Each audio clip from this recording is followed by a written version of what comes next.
Muy feliz mañana a todos ustedes. Espero que le estén pasando a toda madre. Feliz lunes, listos para darle con absolutamente toda esta semana. Yo estoy listo para hacer el sacrificio de la vida. Ahora que he estado pudiendo comer como loco, porque tengo esta cosa, esta bacteria en el estómago que me ayuda a digerir todo.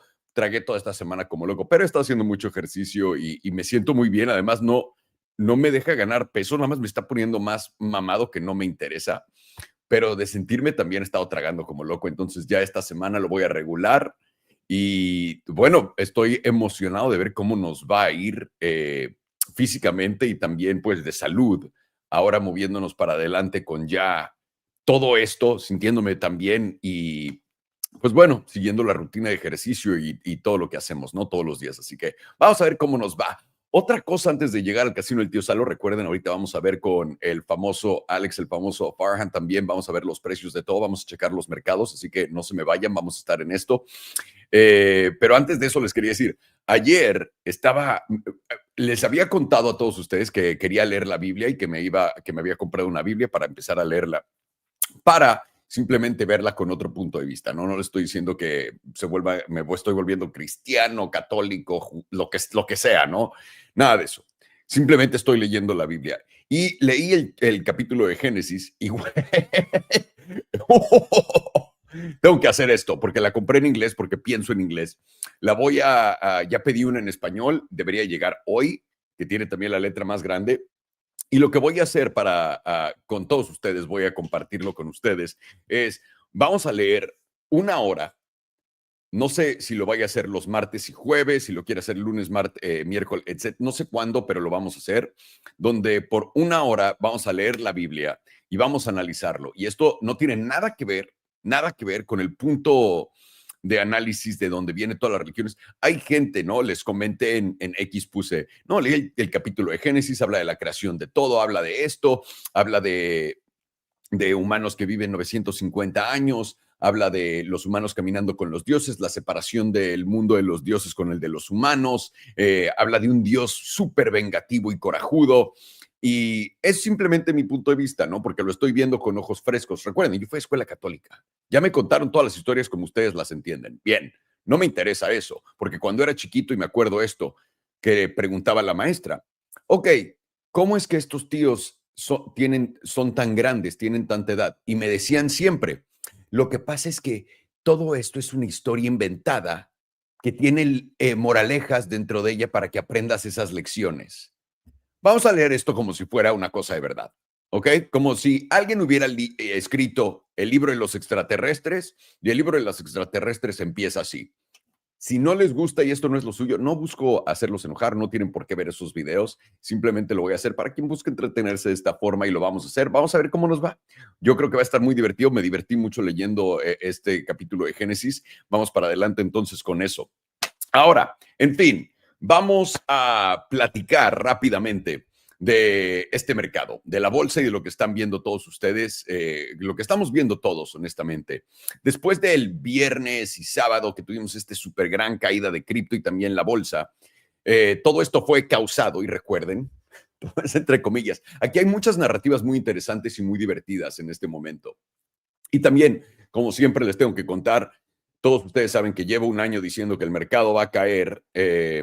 La predicción que he puesto en la mesa es que el mercado va a caer el último cuarto de este año, el primero, el segundo, entonces el primer cuarto del 2026. Entonces, tienen que entender que tengo ese bias y por ende cualquier señal me lleva más a eso, pero es lo que he dicho por muchísimo tiempo. La razón por qué es sencilla. Por simplemente la economía no puede aguantar tanto tiempo y el consumidor está destruido. Eso es eso. Pero recuerden, la economía no tiene nada que ver con la bolsa. Es por eso que es difícil predecir y normalmente nunca le quieres poner fechas. Solamente lo digo para que entiendan mi bias. Ahora, las narrativas que nos están vendiendo ahorita. Una, no es que este cierre de gobierno en verdad ya está empezando a afectar el gobierno, está empezando a afectar despidos de gobierno. Todo eso es mentira. Quiero que todos ustedes sepan esto, todo esto es mentira. Una de las razones por la que también puse la fecha de último trimestre de este año y primero del segundo es porque a principios de año empezaron a despedir a un chingo de empleados de gobierno y sus despidos no contaban hasta octubre. No empezaban a contar hasta octubre. Entonces, ahorita te van a soltar todo eso diciéndote que es por culpa de el gobierno, etcétera, cerrando. Güey, nadie se ha dado cuenta que el gobierno está cerrado. Nadie. O sea, yo personalmente se me olvida todo el tiempo, ni siquiera me acuerdo, solamente cuando tristemente tengo que venir acá y leer las pendejadas que pone la gente en Twitter. Me acuerdo de esto. Entonces, lo que es interesante de esto para todos ustedes, que quiero que aprendan cómo veo yo el mercado por si es que vamos en buen camino, ¿no? Y si les funciona, es lo siguiente, ya están construyendo narrativas para justificar cosas malas y para después decirte, pero ya como lo solucionamos debería estar bien. Esto es como empieza, en mi opinión, la venta de todo grande. Y ahora no es instantáneo y aparte tengo tablas para enseñarles rápido donde van a darse cuenta cómo esto no es la primera vez que lo vemos y cómo ocurre cada vez. Entonces, eso es uno. Dos, te dijeron el viernes a todos ustedes, ¿no? A mí también, tristemente, pero pues obviamente sé que es puro palo. Nos dicen el viernes, no, es que China se puso loca con Trump y ahora China está en una posición súper pedera. Me duele hasta decirlo porque esto es irrelevante a un nivel que es inentendible por todos ustedes porque pues están escuchando a los pacos y a las noticias, pero vengo aquí para mínimo poder traer un poco de balance a este pedo, ¿no? Y también arreglé mi micrófono, espero que esté funcionando bien. Según yo, lo probé ahorita en la mañana por 20 minutos. Vale. Lo que ahora les están diciendo es que después de ese gran problema que tuvo Trump y China, el domingo sueltan la noticia, no, no, no, es un malentendido. Fue un malentendido. Y ahora, mucha gente que quiere racionalizar estas noticias, le echan siempre la culpa a que Trump se está echando para atrás. No, imbécil. No, no, no, no, no, no. No se está echando para atrás en nada. Perdón que les diga imbécil. Mi changuito, de verdad, se suelta. Se suelta el hijo de puta. No, no, no, no se echa para atrás Trump. El mercado se mueve porque ellos lo tiran y luego te lo justifican con estas noticias para que tu cerebro de este tamaño que no se acuerda de nada, que ha sido reducido por estar en Instagram todo el día, en TikTok todo el día, en X todo el día, en redes sociales todo el día y no en el presente, tu cerebro que ya está así destruido, no puede entender la realidad que está pasando tan enfrente de ti, que es sencilla. El viernes tiraron el mercado, hicieron una gran venta masiva de retailers y lo que están haciendo en este momento, por si no lo entienden, es invitando a todo el mundo a pensar que son unos genios por haber comprado el dip. Una cosa que está empezando a verse en todos lados, que es, esto fue mi señal del dip, de que el mercado se fue a la verga en el 2022, todo el mundo decía, incluyéndome a mí mismo, cállate y véndeme tus solanas, cállate y véndeme tu Bitcoin y vete a chingar a tu madre instantáneamente. Sell me your solanas and fuck off. Estoy viéndolo en todos lados, en todos lados. Y ahora, ¿por qué ocurre esto así? Porque lo que quieres hacer es atrapar a la mayor cantidad de gente en los precios más altos posibles. Es bastante obvio, ¿no? Para que la gente no se pueda salir, se salga con unas pérdidas tremendas. A fin de cuentas, el casino es para quitarle el dinero a todos, todos, todos ustedes, ¿ok?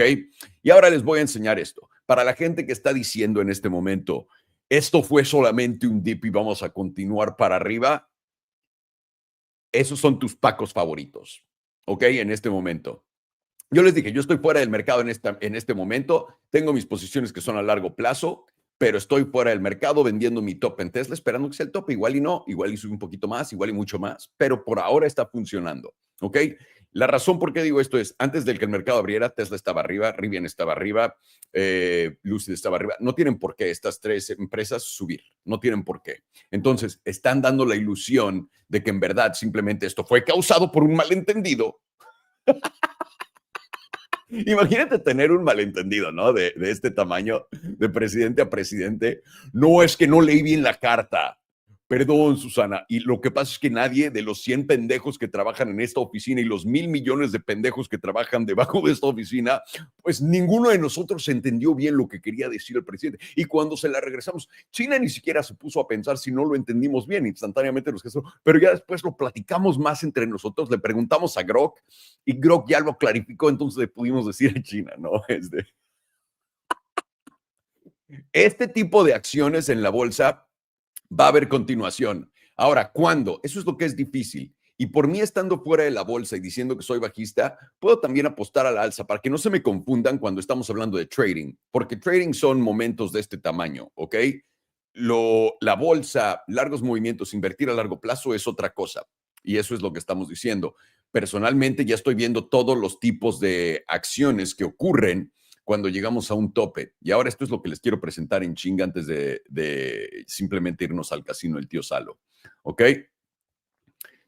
Esta, damas y caballeros, es la tabla de Bitcoin. No, no es lo que les quiero enseñar. Lo que les quiero enseñar es la dominancia de Bitcoin. Para que entiendan esto. Les había dicho, la dominancia de Bitcoin va a venir a esta zona y adivinen qué hizo, ¿no? Y aparte lo hizo en una sola vela. Quiero que vean esto. Déjenme quito esto que es justo lo que estamos platicando hoy en la mañana, Alex y yo. La última vez que Bitcoin estaba abajo, hecho mierda, y te hizo uno de estos, instantáneamente bajó. Y acuérdense, esto fue en enero, febrero del 2025. Esto fue el principio de la gran caída de este año por los aranceles, porque alguien me puede decir, y también recuerden, si ustedes son grandes fans de las noticias y de los pacos, recuerden que Bitcoin cayó y las criptomonedas el viernes por los aranceles impuestos a metales preciosos y otras cosas en China. ¿Cuál es el arancel que cobran por Bitcoin? Solamente para yo entender esto. ¿No? Porque ya yo no soy tan inteligente como esta gente que repite las noticias, entonces necesito poder comprender eso. ¿Cuál es el arancel que hay en Bitcoin? Porque por eso baja Bitcoin.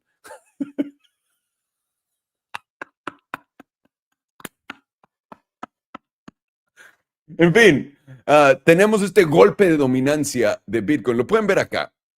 El pinche flashazo que da hasta la parte alta del canal. Y luego cae. Y cae y cae hasta acá. De acá arriba hasta acá abajo. Pero ¿qué ocurrió después? Llegó hasta el tope del movimiento. Adivinen qué está pasando una vez más. Y ahora me van a decir, no se va a repetir lo mismo. Ok, déjenme los llevo rápido a que vean el peso mexicano con esto. Cuando estábamos en la parte más baja del peso, el peso estaba literalmente en 16,2. ¿Qué ocurre? Se da un putazo hasta 18,1 de la noche a la mañana, ¿no? Aquí. Y todo el mundo dice, una vez que baja, aquí les dije, el peso se va a volver loco. Hasta hice un video, lo tengo en TikTok. El peso va a subir como loco. Estamos acá, ¿no? Vuelve a caer hasta los 16,5. Eres un pendejo, no sabes de lo que estás hablando. Ok, perfecto. Y el peso se fue hasta los 21,2 hasta ahora. Esa ha sido la primera. Es cada que tienes uno de estos wikazos, es para venderte esto, para que comas mierda en la parte de aquí abajo sin entender lo que está a punto de pasar. Esto no es un accidente, estos son fondos gigantescos vendiendo todos al mismo tiempo, que es lo único que mueve al mercado. No son ustedes, no es Pablo 22, no es Ruperto 33, ni tampoco Manolito 59 en el chat. No son ustedes moviendo el mercado, son los fondos más grandes del mundo moviendo al mercado. Entonces, ¿qué sorpresa les tienen ahorita? Y esto es lo que es imposible de saber. Les tienen la sorpresa de la recuperación. Entonces, en este momento todo el mundo va a comprar esto y no sé a dónde vaya a pasar. Va a ocurrir acá, va a ocurrir acá, va a ocurrir acá, pero van a comprar esto y esto se va a ir a la mierda. A la mierda, tíos, a la mierda. Y si no lo creen, disfrútenlo. Vean, una vez más, no los estoy intentando convencer de nada. Si esto no les funciona, esto nos damos cuenta, pero tienes que tener paciencia. Como les enseñé la tabla de la dominancia de Bitcoin y la dominancia y el peso contra el dólar, no pasa en una semana, en un día que instantáneamente todo se da la vuelta. Tienes que hacer creer a todos los tontitos, a todos los que escuchan las noticias repetidas por los pacos y a los que escuchan de la fuente directa en las noticias, tienes que hacerlos creer que ellos son muy inteligentes y que compraron un gran dip y que esto va a seguir continuando. Una vez más, si tomas en cuenta que la venta masiva que ocurrió fueron simplemente fondos vendiéndole a todos en la jeta y viniéndose en su cara, enfrente de todo el mundo, en vez de que fuimos nosotros porque caímos en la mentira de las noticias, que fue solamente un malentendido. entiendes a dónde va esto. Y una vez más, nadie sabe dónde exactamente va a caer acá, a rebotar o no rebotar, no sé. Pero esto es ya oficialmente la entrada a este mercado. Y te va a seguir continuando a hacer esto, ¿eh? ¿Por qué? Porque cuando el mercado cae, tiene que hacerte pensar que va a rebotar. Y para que eso pase, tiene que salir toda la gente que te diga, véndeme tus solanas, véndeme tus bitcoins o vete a chingar a tu madre. Punto. ¿Ok? Estamos ahí. Entonces necesitamos que todos estos genios que compran el dip todo el tiempo, compren todos estos dips hasta que se queden sin dinero, todo hasta abajo. Y para ello tienes que hacerlos creer que ya esto fue rápido y se recuperó. Pero la señal ya te la dieron. El putazo para arriba en dominancia de Bitcoin, el putazo para abajo en Bitcoin, ya te lo dieron. Entonces, si aprendimos en la dominancia de Bitcoin que, y esto es lo que están haciendo, atrapando a toda la gente que compró aquí arriba desde julio, ¿ok? Si compramos Bitcoin, una vez más, déjeme borro esto en chinga. Si entendemos que estos wikazos son para que continúe la tendencia ahí, ¿qué es lo que va a pasar? Máximo, no, o sea, una vez más, no estoy intentando predecir esto, pero vas a tener un rebote acá y ese rebote va a mamar y se lo va a llevar la verga para abajo, fuerte. Y después de ahí va a volver a hacer lo mismo y probablemente te cuenten la misma historia de que no es que hubo un malentendido. Sí es que íbamos a hacer esto, pero cambiamos de opinión. Una vez más, el mercado se mueve y después te lo justifican con una noticia y esto funciona súper bien para la gente de bajo intelecto. Y si, una vez más, si lo dudas, ponle atención. Y lo difícil acá es que tienes que poner atención y tienes que tener atención mayor a la de un pez dorado, ¿no? Un pececito de esos goldfish que viven en un tanquecito. Tienes que tener más atención que él, porque esto no pasa de un día a otro. Esto toma tantito tiempo. Una vez más, solamente para que entiendan, ¿cuánto tiempo, por ejemplo, le ocurrió al peso antes de dar la subidota? Vamos a verlo rapidísimo acá para que lo tengamos bien medido. Después, esto fue en el 19 de abril. El 19 de abril se recupera el mercado hasta el 21 de mayo, un mes. Y después de un mes, en el próximo mes ya estás completamente mucho más arriba. Ok, entonces 2 meses en lo que te llevas el wicazo. Ok, eso es en Forex que toma un chingo de tiempo. Vamos a ver en la dominancia de Bitcoin cuánto tiempo tomó. Tenemos la dominancia de Bitcoin acá el 3 de febrero. Tienes el fondo de la dominancia de Bitcoin. Vamos a poner el segundo. El 3 de marzo, un mes después, literalmente un mes después. Y marzo, abril, mayo, literalmente un mes después empiezas a ver los topes de... Entonces, parece ser que un mes y un mes es lo que parece ser los tiempos de este tipo de acciones. Ahora, es cripto, puede ser mucho más rápido que lo demás, puede tomar un poco menos, pero mínimo nos lo enseñó así. Ya que estamos viendo estos rafagones, pues es literalmente tal cual lo que estoy viendo yo en el mercado. Y pongan atención, ya les dije cuánto tiempo toma, ya lo medimos para que estén tranquilos y no crean que esto pasa un día al siguiente, Sean mejores que todos los demás, y me refiero en inversiones, en trading, teniendo paciencia. Teniendo paciencia y poquita memoria, más memoria que la de un pez beta, vas a poder romper madres porque estás tradeando en contra de toda la gente que está embobada con las noticias y los pacos, que son las noticias repetidas en caras alternativas. Entonces, esto es el final de esto y no, es simplemente el rebote para poder cargar la mayor cantidad de gente una vez más acá que se crea genia para llevárselos a la verga. Eso es lo que es en mi libro, de acuerdo a lo que he visto y puesto atención todo este tiempo y no olvidado. Así que vamos a ver si funciona una vez más. Esto es para que lo veas tú y si funciona la teoría. Funciona la teoría, empieza a entender para dónde va esto. No funciona la teoría, entiende que estoy completamente equivocado. Es todo lo que les quiero enseñar. Y por eso siempre les digo, tienen que aprender ustedes a hacer todo esto en su propio, no sigan nada más a la gente que les decimos, no, es que aquí creo esto, tienen ustedes que hacer su propio análisis para poder siempre sacar el mayor provecho de esto y no depender de absolutamente nadie. Y con eso los voy a invitar a que caigan a nuestro Discord, como de que no, aquí lo tenemos. Del lado izquierdo tienen literalmente Elite Trading Academy, todos los menús están acá, tienen los análisis del buen Alex, los análisis de Farhan, tienen mis pendejadas también por acá, lo que ando monitoreando, etcétera. Y aquí lo del JPY es muy interesante, el yen japonés. Quédensele viendo al dólar porque el dólar está poniéndose sus moños. Vean, los bonos están bajando. Todo eso lo voy a mantener aquí y esto es gratis, completamente gratis para darles la macro. Y se los cuento muy sencillo. Tenemos nuestro chat de Criptolingo también, donde tenemos todas las abreviaciones y todo lo que necesitas entender. Ahora, si no entiendes nada de esto, no sabes qué es un bearish retest, no sabes qué es un deviation, no sabes qué es un SFP, no sabes qué son temporalidades, no sabes qué es un SR flip, no entiendes el lingo de cripto, aunque lo leas y ahora entiendas lo que es, pero no lo entiendes, ve el puto curso, por el amor de Dios, que tenemos.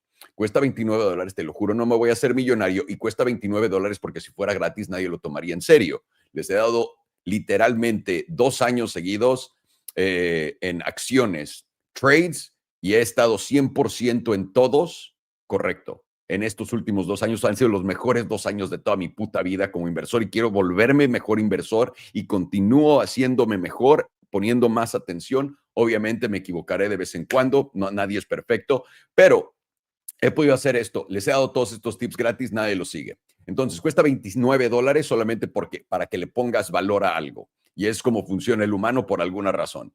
Chat general, vengan aquí a platicar. Vamos a ver si el tío Mango ya está por acá diciéndonos qué hacer. Mango va a 3.34, nos vamos long. Llevo un rato aquí, pero no. Vamos a ver entonces cómo nos va por acá. Todo el mundo espantado. P&L Cards, un 82% abajo, pero no hay pedo, te recuperas con un 90% a la alza, bien hecho, un 69%, qué elegante, Brian, qué elegante, un 69%, y veo que estás usando mis niveles de apalancamiento. Yo soy gran fan del 20X, en Bitcoin, no en altcoins. Altcoins y acciones 5 y 10X, dependiendo cuál acción sea o qué altcoin sea. Diego, un 270%, felicidades. Y solamente con un 10X, cabrón. O sea, agarraste el short bueno, no como César, 1106% para abajo, cabrón, felicidades. Bender Rodríguez, que viene también de Futurama, que es un lugar en el futuro más lejano, 292%, felicidades, cabrón. Y pues ahí vamos todos en este 1635% de ganancias. Felicidades, cabrones. Felicidades y qué gusto. Y si quieren aprender a cómo esta bola de degenerados está tradeando criptos en futuros para poder apalancarse, aquí les dejo un video. Está el enlace en la descripción de abajo junto con el de Discord. Esto todo es gratis para que puedan ver en 11 minutos cómo abrir una cuenta en un exchange de futuros. Esta es la del exchange de Bitunix, donde tenemos también bonos y todo eso. Si suscribes y depositas $2,000, te van a dar $400 de bono para que tradees, etcétera. Y también te dan mejores condiciones en tus trading fees y todo esto. Así que tienes acá Bitunix, 11 minutos. Aprendes cómo abrir la cuenta, bueno, registrarte, abrir la cuenta, mandar dinero dentro de la cuenta, a dónde lo tienes que mandar, cómo abrir un trade de futuros, cómo encontrar todo esto, cómo abrirlo en long, cómo abrir en corto, cómo poner un stop loss, cómo poner un take profit, cómo apalancarte, cómo hacerlo cruzado, aislado y todo esto. En 11 minutos lo tienes todo ahí, cómo funciona, y te puedes apalancar en Bitunix hasta 125X. Ahora, si te metes en tutos también tienes bluffing acá para que puedas hacer lo mismo, y también tienes el enlace con el mismo tipo de cosas. Ahora, aquí abajo, la única cosa es este video es más viejo y no tiene todas las cosas que menciono en el de Bitunix, pero todos los exchanges funcionan igual. Le das acá para irte ahí. En bluffing te puedes apalancar hasta 150X, solamente para que lo sepas. Entonces, todo esto es gratis. Vamos a darle con todo al casino, damas y caballeros. Aquí les traigo a Alex y a Farhan. Vamos a empezar el análisis de los Bitcoin. Vamos a ver. Good morning, boys. How are you? Buenos días, muchachos, or buenas noches for us. Coachy Loco is hitting you from not Germany. Why did I say that? Japan. It sounds the very same. close. Both starts with the Yeah, J. very close. Very close. When I went to Japan, I actually stopped in Austria. I went to see a friend in Austria, and I don't know why. In my mind, Japan was really close to Austria. Let me tell you something. It was not. So don't fall for that. All right, Germany's not that close to Japan. In case you're planning your trip back and you're like, I need a place to stop, don't do Germany. This is a big tip. Okay. Yeah, you know they both start with the J, so you can't blame me for getting them wrong. Correct. No one can blame me for anything. Like I said, I went to fucking Austria and thinking, oh, Japan is right next door. I'm just gonna go to Japan for a few Hey, days. if you ever feel bad though, in the airport in Austria, they got signs that say for the people who think they were going to Australia. No way. Yeah, like you actually No came to way. Austria instead. That's fucking amazing. That's incredible. All righty, boys. What do you got for us? Alex, I see you're sharing your chart. So let's get to the Bitcoins right That was now. a mega death dump the other day. I was asleep Oh yeah. during Asia time, Asia night. I was wondering when you were going to wake up. That was a fun one. But by the way, guys, here's the good news. It was just all a misunderstanding. It was just a misunderstanding. Trump had said some things. China had said some other things. The market dumped because we're so smart, because we understand that tariffs affect Bitcoin instantly. You know, Oh the yeah, because tariff you know on Bitcoin. these fucking Bitcoin are being shipped in from China on a daily basis. So they're coming on a truck from China. On Exactly. a ship. Bitcoin. So Yeah. we all know that, you know, your Solanas, your Bitcoins are coming from China. You get tariffed on them. And then after you get tariffed on them, the government takes their fee and whatnot. So obviously, when Trump and China get into it, there's this massive drop on Bitcoin because obviously instantly affected by the tariffs. But the good thing is, on Sunday, they told us it was just a misunderstanding. It must have been that the headphones that Trump was using, the AirPods that translate live, didn't translate properly in real time. That's probably what happened. So it was just all a big misunderstanding. And That makes everyone sense. that bought the bottom is a genius and definitely going to go to all-time high. So hold on to that. And yeah, because it was everyone just a knows it mistake. definitely works like that. Yeah. Basically, I mean, you got Sailor buying as well to support that. You have Kramer bullish. It's all the good things for Baron bulls Trump right is now. just coincidentally shopping for yachts. It's incredible. It's incredible. Guys, thank God for these mistakes. Now we have a market at least. And you know what's nice about this perspective on the monthly? What you're gonna say, Farn? It wasn't No? important. Oh. I was going to say I too stumble upon $200 million here and there. What a coincidence, right? You even had Happens some to all of whale us. deposit, like I think he deposited 6 figures in an account 30 minutes before the tariff headline, and then made a few million on that dump. Your buddy Totally made like nice. 200 million.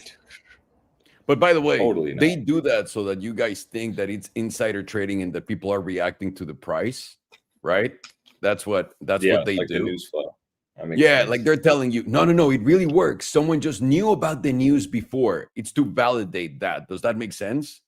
And then no Exactly. And one that's ever why we finds out who dumped. these people are or where the money went or anything. It's even though it's Even on though all of chain. these trades are on chain and you can see directly track where the wallet is, but Yeah. nobody can seem to do that. No. And by the way, all the wallets right now have been tagged to whoever owns them for real. Like just like you know how people think that if you get out and you have your phone, they're tracking you. You're already tagged. As long as you carry your phone for a good amount of time, there's already how they spy on people through Wi-Fi. You're already tagged by your phone. So your avatar in the Wi-Fi space in the 3D render is already tagged by your phone. So you don't need to take your phone anymore so they know where you are. Isn't that fucking Oh, how incredible? Yeah, it's like that Batman thing where he has a screen looking at everybody through their what was it, through their phones? No. He It uses was basically waves that the rebound back, the kind of like a wave. bat. But that's how Wi-Fi works. That's how they can see it. I see. Like Yeah. bat vision. Exactly. It's pretty fucking epic. What do you got for us, Alex? Yeah. So I mean, really, what an epic dump. I mean, you had a 16% correction wick high to wick low. And a lot of people were taken by surprise on this dump, really, honestly. And you have a lot of crazy sentiment on crypto Twitter, a lot of bulls just saying this was a liquidity grab, a lot of bears calling for a bear market. But really, what's going on here? What's the bigger picture? I'm shifting on the monthly because I think it's a good perspective. I mean, you're neither really red or green here. The monthly is only up like 1%. And you can just see this has potential to close as a doji potentially 18 days though, and I don't think it will. But that's kind of what we're dealing with. Are we in a bear market? Firstly, no, you're not. I mean, you didn't actually invalidate any of this monthly bullish structure. You have a higher low, higher high. Once you make a higher high, often you make a higher low. We talked about the fact that for months you're very far away from the monthly 9. You had multiple months. Let's see here. We won't even count this 1, 2, 3, 4, 5 months of just very far price action from the monthly 9. Now, whenever you get this kind of price action where you start expanding, you spend a few months away from the monthly 9, often this gives you a good opportunity for when you get a major dump. You can see here that upon making that high, you went directly to the monthly 9. Something to note is you actually didn't hit this. So bulls really want this just to expand. This was a liquidity grab, as they're all saying. Expansion from here causing this monthly to fill out green will just really cause this monthly 9 to reconnect with that wick low. Where you see it didn't hit, definitely could reconnect going into November. Now we have 18 days for this monthly. This isn't going to help us a lot when we're taking actionable trades, right? I mean, this is just 18 days. What are you going to do? But something to note on this monthly, which is very important, is you're still in the lowest volatility read ever recorded on Bitcoin's index chart on the monthly. This is significant because this really does tell you, even in the midst of that major move down and in the midst of the beginning of October, the pump, you still really haven't seen true volatility yet, and it still is just compressing. This is very significant because often once you see that monthly expand, which is just whenever it gets above 15%, you often make major moves on Bitcoin. So that's still brewing, but no bear market yet. If you hear anyone calling for a bear market, that doesn't make sense to me. And trust me, I will be able to. I want a bear market if we get it. It's not bad for me, not bad for us, but we can't say that technically. It's very similar to when you just dump all the way down, hold the monthly 9. This is always this entire bull market kept everything in perspective. Even when we dumped here, you still could not call a bear market yet. You need just confirmation, which is simply a monthly 9 getting lost, and then actually taking out the last major higher low. That's your recipe for a bear market. Now we can go to lower time frames. We can go to the weekly. An interesting weekly close actually, and I like this perspective. Because when you start looking at the weekly, it actually starts making a lot more sense. You can just see exactly where bears need to defend, which is at 116. It's a major spot. If you get back above 116, you can look at that 118 wick high. Really, though, honestly, I'm not going to be convinced that's just going to roll over from there. I'm going to delete that. And why would I not be convinced? Well, really, you made a massive deviation here. Pretty sure you even had on a 2-week. No, not even. No, God. Terrible wick. But weekly you did. And so if you started to take today's high, reclaim 116, possibly get a spring short squeeze scenario, this would be very Bitcoin if this did occur. You get ever so slightly to that, $121,000 region. Everyone's bricked up, right? Just like you were saying, Alejandro, all the bottom longers are bricked up. They're not going to TP. You're going to just, be on the camp. You're going to make a new high. You very well could. But you just can't disregard this and the fact that you did reclaim and massively lose that. Often whenever you get these levels, Bitcoin can end up squeezing very hard. This is a pretty massive range as well. It'd be a 4% move up. And that really is dependent on if you take today's high out. You can go here to the daily. And you can just see exactly where we're at on the daily. Delete this and this, right? And you're still really under all major moving averages I look at. You got the bounce off the EMA 100, logical. Made the move up to the 34, logical. And you're also playing within this range, very tight range. Now, something to note on this daily is, well, you are potentially in the extreme zone on volatility. And when you start really going to the lower time frames, it starts really becoming more evident of that.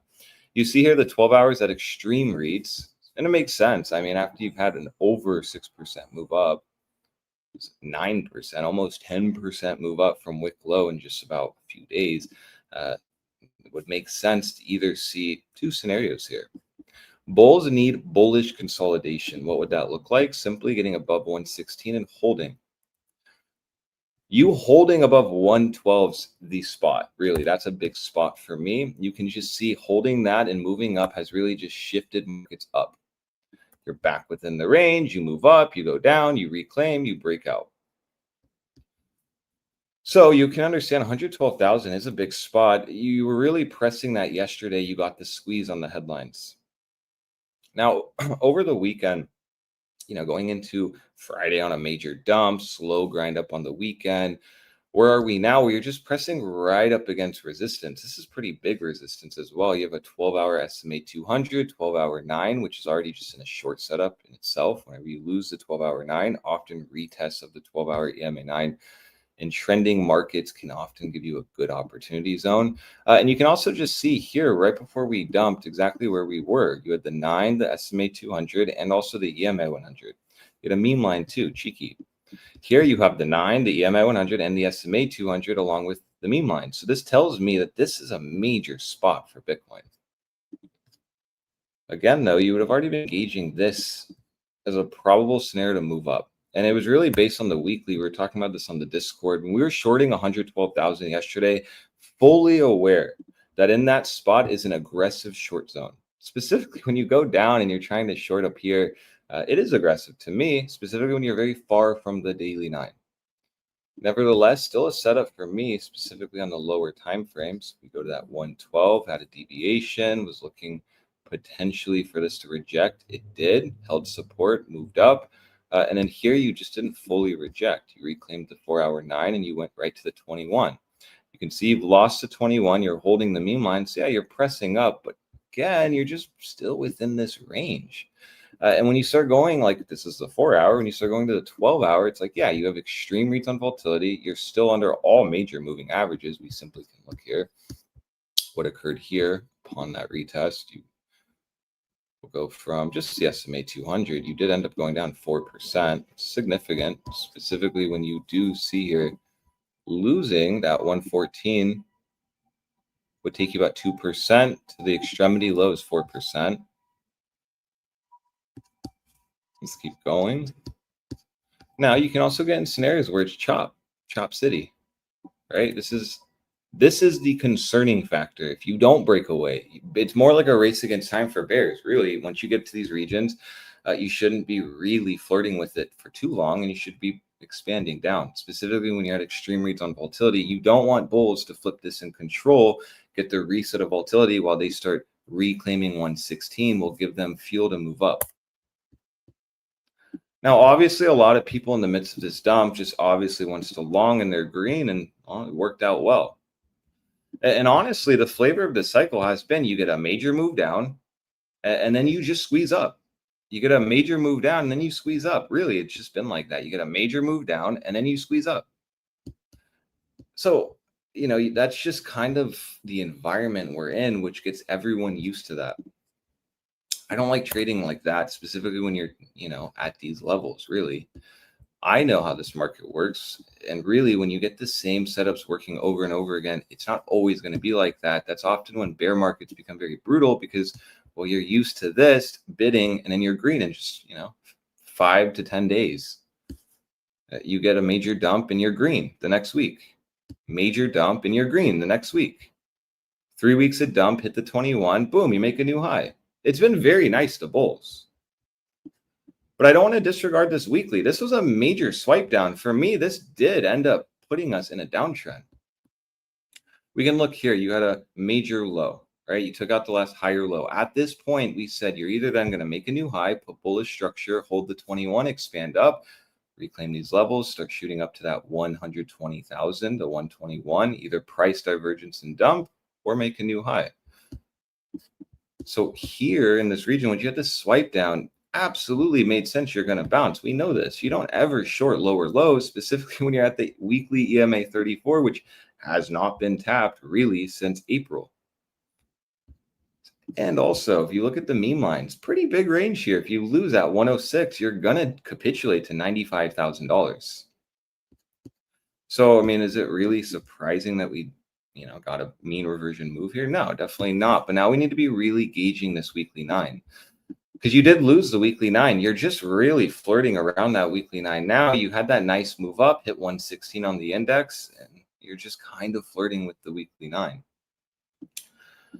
Now, this is significant because we've seen often when you lose a weekly 9 and you retest it, you should expand down. You should go to the 21. The 21 for me sitting at $112,000 currently. That's significant because did you not get a nice breakout yesterday, reclaiming 112,000, and have you at all back tested that at all? No. Now the hopium for bulls is you're going to hold the EMA 100 just like what we did here in September, and you're going to slowly start reclaiming the levels and break out. Look at this price action here. this is not a fun range for bears. And we've talked about this range. I mean, people see all these lines, but really it's a pretty well-respected range. Just look at the higher lows, boom, boom, boom. And then even to the downside, very logical. So that's why we scaled shorts at 116. We're watching this region very carefully. I'm not really looking to long here. We can get an easy long trigger once you at very minimum get back above that daily 9. Even on the daily, you're getting the 9 crossing the 21. This is just signaling to me that, yeah, bulls are losing steam here. You're in the midst of potentially a weekly downtrend and really retested the weekly 9 pretty early into the week. You still have 6 days to go, which tells me, really, honestly, this week could get pretty nasty. You really could just start rejecting here and move down. This wick is an issue for us. Why is this an issue? Because, well, you just swiped down, got a major buyback, and you're leaving a pretty massive wick, like an inefficiency down. For me, if we go to the daily, we'll go to the 2 hour. It's kind of funny on the 2 hour. Look at this. This is insane. So for me, what would be really logical is actually fill some of this wick out. Doesn't necessarily mean you're going to take that low out, but how I'm looking at things, I'd really actually want to see this region get tested again. Now I'm saying that because if we look at the daily and you look at the SMA 200, what's funny also with that weekly EMA 34 106 region is you did now finally hit the daily SMA 200. And that was a big spot. Remember, we circled it here when we got the reclaim, and we said eventually one day you are going to retest this again. And you did. You retested it. Now, if we end up coming down to this region, wouldn't we want bullish structure to be formed here? I.e., this low holds. You maybe can even retest the SMA 200, get the price divergence, and then break out, reclaiming the EMA 100. Getting back above 116 will signal a breakout to at least 121. That's what bulls would want. And this scenario here actually would be bullish because you would be actually contracting volatility when it's at an extreme read. Now, I don't find it a coincidence on New York Open. We got a pump, very typical, honestly.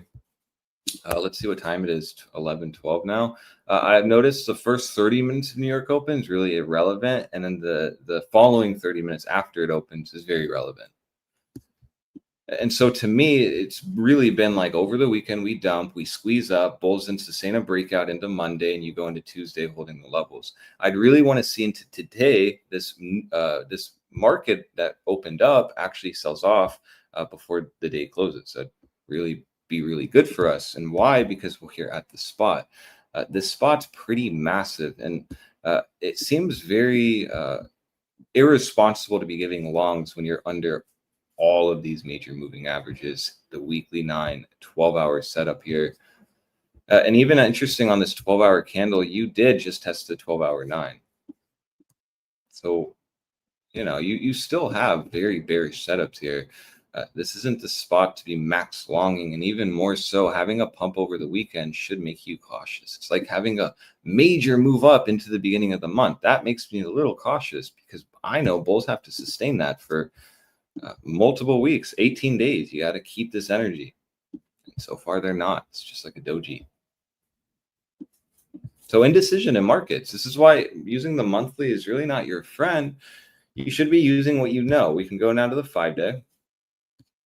And let's see really carefully. Where's the 5-day 9? Ooh, not good, right? So that's right at 116. That gives you confluence that if you get 116 reclaimed, you're going to break out. You're going to go to that 121.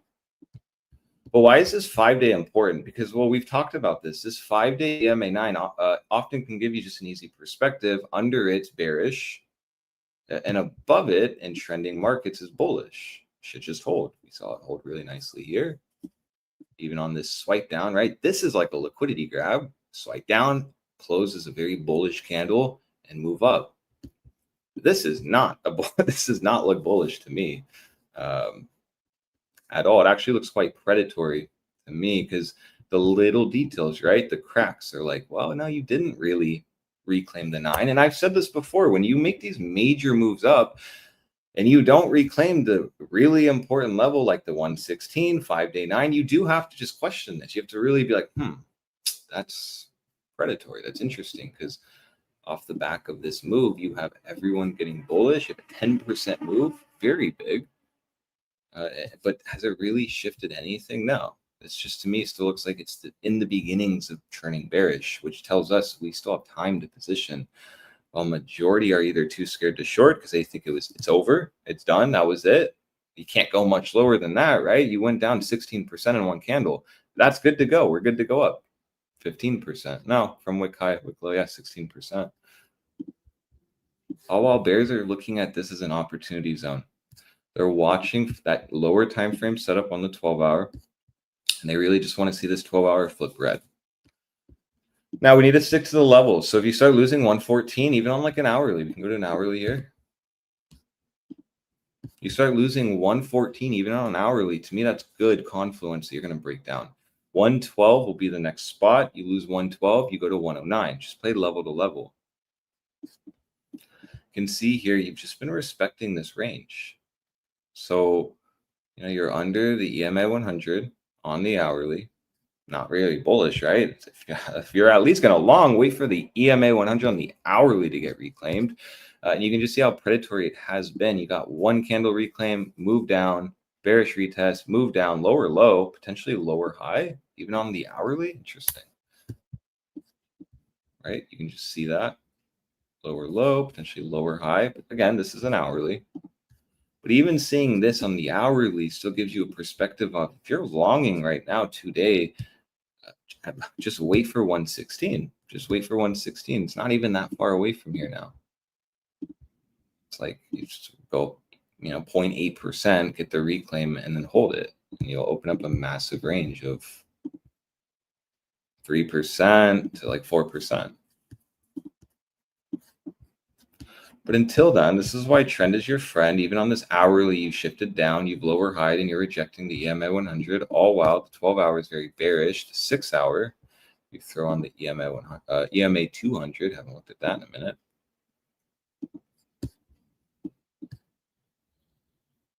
Did lose it. It did lose the EMA 200. So this can give you confluence that, yeah, you really as a bear don't want to see in 3 hours this hold 114. Rather, you just want to start seeing the sell off.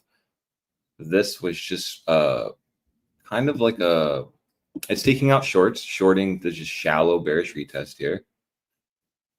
All while you're still really putting bearish structure. Each wick low, each wick high, my apologies, isn't taking out the previous one. Let's go to the 8-hour here.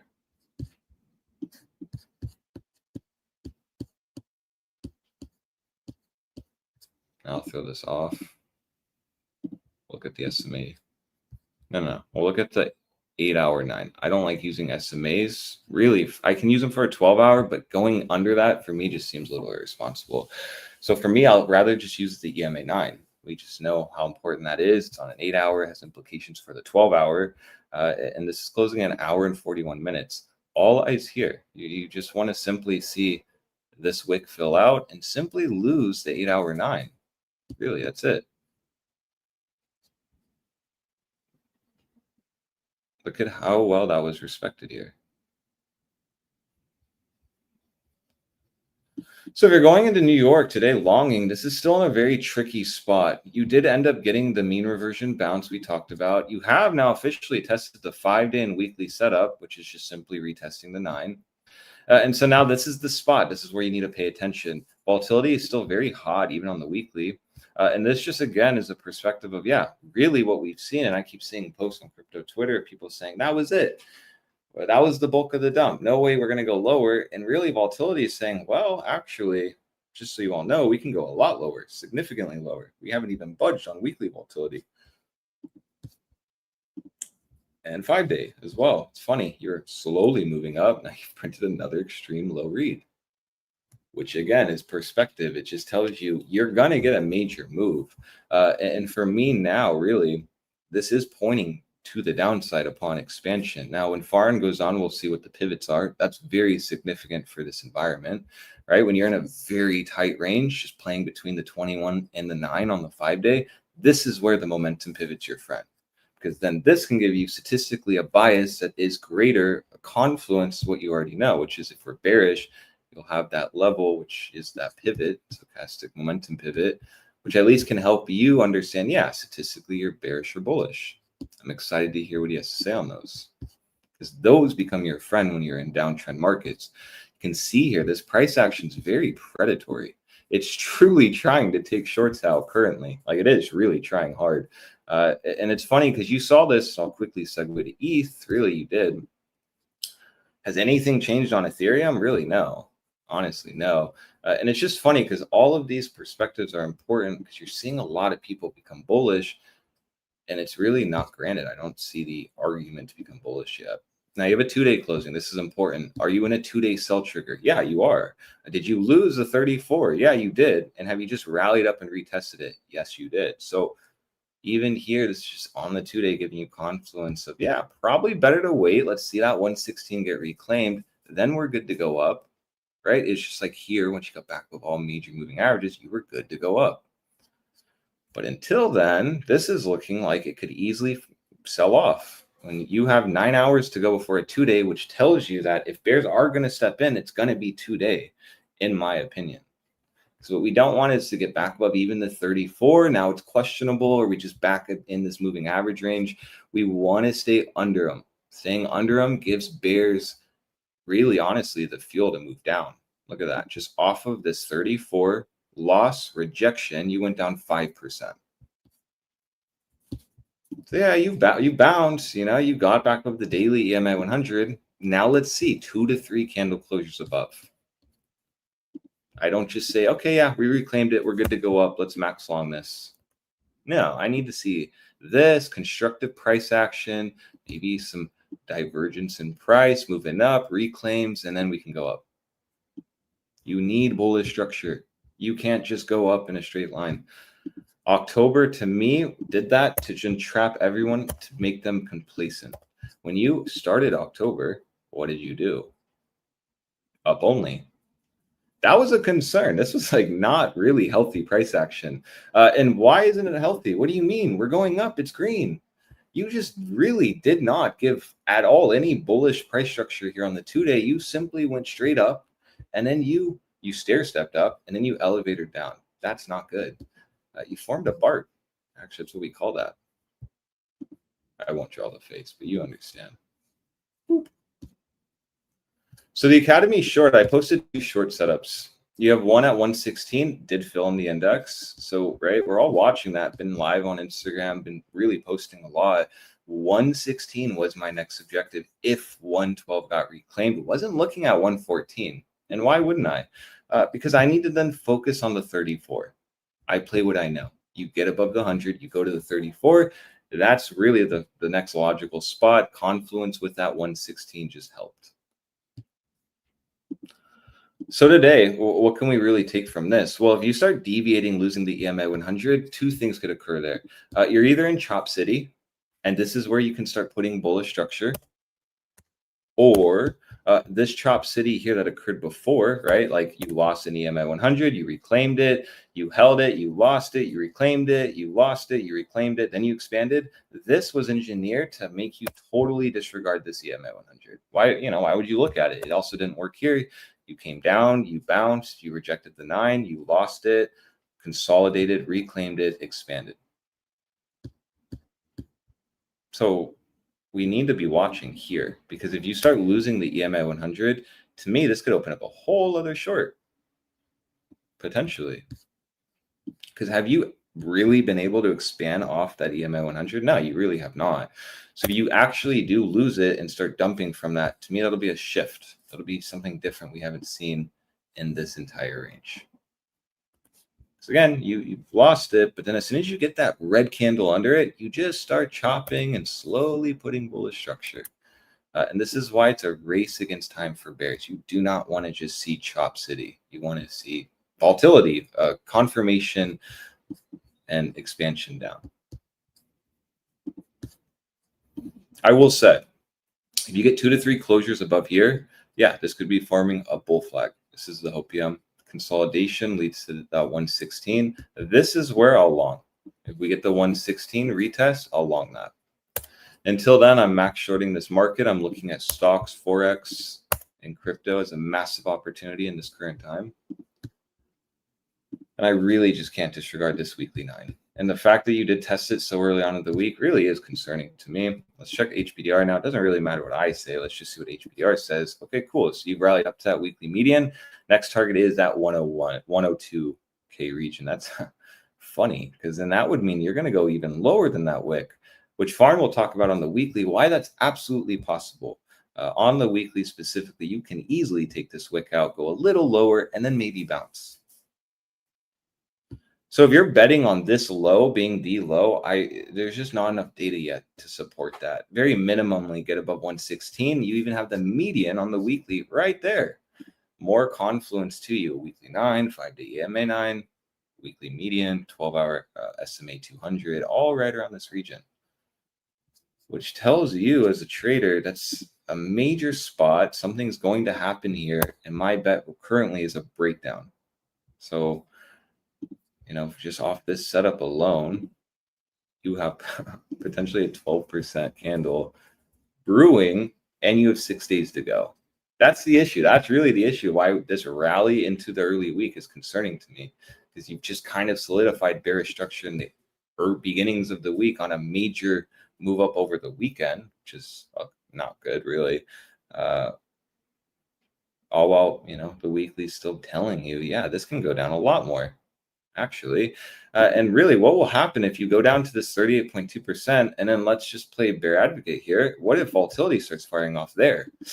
That would be bad. That would be detrimental. Let's just measure out just 25% move from there. Now you're testing closer to that low that was formed in April.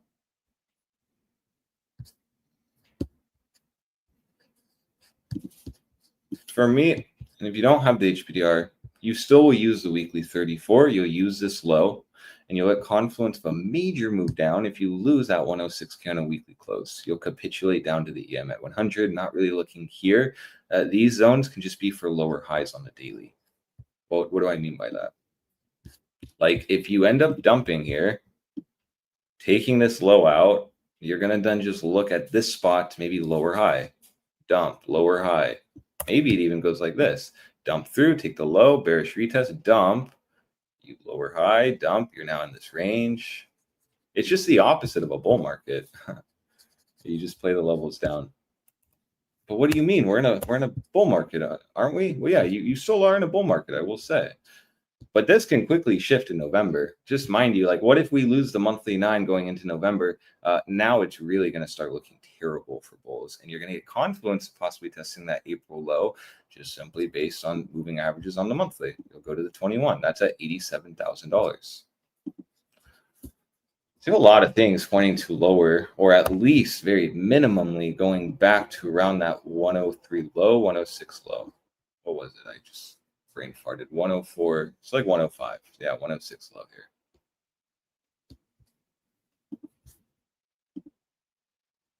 Can you guys see this? It's just looking kind of heavy.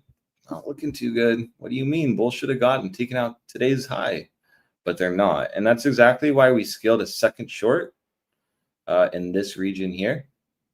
And so now I'm just looking for follow through. Very simply, I'm expecting this 12-hour to turn red, pretty nastily red too.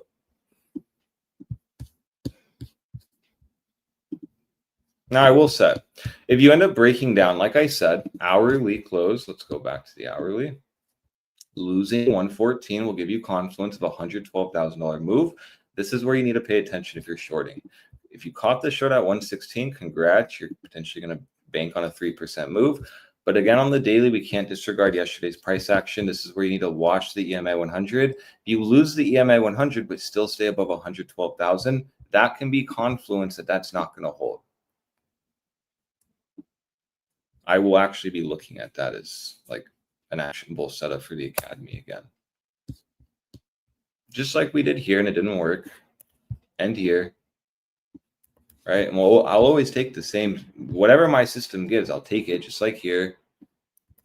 You really just need trend. And for me, when we see the weekly has trend shifted, this can make daily setups very juicy to me. So that's what I have on Bitcoin. Let's see here. Anything else before I go to Bitcoin dominance, which is interesting. You know, it's fun when we're just talking about all these moves and Didn't really, it's kind of been slow. But us talking about them, being aware, can really help in these environments when you get follow through, because then you can double down. You can have confidence when most don't. And that's important. If you can have confidence as a trader, it's very important. And unfortunately, when you go down, this is when you start losing confidence. This is when you bid here, you're up life-changing money, and you round trip in one day. Unfortunately, that is just, to me, the environment we're potentially entering. I do believe by November, if what I think is going to occur, I actually think you can take out April's low and move significantly lower. But again, I don't need to be predictive here. I just need to be reactive. So weekly 9 takes me to the 21, lose the 21, we go to the 106. Perfect how that's lined up with my ranges. You lose that 106. This is where we can go very, very heavy on shorts, very heavy. You lose this 106, you're going to see a capitulation. You even saw it here. I mean, you lost 106. Be very mindful, though, that this, and we talked about it here, this is a very predatory area in this region. You can make wicks all the way up and sell off. And the point I'm trying to bring home here is not reclaiming 106. I'll delete these lines so you can see. Led to a 4% move down. Now, did you get follow through? No. Was this a trap for shorts? Yes. But that's why I'm still looking at this area as the spot, really. It's a big spot, major spot. And that's just based on the weekly 34. Now, the daily is different. I think the daily losing 109 is the capitulation zone starting. And we've said that. That's why it's my red line. People will hear 106 and be like, well, what about 109.3? That's still a major spot. That's just my daily capitulation zone. You will get a move down to 106. And then that, if you lose the SMA 200, boom, you have an actionable setup here on the daily. Because let's see what occurred last time, the SMA 200. You bounced, you went up, you majorly rejected, you came really close to that low, you bounced, you lower high'd, you then took the low out, interesting. In this low, you lost the SMA 200. That was your trigger to short. You got an easy move down to that low. And then, again, just Chop City. Chop City. Went up to the mean line. Lost it. Rejected.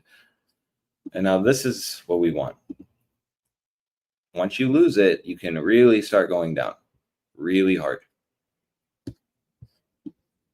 So are we mega bearish yet? No. Can we be quickly? Absolutely. And that's why we just need to be very, pay attention here. It's a very big spot. Last night, the rally really bricked me up because I know that the weekly 9 was going to get tested eventually. It just happened a lot quicker than I was expecting, honestly. My idea was 112 would reject. We'd come down first, form bullish structure, and then maybe get a bigger move up. But the fact that you've just squeezed up, hit the weekly 9, and now rejecting really means that this is fully in bear territory. Fully. I mean, this is just fully in bear territory, and you'd already know that just on this trend shift. So that's what I have on Bitcoin. Still very short, watching the EMA 100, 114. You can use an hourly to gauge that. Look at the 12-hour. We need the 12-hour to flip bigly red and just start dumping, really, honestly. Just dumping. Lower high potentially on the 12-hour. And potentially a 12-hour EMA 9 retest. So it's a big zone here, big day. And even if you look at like ES1, just real fast, if you're longing here, I mean, you're in a sell trigger and you just, again, are putting in a bearish retest. So again, not really bullish today. Can be, but you just need more data.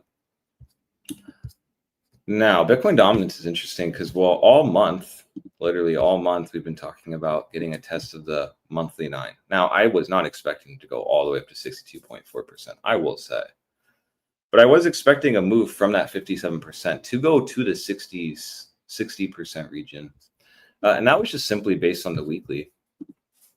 You got the weekly EMA 100 reclaim, you held it. Then you took the low out. That was your bullish break. And then you reclaimed the weekly 9, leading to a major move up. So now you've had 1, 2, 3 closures above the weekly 9. You're on the third one, I will say. So you've had 2. This week's important. ideally, this is just going to fill out.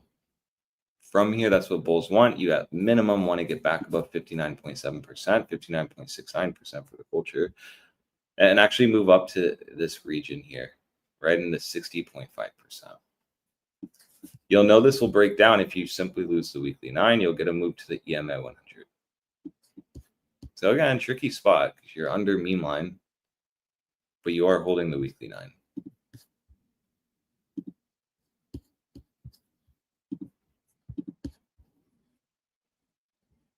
Now 5-day, reclaim the 9. Holding the EMA 100, you just visually can see, you just got to really get back above 59.7%. Now, it's interesting the spot we're in on Bitcoin dominance because you have seen pretty big moves up in this region. If you just look here, the red dotted lines where price action is, you can just see you can just squeeze up pretty aggressively, randomly too. Boom, squeeze up. And even here, you've squeezed up, actually just sold down. Now, is this sell-off surprising? No. I mean, EMA 100 proved to you in August it was resistance. When you went to this region, it was definitely worth watching. The hopium here is that Bitcoin dominance ends up dumping. This monthly fills red, and you just start going towards the EMA 34, which is right around 56.6%. The hopium for bulls is that you just simply hold here and start moving up. That wick high rejection leads to a trap for bears, and you just simply expand off that weekly 9. Right? Weekly 9 expansion, weekly 9 expansion, weekly 9 expansion. See the point? So can be bearish this week, but still not looking bearish, actually. It's funny, too, because look at that. Hold the weekly 9, you're in a weekly HBDR breakout. So, you know, is alt season here? Well, not really looking like it. And this is why when you are getting a setup that a monthly EMA 9 can be tested after it got lost, that can give you bias. Yeah, probably ETH BTC is going to come down a bit. And it losing 366 was your sign that, yeah, this is a concerning place for alts. Because we saw here 366 loss on a monthly. This was really just a terrible time in the beginning of this year for ETH. This when ETH went to 1500. So, right, you've looked here, you've made this high, and even ETH versus the dollar made a new all-time high, which tells you if we do start rolling over, it's still bullish on the long-term macro view because you made a new cycle high. That was always a big concern for me. Why hasn't ETH made a new cycle high? Because whenever alts don't do that, it's often not a good sign for the next cycle. Often means they won't survive, and we need ETH to survive. We don't need it, but it should, right? It's second biggest crypto. It's expected. So it made a high, but ETH BTC is still breaking down. That, to me, that's very concerning, actually. But again, we have our levels. Under 366 is bearish. Always said this. Under 366 is bearish. Here on ETH BTC, you even put in a bearish retest on the HPDR. You easily can go up to that 366 region before coming down. Only way I become bullish again is getting back above the EMA 34. Right? You can just see that. It would then be in a buy trigger. You'd be above 366 and you'd be brewing a move, or you'd be really back in this range. Just when ETH started to move really harshly up, you're just in this range. So Bitcoin dominance is tricky to me. You got that retest, technically speaking. Bitcoin dominance here. Technically speaking, this should just be the bearish retest after the monthly 9 was lost for the first time ever in this entire bull market. But if you get back above a monthly 9 and Bitcoin's bearish, it's a very bad sign for your alts, because that means that Bitcoin can be weak. It means your alts are even weaker. And so in the midst of like a 2% Bitcoin dump, you can get a 20% altcoin dump. And then all those people holding alts are like, yeah, screw this. I'm going to go to Bitcoin. And then they buy the dip that keeps dipping, and you just want out of your alts because it's just 80% down, and then you go down another 80%. How does that work? Exactly. It's crazy. When you had that dump on a lot of alts, it went down 50, 60%. Pretty absurd. And we're talking like 10-minute candles. that tells you that market is very over leveraged, and majority were expecting a bullish Q4 per Eric Trump. I mean, that's all I heard on token 2049. Literally, oh, Eric Trump, it's bullish Q4, October, remember? So, it's just telling a lot of people are leveraged. Why would markets be so generous to let them get out? So for me on Bitcoin, watching 116, you want to be very mindful of that 114 region. Because if you're shorting here, you need this 114 region to get lost. So you can use that on an hourly. You lose that, you're going to start moving down to 112. Losing 112, you'll make that move to 1093. That's where things will become really fun. If you lose it, nothing but air until 106. Now we'll go to the daily, right? And the daily is interesting because, well, the daily on tether dominance gets back above 4.69 for the culture. You know that you've just reclaimed the SMA 200, which has been really rejecting since July. And now you're in a massive daily buy trigger. You already are. And you're getting confluence of that, getting back above the SMA 200. The big spot. Holding the SMA 200 on the daily leads to big moves on Bitcoin. Losing it leads to big moves on Bitcoin. So this perspective, yeah, definitely gives you confidence that you're either going to reject, short squeeze up today, or you're going to actually get a reclaim here and start moving up to the 4.78%. It's about a 2% move. It's interesting because if I'm not mistaken, that's about a 2% move to the 112. And that's where you need to pay attention. And this is where you need to pay attention. You get the reclaim. You can go all the way back up to 5%. And now you're just slowly filling out the wick. Slowly filling out the wick. So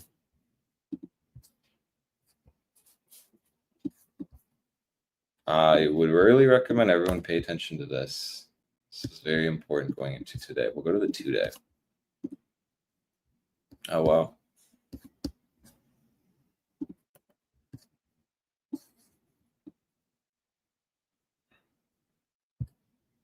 Yeah, since June. It's multiple months under the 2-day SMA 200, which you are about to reclaim and hold. Reclaimed it already. This is the throwback. That gives you confidence that potentially this is the lower high. Sell trigger, lower high, bearish retest. Only thing missing now is, well, the reclaim, holding, and expansion. So daily and 2-day are something you need to watch today on tether dominance, especially if you're shorting with me. I'm going to be watching that very carefully.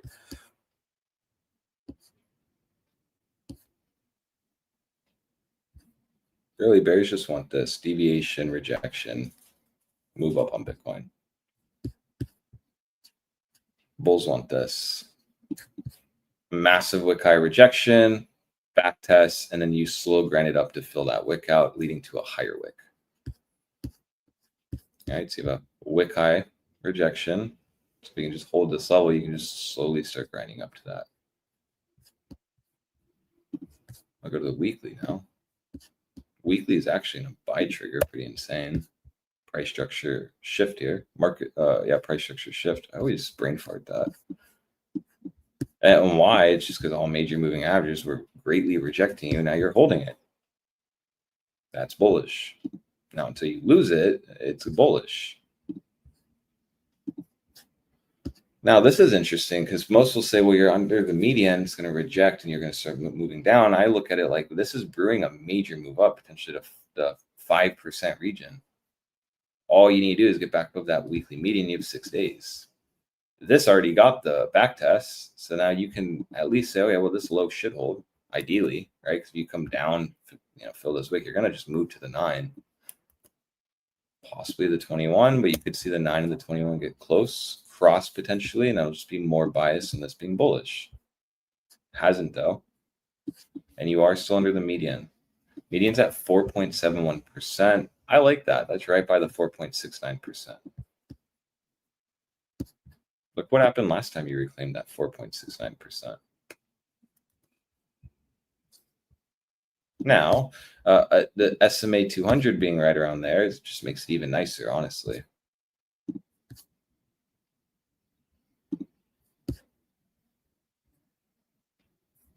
Okay, let's turn this off. Okay, wait. So 38.2% all the way up at 5.8. You actually didn't hit that. So that's interesting.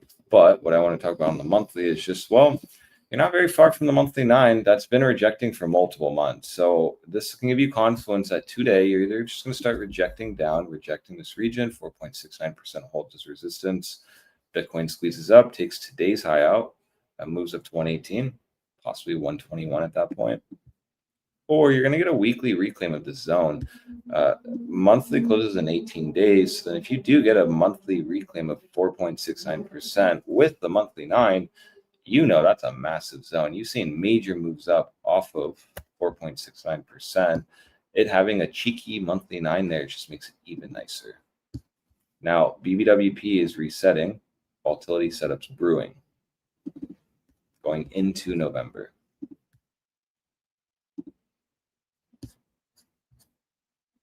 Two-month is closing in 18 days, and you're potentially getting back above the moving averages. This should have been a sell trigger. You should have dumped. You didn't. Didn't even take out the last month's low. And if you do end up getting back above 4.69%, as a trader, yeah, you're back above the 34. 34 has been holding nicely.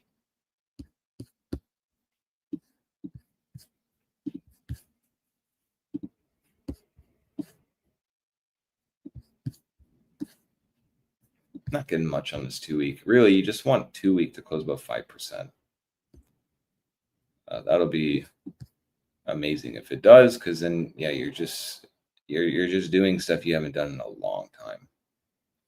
Mind you, when we went to March, April in this region here, this is all off the back of that weekly, 2-week, bi-weekly EMA 100 reclaim.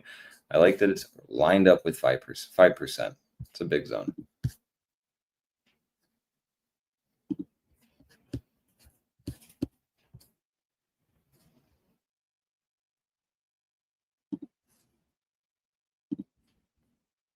Now, we've seen this before, and I can't accurately say this, I can't remember, but I think it was like last quarter. You did see BBWP fire off on the 5-day before it did on Bitcoin on tether dominance. So just something to note on that. You want to watch this carefully. It's slowly moving up, but again, no lit cigar until you're above 15%. That's what matters, above 15%. Theories and ideas don't matter as long as you're under 15%. This is interesting because you're above the moving average. You're going down, but this is creeping up to 15%. This tells you that something is brewing here soon, and really whatever it is could be an explosive move, which just will correlate to a lot of volatility on Bitcoin. The 5 days position nicely, get back above the 5-day EMA 100, big zone. You're in a 5-day breakout that possibly has implications for this BBWP firing off.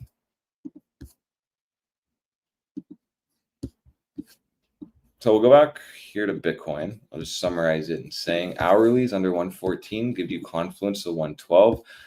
Good setup there. We're currently really short at 116. We also shorted 114.6. So I'm watching that very carefully.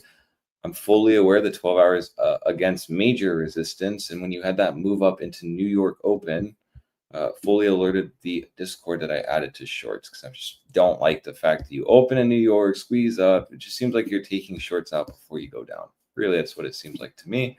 And well, look at that, it's bearish engulfing now. So not really a good sign. And also when you know that, well, hourly still in the downtrend, then that can give you implications that you're probably going to take out this hourly low. You should, right? And if you don't and you keep holding 114, okay, that's also a sign for bullish. You might then go up to test the hourly 9. That did get reclaimed and lost, just closing in 10 minutes. So if you end up rallying from 114, you need to watch this zone.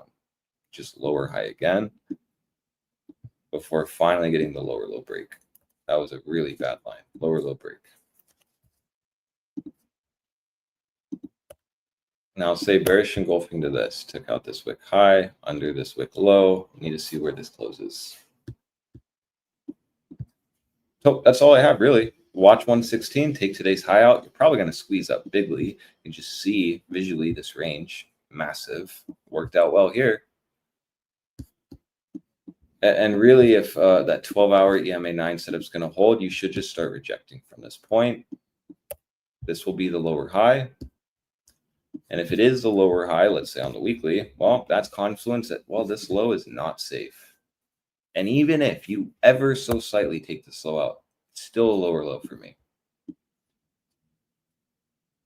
So just be very cautious here if you're longing. Very cautious. And I was saying it when we were up here. Actually, we even said the monthly most likely is going to flip red. That was off the back of like a 20% green candle. So just be very cautious here. You're just in no man's land on the monthly. It could go either which way. But the 5-day, weekly, daily, 12 hours, all saying it's going to dump. So that's very important to then gauge the monthly. So just watch that very carefully. And if anyone is saying it can't get much worse, refer to the BBWP on the higher time frames, because it says, oh, it can get so much more worse. Something we've never even seen before could be brewing. And that's just off of monthly volatility. So just be very aware of that. I mean, if it can't get any worse, refer to the lunar chart, where after a 99% dump, then it dumped another 99%, and then another 99%, and then another 99%, and then another 90%. They can keep doing that as many times as it wants. Did that ever go up? I still have some lunas, but I don't have the luna that they allowed to sell. I think it did go up like a very decent amount, and a lot of people who took the very, very ballsy trade made a lot of money off of that. But then they like added their new coin. If you're talking about Luna, it was like Luna C, and then it just became shit. Yeah, really. I'm pretty sure I'm still on the shit camp, not on the good side, like always, of course. That's where I belong. There were people who were able to catch this bounce over here who made a fuck ton of money off of this. Damn. Yeah. What a bounce. There's nobody. I'm sure nobody bought this, but just for funsies, I'm going to measure it from here. Oh, that's fucked. What? Damn. That's 22 million%. Oh, 22 million. I didn't even fucking see that. Whoa. I missed I missed 22 million out of that, and I was still impressed. Unreal. So what is that? Like if you put $1 into there, you now have 22 million? If you put $1,000, you would have $200 million. But then I'm sure there was not enough liquidity to pay you out. Oh, definitely not. Definitely not. And also, I'm pretty sure they closed the exchange. At least you get $2 million though. Maybe. I don't know. Maybe. It's like when I made $27 million on Wall Street when they fucked up. And they literally, I was like, I called my broker and I was like, all right, boys, well done. Time to cash out. And he's like, oh no, there was an error. I was like, yeah, just like in the flash crash, right? There was an error and you still took my money. And he goes, yeah, but no. I'm like, what do you mean? It's in my account. It's 27 million. He's like, technically, yeah, you have $27 million, but we got to give him back. If you cash him out, they'll take you to jail. I was like, so let me get this straight, son. You guys fuck me and it's fine. I win tremendously and you guys don't give me and I lose. And he goes, I'm not saying that's the case, but it's kind of like that. I was like, no, that is exactly like it. So you can never win. It's game so that you always lose. 100%. 100%. Dude, the fact that people think that Donald Trump, that there's like a major, just think about the stupid news with China, right? That came out on Friday that made the dump go.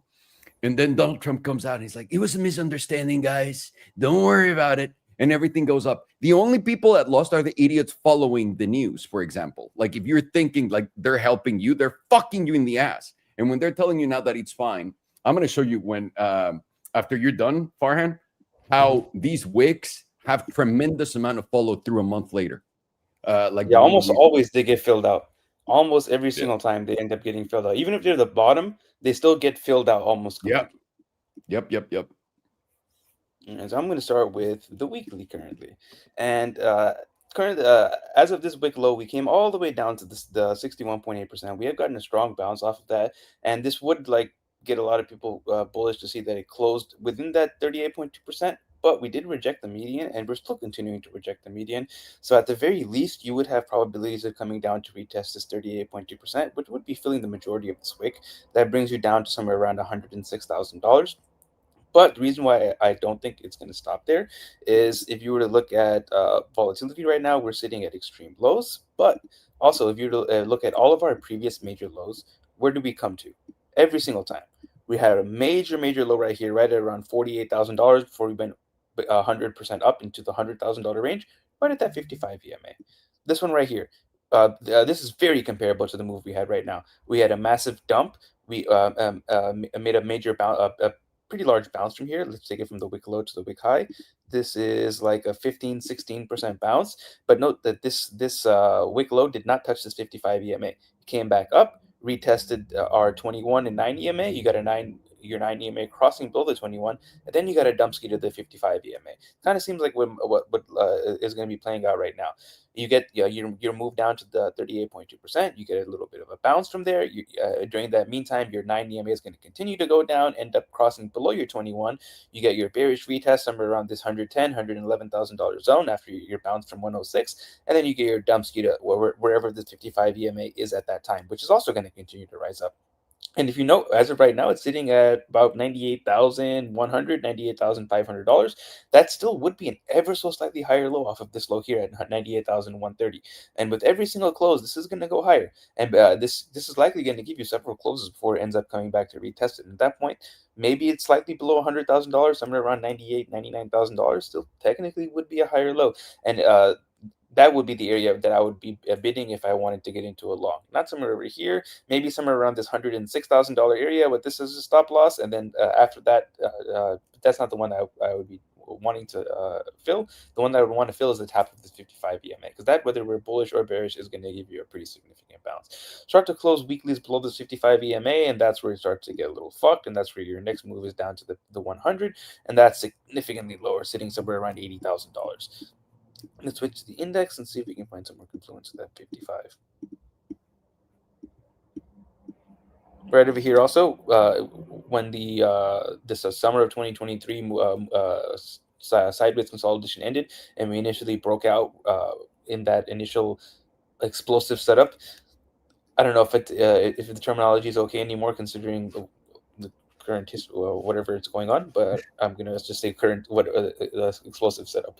But we retested that 55 EMA and then basically blasted off from there. Let's find another example right over here. And in 2021, if you want to say crash, because we dropped more than 50% whenever Tesla stopped accepting Bitcoin, came all the way down to that 55 EMA. This is where you bought them before you went to a new all-time high. Very significant area, that weekly 55 EMA. Whether we're going to be bullish or bearish, I do expect a very strong bounce of that zone. But that bounce is just going to be a bounce until you get back over around $114,000 minimum, but ideally I want to see over $118,000 to say that we're going to go back to new all-time highs. That's the area you want to break, so around $118,000 to be assured of new all-time highs. Right now, weekly is still pointing to the upside on momentum. It's kind of interesting to see that. Although I wouldn't take this sign as like, oh, we're going to go to new all-time highs from here because weekly momentum is pointed up, because we're still below several areas of significant resistance, especially this weekly 9 EMA, weekly median, below all of that, which does give you probabilities that once you lose this 21, which is slightly giving you a pity bounce right now, that you will go down lower. Weekly still giving you a dual buy signal, but this is not the strongest signal, and it is starting to lose curvature. And it still does have that pink below the yellow, which is stronger than this. Let's go a little lower. Let's go to the daily. Actually, let's go down to the 2 week. 2 week is still holding over that 9 EMA, so there's some hopium right here that we are at this 38.2%, although there's a long time before this closes. We have 13 days, which is an eternity in cryptocurrency land. We want to see if you're bullish, maintain closes of this 38.2%, which right now is at 113,271. Little unlucky that I see that happening, but sure, very possible that will happen. And that'll take you to wherever the median is at that time. Right now, the median's sitting at very high all-time high at about $143,000. Likely going to move down. Not sure how much it'll move down. Maybe it'll tap this meme line here at 130, but that's only really playable if once you close over this 38.2%. Hasn't happened yet, and momentum now is pointing to the downside. We have taken out that previous low that we were saying that very close to taking out in the last live stream. Now we've taken it out, and we are still putting in a higher low, so there's still possibility of hidden bullish divergence here. But you would have to close over $126,219. A little unlikely that'll happen, and well, at least on this close, and that'll take you to about 142,000 if you do confirm it. And that 2-week is still giving you that sell signal, which on the as bullish as it looked previously while we were hitting new all-time highs, there still was this sell signal in the background, and now this is just giving you continuation of that sell signal, and now you are getting your pink crossing above the yellow ever so slightly, but this hasn't confirmed, and this has about 13 days and 9 hours left to go to invalidate. But if you do close over this 38.2%, likely this will confirm, and then you're probably going to go to new all-time highs and probably pretty quick. And that would be the idea that the people have right now, that this was it, and this was the flush that took out all of the liquidity, and now we can run it up from here. Certain things you would need to see before that's an actionable strategy. Let's go to 5-day. 5-day also closed below the median. Momentum is currently pointed to the downside with volatility expanding, and the 5-day has now lost the buy signal on the jewel, flipping over into a neutral. We are currently rejecting our 9 EMA. 5 is very close to crossing below the 9. This is likely going to happen on this close as long as you're closing below 115,600. And then that'll likely give you a nice little dump speed to retest this 55 at about the same $105,000, $106,000 area. Let's go lower. 2-day is now also closed below the median, and right now our wick high rejection is right at that median. And as long as we are closing below that median, probabilities are we're going to come back down to this 38.2%, and at that point you're likely going to break down and come get a retest of somewhere around this 100, and that's at like $108,000. Likely at that point, I do think you will get your breakdown, but you still could get a bounce here. This would be that idea of going down to 105,000, get a bounce up to somewhere around 111, and then you get your breakdown. And if that happens, then your target is going to be your 200 sitting, and this is going to ever so slightly rise. Right now, this is at $96,400. This would be that's half of your weekly 55 EMA. Daily is now back over that 100, but wouldn't really look at that as, or we're going to go to new all-time highs as long as you are below that $118,000. If you want an exact number, it's like about 117,964. I think it's easier to just say $118,000. And right now, we are still above this 100. That's at 113,550. As long as we are over that, likely we'll see a bounce from there into somewhere around that 116 to like higher 117 areas. But if you do get that move into the 116s to 118 area, I would look at that as a gift from the market to short that. Although I wouldn't use a super high leverage because the stop loss is a little high. I'd put it somewhere around here. Maybe if you want to go a little lower, although I wouldn't feel more comfortable with that, I would want to put it somewhere around here, around this 38.2%. So that's a little bit of a risk there. That is, if you were to take it from this point here, it's like 4% against you. It's not the best, but the reward is very. It would end up being worth it if you were to measure it out all the way down to about, like, even if you would do it conservative at $100,000. That's like 15% in your favor. So that's pretty good. Although you don't want to use more than like a 5x on this. Momentum on the daily is still pointed to the downside, even though we are getting a bounce. We're still strongly in the bearish control zone. There is possibility of bullish divergence here, but you will have to close over about 115,870 to confirm it, and that's what gives you your move into around 117s to 118s. 4 hour is now turning pretty nasty, with momentum freshly flipping to the downside. And volatility is still contracting, however, and the jewel is very close to giving you a nice buy signal with the pink about to cross over the yellow, and you have the God mode background currently. With this 4 hour candle, though, and the loss of your 21 EMA, I would look for a move down to this 38.2%, around that 113,400. Based off that 4 hour jewel signal, I would expect that to bounce. somewhere around that 113s, and maybe that takes you back up to around like 115 to like 116. Although you're likely not going to get that move into 118s as long as you are below this 4-hour 200 SMA. Close over that'll also tell you that you're likely going to go to 118s. Let's go to RSI.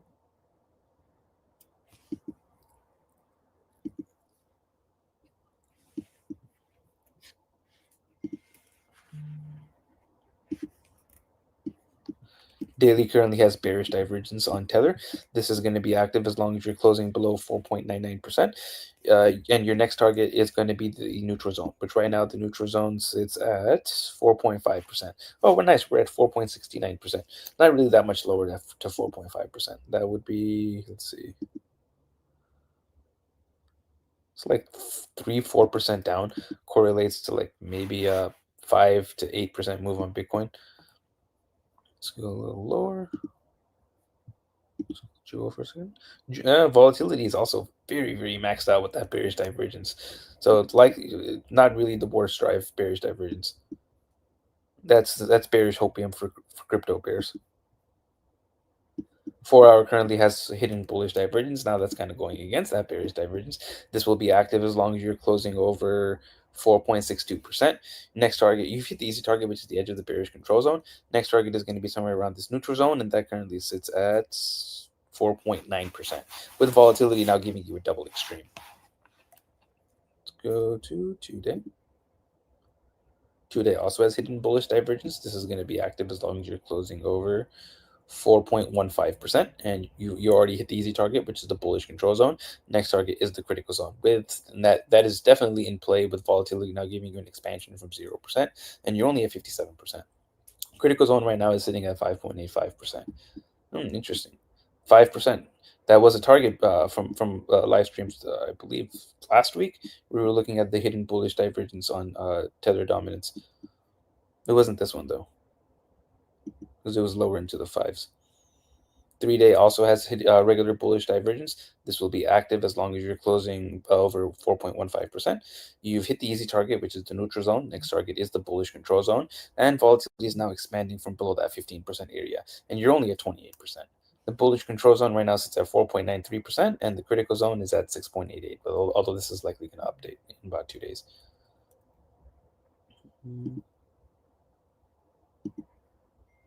5-day also has multiple drives of hidden bullish divergence. 5-day is now closing over that 55 EMA and maintaining over that 55 EMA. Every single time previously, this 55 has been a major rejection spot where Bitcoin has gone to new all-time highs or new cycle highs off of it. And the divergence is going to have an easy target of this bullish control zone, which right now sits at 4.87%. But if you notice volatility, now we're just starting to expand from above the moving average at extreme lows. So this does give you volatility confirmation above that 15%. You're going to have to target this critical zone, which is going to update, but right now it's sitting at 7.11%. Oh, nice. 711. The Japan number.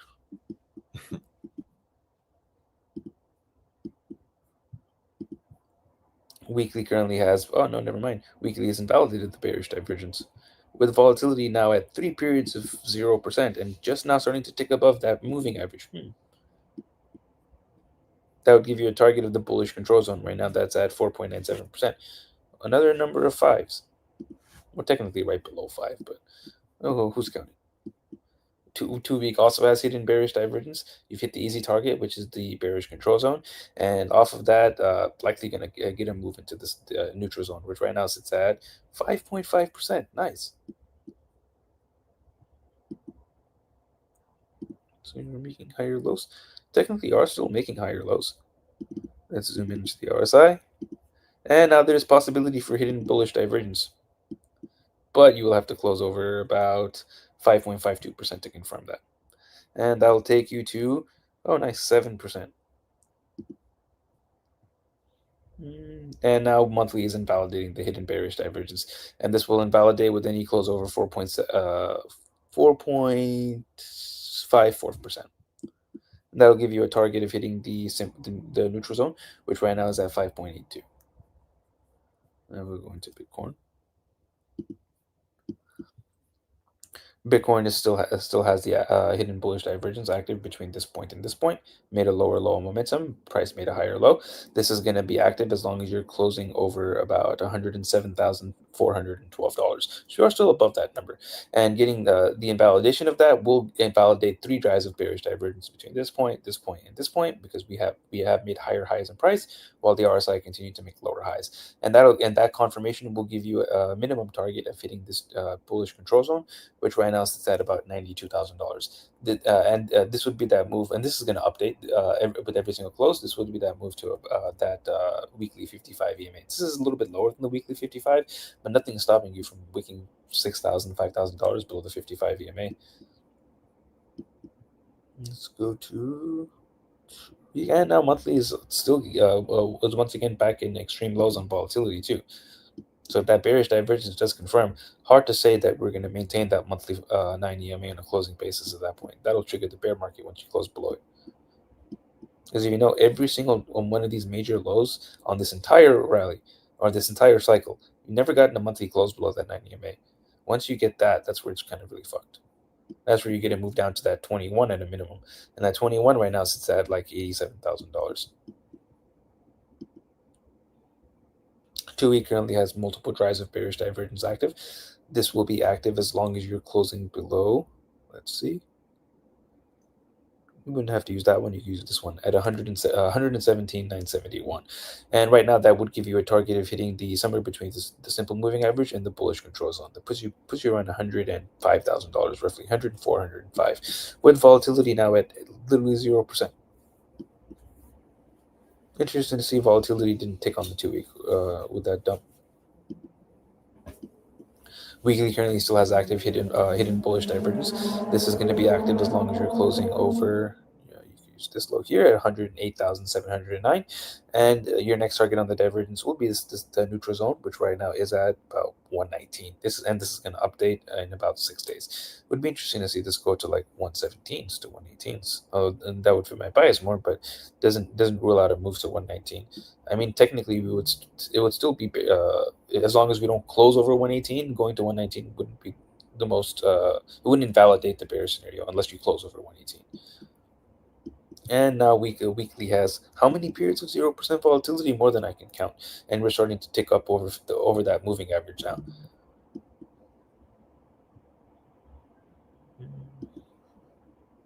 Five days now confirmed multiple drives of bearish divergence. This is going to be active as long as you're closing below $124,211. Next target on the divergence with volatility at extreme lows is the bearish control zone.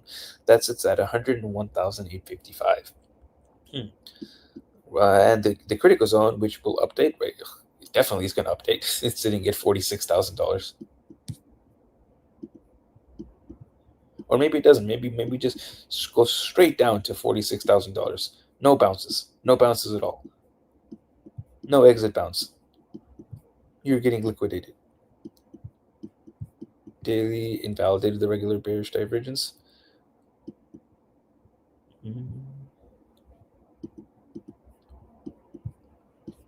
4 hour now has hidden bearish divergence on Bitcoin, just confirmed on this previous close. This will be active as long as you're closing below 115,650, and your next target on that divergence is going to be the edge of the bullish control zone, which is at about 113, and then you've got the neutral zone at about 110, and volatility is now giving you a double extreme with hidden bearish divergence. Interesting to see that. We'll go to momentum. Actually, let's go one more time for lower before. Nothing.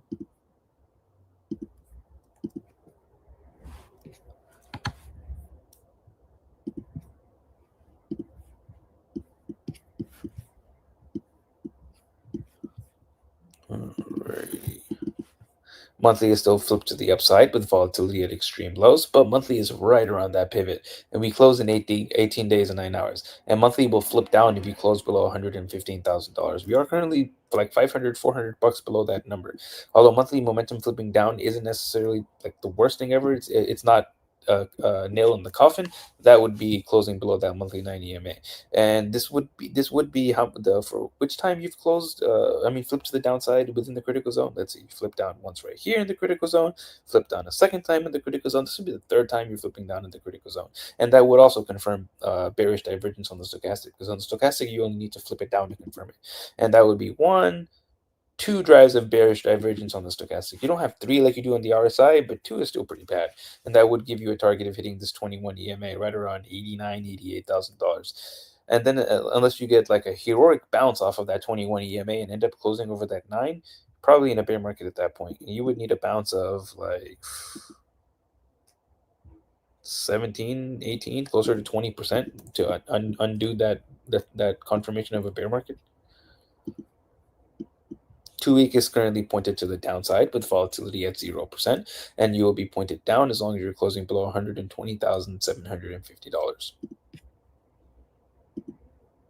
Weekly is currently freshly flipped to the downside, rejecting the bullish control zone. Volatility is at 1%, and we will be flipped down as long as you're below $117,800.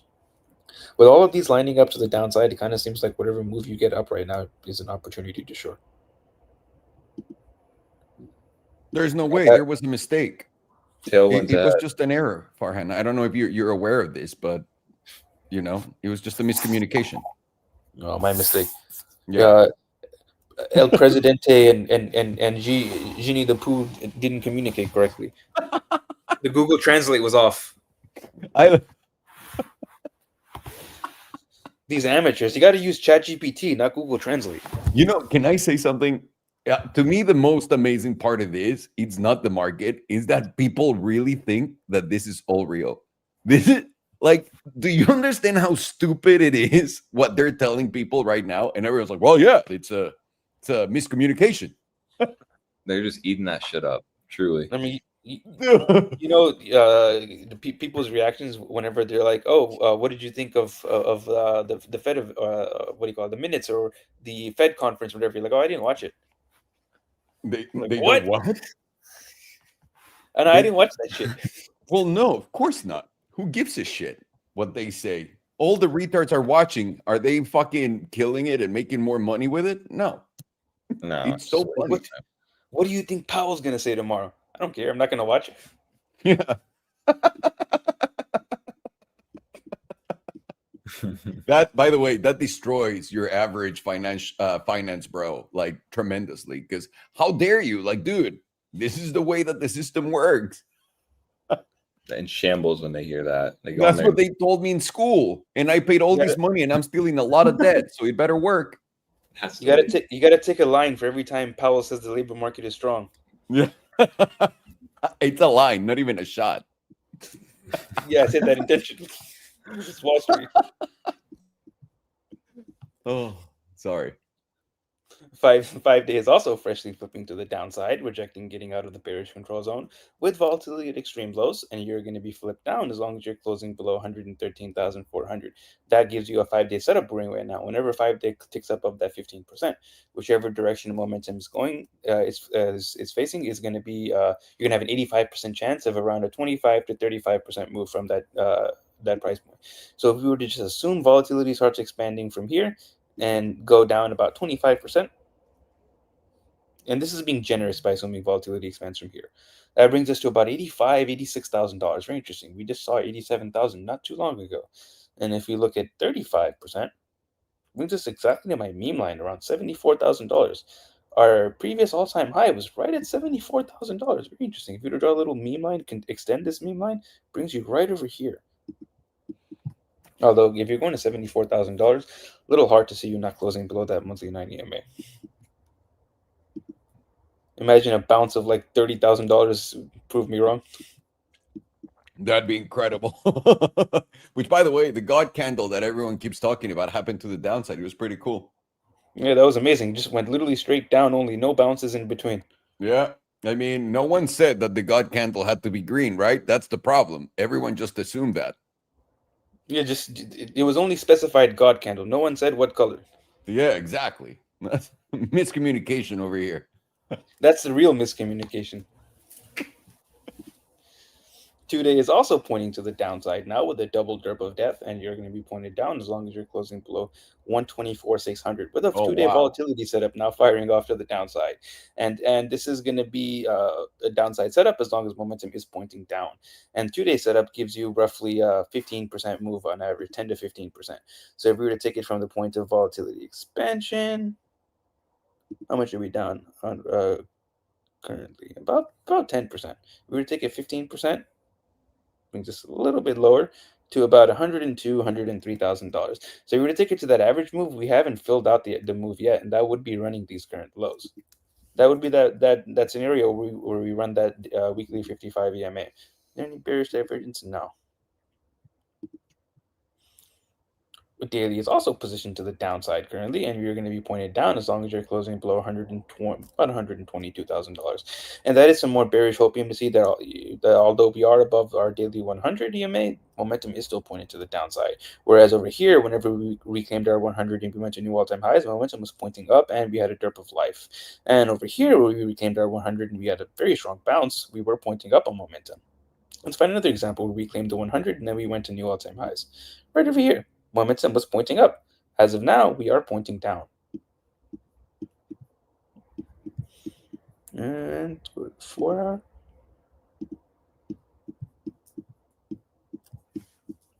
4 hours currently giving you double extreme with momentum currently pointing to the upside, and it is going to remain pointing up as long as you're closing over 112,900. So as long as this point is pointing up, more likely to get a little bit of a move higher to tap that 116 area for that 4 hour 200. 2 hours currently freshly pointing to the downside, but volatility is contracting while momentum is pointing down, and you're right at the edge of that critical zone, and you're still holding this 21 EMA. So as long as the 2 hour is still holding the 21 on a closing basis, I would expect a little bit of a move higher to tap somewhere around that 116 area, maybe one's higher 117s. Lose this 2 hour 21, but you're very close to doing right now. That goes out the window, and you're going to get that retest before you get the bounce of around 106. Let's go back up 4 hour. Okay, let's go a little bit lower. Only one more time frame lower. We're not going to do the 15-minute today. And hourly is now getting volatile. Hourly is now getting volatility expansion with momentum to the downside and a derp of death. It came just above that 15%. Didn't quite go to 15%. This still is a volatility setup to the downside, and you're you've invalidated your silver cross, and you're about to retest your silver cross. The invalidation for this downside setup is basically just reclaiming that silver cross, closing back over that hourly 21 EMA at around $114,600. Go back up. The hourly and 2 hour kind of seemed like this 4 hour setup is going to be invalidated. Okay, let's go up.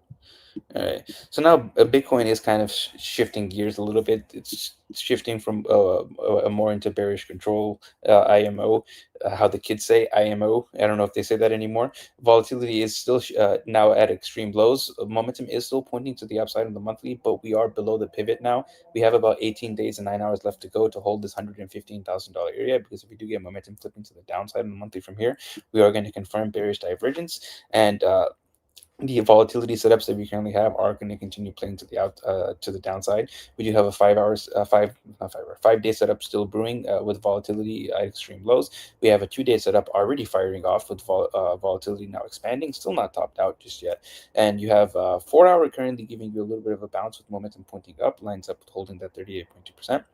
But you are below the median, so it is more likely, probability-wise, that you're going to get a retest of somewhere around that $106,000 area first, if any, before any type of bounce. And the 2 hour and 1 hour kind of do confirm that, with momentum starting to flip to the downside, making it more likely the 4 hour will flip down. And the invalidation right now for that move down is basically just holding over $115,000, and then that'll likely send you up to somewhere around 117 to 118. But if you do get that move, I would be looking to short that and put my stop loss around 122,000, and looking for a move from around 118 down to conservative level around $100,000. Although probably going to go a little bit lower to tap that 55 EMA wherever it's at. But I would want to front run that.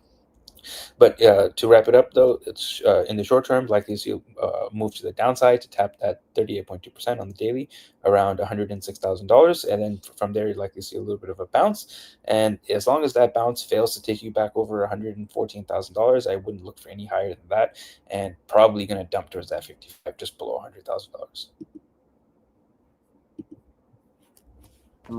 Pretty damn good. Thank you so much, senor. 1 second. Oh, fuck me. Of course. And before anyone comes at me, if we go to new all-time highs, I give you the invalidations. I wouldn't worry about that. Let me just say, I would not worry about that. Bitcoin dominance, that's where I'm going to start. And I want to talk to you about this. So every time we have these fucking predatory wicks, we get a little move to the down, and then we go break the wick and go and basically make all-time highs or like relative highs. And this happened in Bitcoin dominance when? On the 3rd of February on 2025. Do you guys remember what happened around those dates? I'm trying to think. February. It's the beginning of this year. Guys, the tariff. Fucking mega dump from the tariffs. Jesus Christ. That was February? Right, that.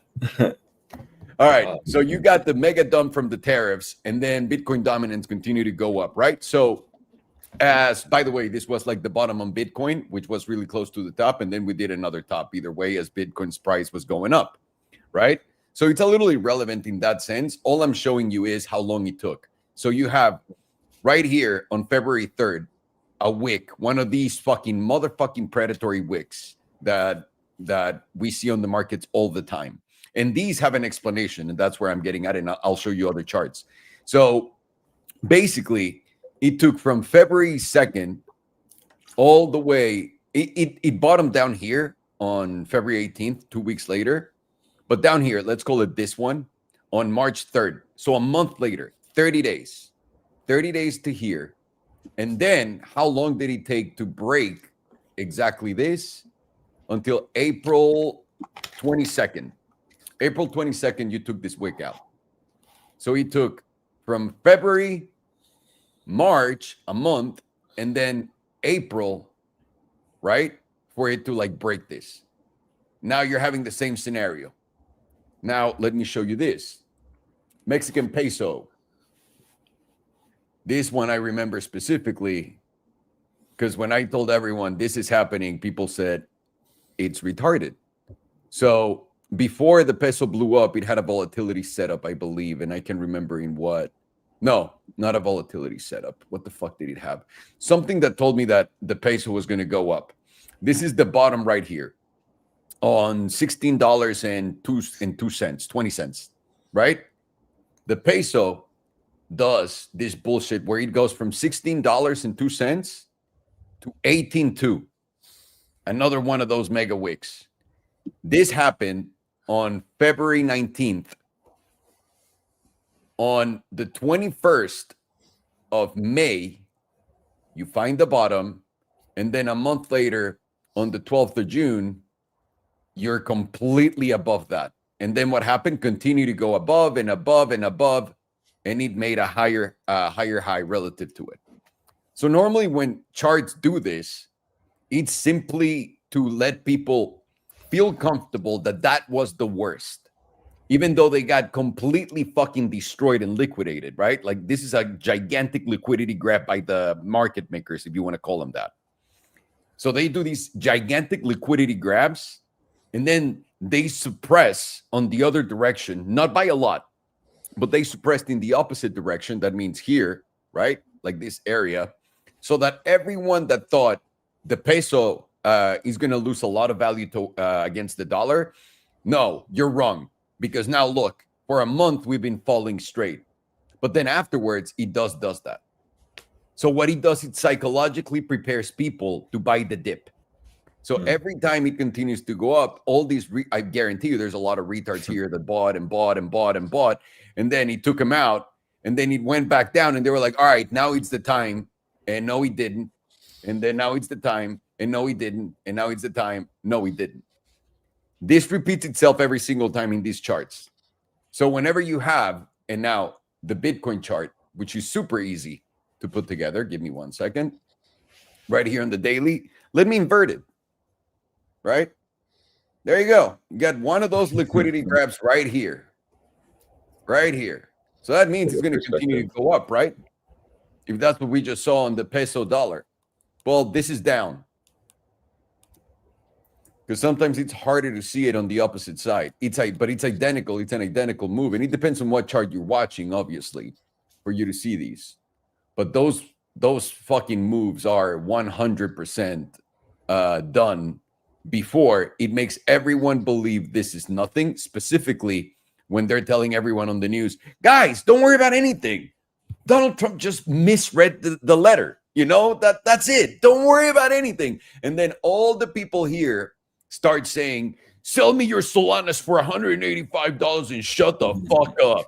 Like the geniuses that they are. That Everyone's trying to be Sam. Traditional bear market phrase from 2022. All the way down.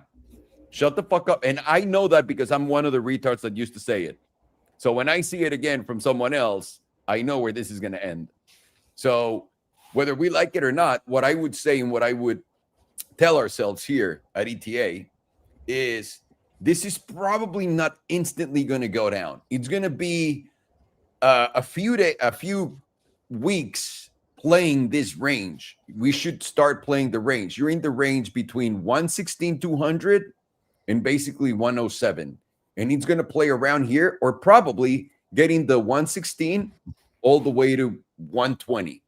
One of these two ranges is what's going to play. If you're above this, you're going to play this range. If you're below, you're going to play this range. That's how I would play it myself.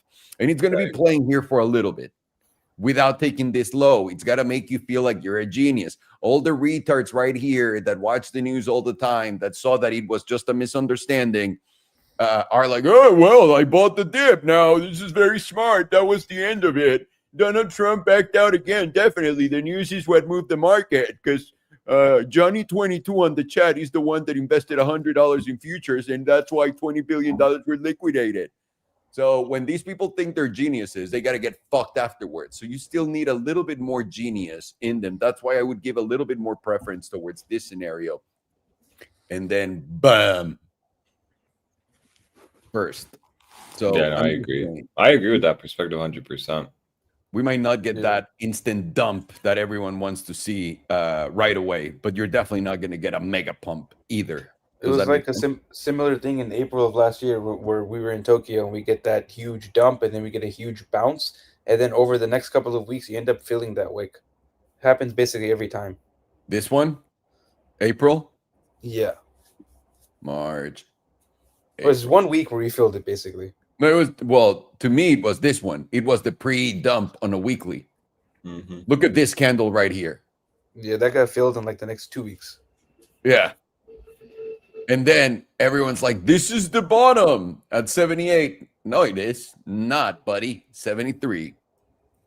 Yeah, what's that EMA right there? This is the 55. So you haven't touched it. It's at 98 right now. And now the best game in here is if you don't go and take the 98 out instantly, if you come and play in this range, but like keep making like for a little bit higher lows than this one, you know that you're going to dump tremendously. And the reason why is Bitcoin before going up, it likes to go lower. It likes to consolidate like this. High, low, high, low, high, lower, low. And right here, when everyone is like, oh no, it broke structure, that's when it breaks out. Yeah, it's every Bitcoin fucking time. It goes against CA like to the top. Fuck over the technical traders. Yeah, of course. It's fucking brilliant. And I think this is like the way that big funds are just warming up before stocks turn into 24/7 casinos. And this is how stocks are going to behave too. Because stocks do respect these levels the most. Maybe not NVIDIA, for example. NVIDIA does the same bullshit as Bitcoin. But the rest kind of like respect the higher high, higher lows, and all that crap, whereas crypto doesn't. And I think the rest will basically turn into crypto in that sense. Because there's so many people now that know TA. So now this is why I need to read the chart. Like, what is the chart telling every retard that can read basic TA? And that's where the experience comes in, because you can't just do normal TA on Bitcoin. It is just one of the most volatile assets. It is predatory. You have to have experience with it. Yeah, tremendously. But that was great and very clear. Thank you so much, boys. Right after we got UNH, and then PTLO. I'll do whichever one. Let me see here. I'll do United Healthcare. I did that last time. They got a new CEO to take out. Oh, nice. There's a new CEO that can, that they have the most denied claims of everyone by a lot, right? Oh, yeah. That's why that's why they say they killed that dude. I'm sure that dude was trying to he was like, guys, maybe we should not do this. And they killed him. And now they got someone that will actually continue to do the job. He was also being charged with insider trading, which made the stock fall. Yeah, I mean, that's horseshit. Like, they never go, come on. You know how this works. If you're really an insider, there's no insider trading. There's only insider trading when you're outside. And even for $1,000, $1,500, they'll go for you, right? Everybody knows this. This is why the account that made $150 million on a short right now, that everyone's like, an insider. Yeah, that means that they knew that they were going to do this. They dumped it. They put this out so that you can also get people confused on it. And then they can have the same account open other trades to confuse them further. But that's them. If it was someone outside, if it was me that I heard Donald Trump doing that, and I put $1,000 before, they would come arrest me instantly. It's an illusion that exists. There's no random person that just benefits from it. This is on purpose. Insiders want you to see what's going on. So that's another thing to know in the paranoid world of conspiracies, boys.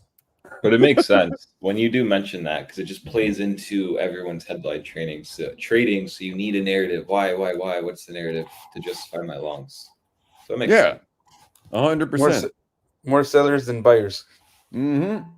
If you guys just always know that the internet is not free and they show us what they want us to see, and that's what they're pushing, then you understand that everything you're reading, you start questioning it and going like, why am I seeing this? Why are they showing me this? And then that's when it becomes easier, in my view. It's like the Tesla thing, right? They're telling everyone, no, now for real, they're going to kill Waymo and they're going to kill Uber. But before, while they had they were going to have the best quarter of their life, no one said anything while the price continued to go up. And now that they dumped it on them, they're all like, no, but the AI thing is coming now. Oh, dude, the market's fun. This is so fun. It's a fun market now. I'm enjoying it. I'll take it. Absolutely. All righty. I'll get to this and I'll shut the fuck up. Thank you, boys. Vamos a empezar con el análisis de Bitcoin, por supuesto. Estamos viendo, es básicamente fácil. Les había enseñado esto al principio y se los digo una y otra vez. Cuando tienes este tipo de wicks, como el que acabamos de ver, sobre todo en la diaria, ¿no? Con este tipo de bajón y además el wickazo para abajo y después la recuperación, normalmente estos son wicks predatorios. ¿Qué es lo que hacen? Te dicen, ¿no? Te mandan un wickazo a la verga para que creas, güey, soy un genio, compré el fondo, no sé qué, y luego te dan otro y te dicen, ¿no? Y el mejor ejemplo que tengo es en dominancia de Bitcoin. Ustedes saben mis objetivos en dominancia de Bitcoin, ¿dónde los tenía? Tenía yo mi objetivo acá en el 62% y vean hasta dónde llegó. La última vez que la dominancia de Bitcoin hizo esto, en octubre, esto fue ahorita, la última vez que lo hizo fue acá. Esto es para la gente que está apenas llegando, en febrero del 2025. ¿Y qué pasó después? ¿No? Y esto se repite en todos los patrones, en todas las tablas. ¿Por qué? Porque esto es psicología humana. Esto es lo que tienen que aprender ustedes, lo que tenemos que aprender todos. Esto es psicología humana. Lo que hacen es, te tiran un wickazo de este tamaño e instantáneamente lo bajan a este punto, ¿ok? Entonces, toda la gente que aquí dijo, güey, la dominancia de Bitcoin va a romper, instantáneamente borrado en un día, y luego te llevan aquí abajo y te tiran. Tomó un mes de aquí, de febrero, del 4 de febrero a caer básicamente la mitad de un mes, a caer hasta el fondo y después volver a caer a retestear ese fondo el 3 de marzo. Un mes, 30 días de aquí a acá. Y luego, ¿cuánto tiempo tomó en pasar justamente el Wicazo? Lo hicimos con esta vela. ¿Cuándo fue esto? El 21 de abril. Entonces, del fondo, el 2 de marzo, pasó un mes y 20 días para romper lo que hizo este wick. ¿Ok? Pero de ahí se siguió a máximos históricos. Bueno, no históricos, locales. Acá nos volvió a hacer lo mismo. ¿Qué quiere decir esto? Que vamos definitivamente de vuelta mínimo al 64.81%. Ahora, lo que los quiero invitar a que ahora vean con esto en la dominancia de Bitcoin es lo siguiente. ¿Cuándo fue esto? Y ahorita está muy chistoso porque les pregunté a Alex Parham de esto, el 3 de febrero del 2025. ¿Qué pasó el 3 de febrero del 2025? Déjenme les refresco la memoria en putiza. Diciembre, enero, febrero. Aquí estamos en febrero del 2025. Caíste hasta los $74,000. ¿Ok? Cuando la dominancia de Bitcoin dio ese spike, caíste hasta los $74,000. Y después con la dominancia continuaste subiendo. Pero al principio fue eso. ¿Ok? Entonces, la dominancia de Bitcoin ya te hizo el setup instantáneamente. Y esto funciona todas las veces y no nada más tiene que ver con Bitcoin para que lo entiendan. Les voy a poner la gráfica del peso. Una vez más, estamos repitiendo lo que vimos antes solamente para que aprendamos esto porque es psicología humana, no de otra cosa. El peso mexicano, lo voy a poner rápido en 2 semanas para que lo puedan ver bien. El peso mexicano, para que vean la tabla, ¿no? Viene en caída. Están viendo la subida porque este es el dólar ganando terreno contra el peso. Entonces, esto es al revés. ¿Ok? El dólar a través de las décadas, esto viene desde 1900, este canal empieza en 1995. Tiene 30 años este canal, ¿ok? En el que el peso ha perdido valor en contra del dólar por 30 años, todos los años. Y obviamente hay años que les va mejor al peso, pero normalmente cada que venimos a la parte baja del canal, regresamos ¿a dónde? A la parte alta eventualmente del canal y cuando vamos a la parte alta, a la parte baja del canal. Bien, ok. Ya que tenemos el peso y que vemos que desde el 2014 hasta acá, el 2024, el peso había estado en una tendencia alcista contra el dólar. Ahora, los voy a traer a la diaria, voy a poner esto acá y los voy a regresar aquí. Justo acá fue cuando me estaba recién llegadito a California, me acuerdo perfecto todo este pedo, y acá les hice un TikTok. El fondo del peso contra el dólar fue acá, en los 6.2, en los 16.20. Ese fue el fondo, aquí abajo. Instantáneamente después de esto, te dio este wicazo. De 16.2 a 21, a $18.14. No suena tanto, pero mámense esto. 11% en Forex, en nada, en días, ¿ok? Porque estos son días. Vale. Vienes, haces esto el 19 de abril. El 19 de abril, yo aquí estaba en lo que estaba subiendo acá, le dije a todo el mundo, este creo que es el fondo del peso. El dólar va a subir, compren dólares. Acá tienes esto rapidísimo, llegó a 18 y me acuerdo de verga, güey, nunca en mi vida me había pasado algo donde había dicho que esto iba a pasar y pasó tan rápido. Pero instantáneamente volvió a bajar, como en la dominancia de Bitcoin. De los 18, regresó a los 16.5, ¿ok? ¿Cuánto tiempo tardó? 19 de abril a 21 de mayo, un mes. Una vez más, ¿cuánto tarda esto? Un mes, ¿ok? Pero ¿qué pasó después de esto? Para arriba. Eso quiere decir que siguió este movimiento. Lo que este movimiento hizo fue hacer que todo el mundo dijera, Nel, fue el dump institucional gigantesco de todos los bancos mexicanos por dólares. Pero te dijeron después, no, tranquilo, ve, no pudo ni pasar al S&P 200, se quedó ahí abajo. Toda la gente que dijo que ya fue victoria, se la pela. y pito, lo mismito estás viendo con Bitcoin. ¿Qué otras evidencias tengo? Todo el mundo diciendo lo mismo que en el mercado bajista del 2022. Véndeme tus solanas a 185 y ve a chingar a tu madre. Ve, vende. El comportamiento humano nunca cambia porque no aprende nada nadie. Nada, nadie.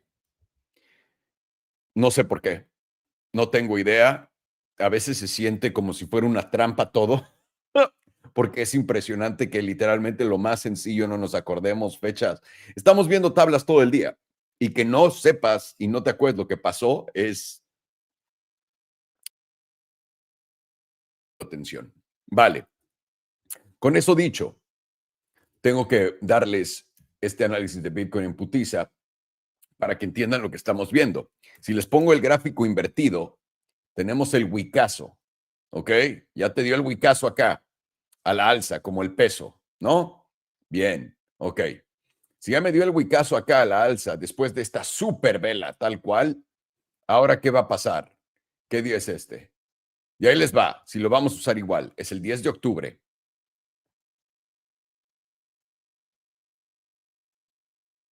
El 10 de noviembre, probablemente tengamos a Bitcoin por acá, en los $120,000.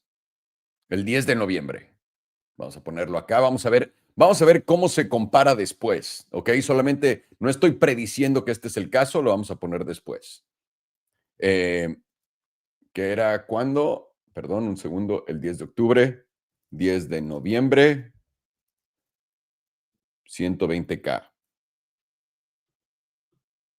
¿Ok? ¿Y a qué me refiero con esto?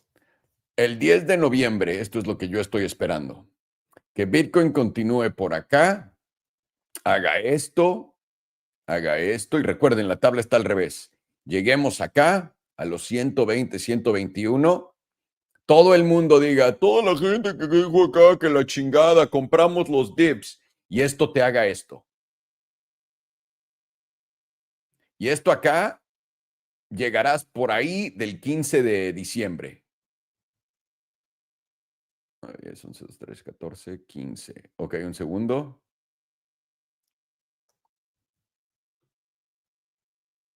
Acá. ¿Y ese qué nivel es? 97. Ok, sí, porque este es donde está este wick. Así es como tienes que un poco ver el mercado. 97K, el 10 de o 15 de diciembre, ¿cuándo dijimos? 15 de diciembre.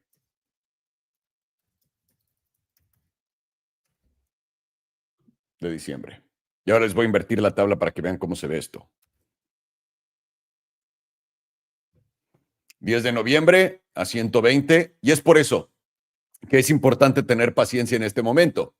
Porque lo que todo el mundo está haciendo en este momento es chopear. Ahora, si vas a entrar en esta zona de chop, lo que quieres hacer y lo que quieres entender es qué rangos tienes.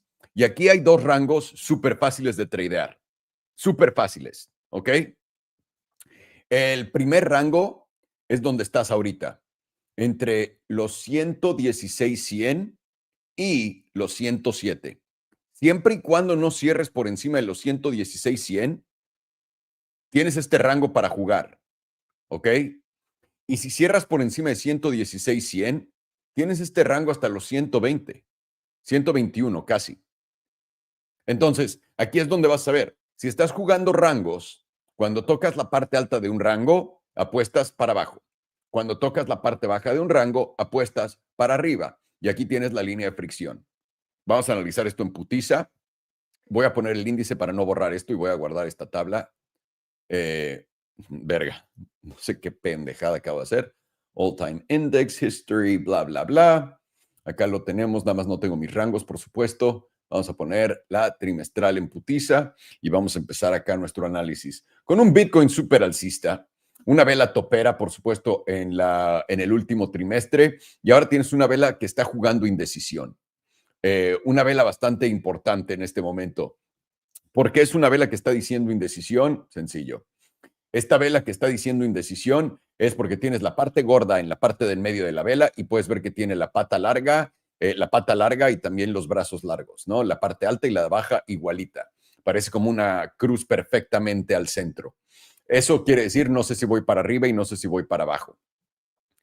Esto lo está haciendo muy temprano, todavía faltan 2 meses y 20 días casi para cerrar, pero ¿qué hemos estado viendo nosotros? Nosotros hemos seguido la tendencia de básicamente esto en la tabla de cripto. ¿Qué es lo que ocurre en estos, ¿cómo se dice? Con esta volatilidad. Cuando la volatilidad va para arriba en la trimestral, el precio va para arriba. Y cuando la volatilidad contrae por debajo del promedio, el precio choca. Cuando el precio encuentra fondo aquí con la volatilidad y continúa la alza, el precio sube. Esto fue la pandemia justamente cuando empezó. Esto fue el 2021. Pero el precio no deja de subir hasta que cae oficialmente por debajo del promedio. Lo hemos platicado, esto es lo que es contracción. Y adivinen cuál es la primera sesión acá, la de octubre 21, donde el precio efectivamente hizo tope y después cayó hasta 2023. 2023, ¿se acuerdan del setup de Hamas? Y nos llevó hasta acá.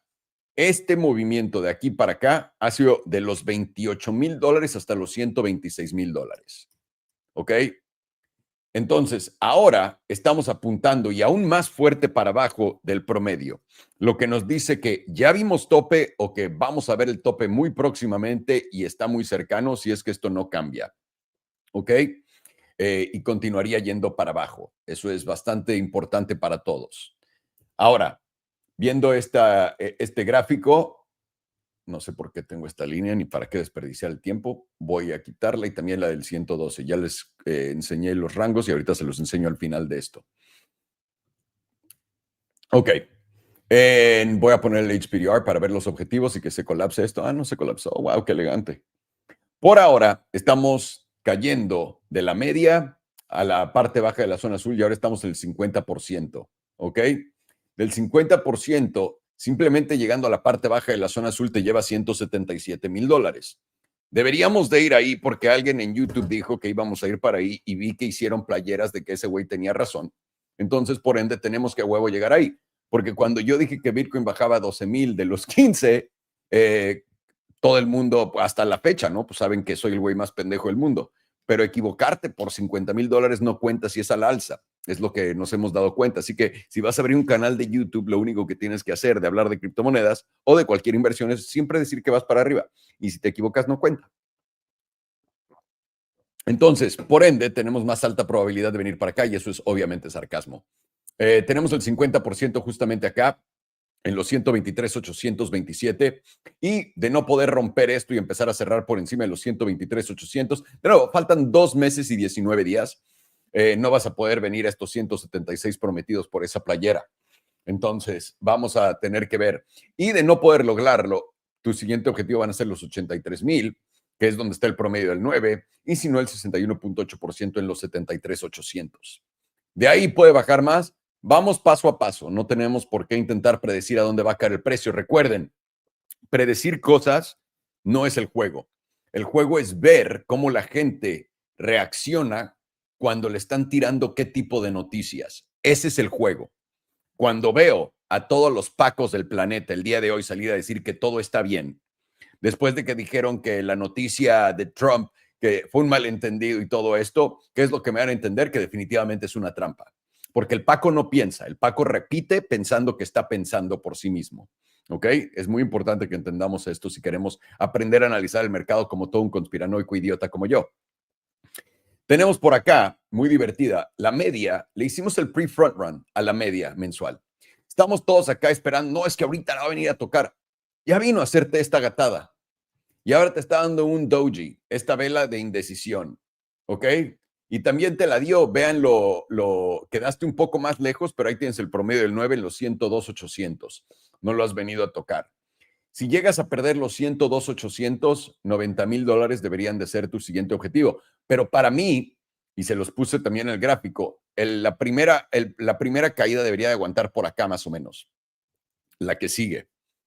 Y para mí vamos a tener menos probabilidad de venir a la media de acá arriba, porque ahora estás teniendo momentum apuntando para abajo en todas, con volatilidad expandiendo en varias situaciones en donde estás viendo el movimiento a la baja, etcétera.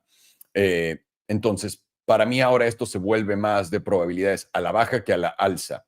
Pero en lo que ocurre, estamos jugando el rango que ya les dije, entre los 116.100 hasta los 107.400 y arriba de 116.100 hasta los 120, casi 121. Esos son los rangos que vas a estar jugando. Arriba de 1 vas para arriba, abajo al tope de 1 vas para abajo. ¿Ok? 2 semanas. 2 semanas. Bueno, en la mensual, y esto es algo que hemos estado platicando por cuánto tiempo, tenemos el setup de volatilidad más duro de toda la historia en la tabla en el índice de Bitcoin. Voy a poner mi línea meme por acá para que lo puedan ver cuando destape. Y cuando tienes volatilidad muy abajo, para la gente que está apenas entrando por acá y aprendiendo, cuando tienes la volatilidad tan baja, te va a dar el movimiento más agresivo. Tienes la probabilidad más alta de tener un movimiento durísimo y sobre todo cuando tienes esto en una temporalidad tan alta como en la mensual, ¿ok? Porque en la trimestral, si la volatilidad te dio, denle 30 minutos a esto para que cargue, porque si en la mensual de la parte más baja, que fue acá en octubre con el setup de Hamas, te dio el movimiento más grande en la historia de Bitcoin, ¿no? Altos históricos potentemente. Solamente de aquí a acá puedes entender por qué en la mensual esto va a ser un destapadero, cabrón, cuando se dé. Y ahora, puede ser a la alza o a la baja. Todavía no tenemos una respuesta porque no tienes esto. Una vez que volatilidad cruce el 15% y el promedio, estaremos ya viendo a dónde está apuntando el precio. 2 semanas te prepara otro setup de volatilidad. Lo puedes ver por acá en punto volatilidad nula. Ha estado abajo por un rato desde el 1 de septiembre y continúa a la baja. Eso quiere decir que también en la temporalidad de 2 semanas vamos a tener un movimiento bastante brusco. Ahora, habías tenido una vela, cerraste la vela pasada como un doji, ¿no? La de 2 semanas que acaba de cerrar justamente ayer. Esta es una vela de indecisión. Has aguantado el promedio del 9, te había tirado acá, lo aguantaste, aguantaste, aguantaste, y ahora esto te debería decir que vas a aguantar. Sí, puedes aguantar por 2 semanas por encima de los 113.700 o 113.200 más bien, porque es el promedio del 9 también, deberías de tener probabilidades de venir a la media que está en los $143,000. De no aguantar esta zona, tu siguiente objetivo es el 50% que está en los 107. Ese sigue siendo dentro del rango que les digo en el que estamos, por lo que podría jugar. Para mí el 107 tiene más sentido, a menos de que hagas un SFP por acá, los 121 nada más un poquito, y pues como esta vela o esta vela que no hicieron ni llegaron a tocar nada, podría ser más probable. Entonces, una vez más, aquí para ser prácticos, 113.200 a la baja te va a llevar a 107 y siempre y cuando estés 113.200 arriba, deberías de tener más probabilidad de buscar estos máximos históricos. Pero Momentum está apuntando a la baja en la tabla de 2 semanas. Semanal, tienes un setup de Hamas calentadísimo, lo pueden ver acá. Volatilidad es nula, todavía tenemos 1, 2, 3, 4, 5 periodos, 5 semanas sin volatilidad en Bitcoin. Tienes rechazo de la media y también de la parte baja de la zona azul y un nuevo rechazo de la media justamente en este momento que está en 116, 125 y eso nos lleva a mi rango una vez más de no poder aguantar los 111, 106, 400, que es tu promedio del 34, debería ser tu siguiente objetivo. Y si no aguantas los 102, 500, que de nuevo, todos esos son los objetivos de los rangos que hemos puesto y ahorita les voy a enseñar esa tabla para que lo puedan voltear a ver. Con volatilidad acá, en la de 5 días, les voy a enseñar esto. 5 días vienes a preparar un setup de Hamas de no mames, ¿ok? De no mamar. El setup de Hamas en sí, en el 2023, fue solamente con un periodo de nula volatilidad y bolas, güey. Esto es una mamada. Entonces, vamos a ver, y ahora el setup de Hamas fue a la alza, fue explosivo a la alza, vamos a ver si este es explosivo a la alza o a la baja. Pero ya estás en la de 5 días. Tienes volatilidad en la mensual preparando uno, volatilidad en la de 2 semanas, volatilidad en la semanal, volatilidad en la de 5 días y ahora nos vamos a acercar más. Con eso dicho, por ahora en la de 5 días tienes el rechazo, el promedio del 5, el promedio del 9 que está en los El 5 está en los 116,200, una vez más, para agregar un poco más de confluencia a esa zona. La parte baja de la zona azul está en los 109,850 y el promedio del 34 en los 110, que es donde deberías de ranguear y poder aguantar. Aunque si llegas a perder esta zona de los 109, dice por acá que los 104 serían posibles y el 61,8%. Me gusta este 61,8% en 100 porque es parte de lo que yo estoy viendo y ahorita se los pongo enfrente. Diaria, tuviste un setup de volatilidad a la alza y ahora volatilidad contrajo ante esto, ¿no? Ante este putazo para abajo. Veniste y tocaste el SMA 200 en la diaria que no lo habías tocado desde que lo recuperaste en abril, después de los grandes aranceles que le pusieron a Bitcoin. Por cierto, que baje esto porque China iba a poner, Estados Unidos y China iban a ponerse aranceles y no sé qué. ¿Alguien sabe cuánto cobran por los aranceles de Bitcoin? Porque obviamente lo importamos todo el Bitcoin de China, ¿no? Es una mamada que hay adultos que creen estas historias. Por eso vamos a leer la Biblia. Porque no mames, si se creen lo que les está diciendo el gobierno, tenemos que mínimo creernos lo que dice la Biblia, ¿no? De cabrones que vivieron 950 años, etcétera. Se maman. En fin, habíamos caído, tuviste dos cierres por debajo del promedio del 100, que es la línea roja que estás viendo por acá. Aguantó el 88,3% y eso nos regresa para acá. Ahora, ¿dónde están los niveles? Bien, 113,500 es muy importante para el precio porque si lo pierdes te puede dar otro Domsky tranquilo a los 112,400 y de ahí para abajo, una vez más, a los 107. Por encima de los 115,500, siguiente objetivo debería ser los 118. El promedio del 9 está en los 118,700 y el 50% está en los 120,280. ¿Ok? Que coincide con mi rango más o menos que tenemos para tradear. El mejor caso sería en los 122,130. Esa sería mi extremidad del trade, del rebote para acá, hacer esto y pito para abajo. ¿Ok? Esa sería mi extremidad. Ahora, vamos a la de 12 horas. 12 horas tuviste volatilidad, literalmente expandió en putiza y pueden ver todos los periodos de máxima volatilidad en la que está. Ahora, dejo de pintar como pendejo. En la de 12 horas continuamos debajo de todos los promedios. Esta tabla es bajista, pero bajista y no mamadas. Tienes esta vela envolvente bajista, tienes 1, 2, 3, 4, 5, 6 y probablemente 7 cierres debajo del SMA 200. Esto podría estar jugándote el rango hasta literalmente el 88,3% en los 109. Ahora, la de 4 horas empieza a despertar, pero ya ve dónde estás. Y acá justamente donde está el SMA 200 está en los 116,100. Y es por eso que digo, mis rangos es lo que yo usaría en este momento para tradear, nada más. ¿Cuáles son esos rangos? Pues vamos a los rangos para que los tengan aquí y los apunten. Déjenme quito el HPDR. Y voy a poner mi tabla en la diaria para que lo puedan ver de cerca. ¿Ok? Rangos. Siempre y cuando, aquí esta línea meme, 116,200 o 116,100, 116,200. Aquí. Por encima de 116,200, primera zona de fricción, 117,600. Parte alta del rango, 121, 120,900. ¿Ok? El extremo, 123. Ese sería el extremo, el 50%, bla, bla, bla. Acá. Si estás por debajo de los 116, puedes tranquilamente venir a jugar en el rango hasta los 107. Si llegas a romper este rango a la baja, te va a llevar a los 97. Y es ahí donde te digo que para el 15 de diciembre deberíamos de estar ahí. ¿Por qué no más abajo? Porque tiene que jugar con esto. Aquí cuando lleguemos a la zona de los 97, aquí hay un mínimo.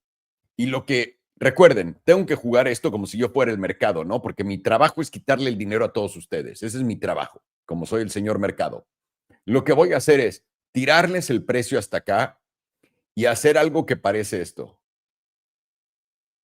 Consolidación alcista. Llevarte probablemente hasta los 107, tal vez romper una vez más hasta los 111. Y aquí, ya que toda esta gente se sintió genios de que compraron este mínimo otra vez, toda la gente va a salir a decir, véndeme tu Bitcoin, véndeme tu Solana. Van a venir acá y van a hacer un round trip de no mames para dar continuación al siguiente nivel hasta los 88.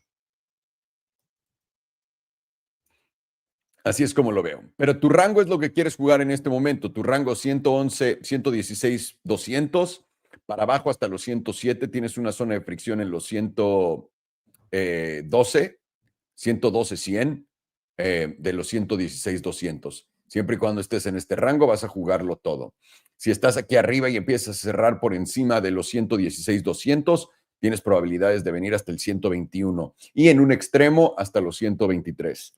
Aquí arriba hacemos shorts, aquí abajo cerrando alcistamente longs, aquí rechazando shorts y pues se sabe la historia, aquí longs, ¿no? Así que así es como estamos viendo todo esto. Estaría mal esta teoría si nos vamos a máximos históricos, pero contundentes, potentes. Vean estos máximos históricos patéticos. Esto, 123, 124, 126.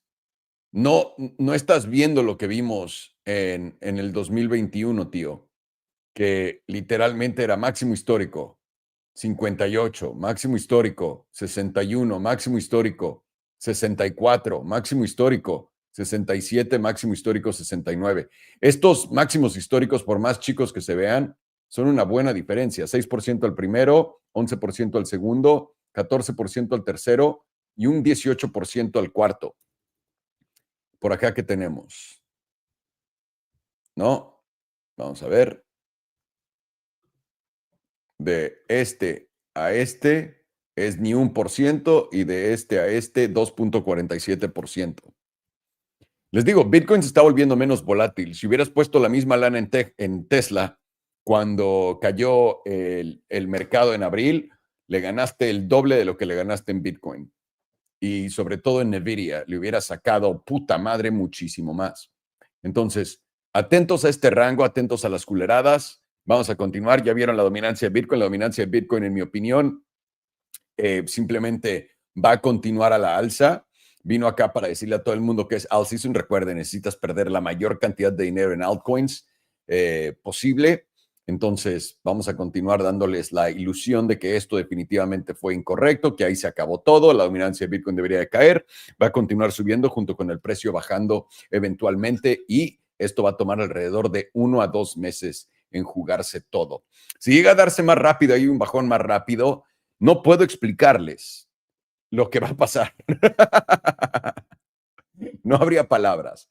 Pero pues ahí lo tienen, damas y caballeros. Vamos con la tabla de Alex. Vamos a ver qué es lo que tiene por ahí. Es United Healthcare. Nice. Yes. Let me get this going. What a nice chart, too. We'll start on the monthly. Well, let me get this. There we go. You know, we looked at this. We were talking about this zone here, 286 being a major spot. Often you've seen 286 hold. Once you got that reclaim, that's why we were really watching that zone. For me, just simple throwback to move up to that monthly 9. Now you move to the monthly 9. This is a big spot because really when we were looking at this chart, I believe in September, early September, you're potentially brewing a monthly silver cross, which has confirmed now. And so this is the first monthly silver cross retest since then, really. And you actually are putting in a bearish retest potentially of the EMA 100. We talked about this. This is very epically terrible for bulls. This chart has just been very fucked, honestly. And just showing the monthly. Anytime you get major sell-offs, you go to the monthly SMA 200. But we know that there's really only, I believe, what was it, one time? Let me just double check that. One time that you actually did go under the EMA 100 on the monthly, which was here. Then you got chop, came down again. So 2 technically, but still, let's just see here. When it went down, you just simply would reject it. That rejection did lead to a major dump of like 40% conservatively, could have measured it even lower. So in this perspective here, you're just playing within the monthly moving averages. Have to be very aware, firstly, of a major trend shift, and you're gauging a monthly lower high. The easy spot will just be simply silver cross retest.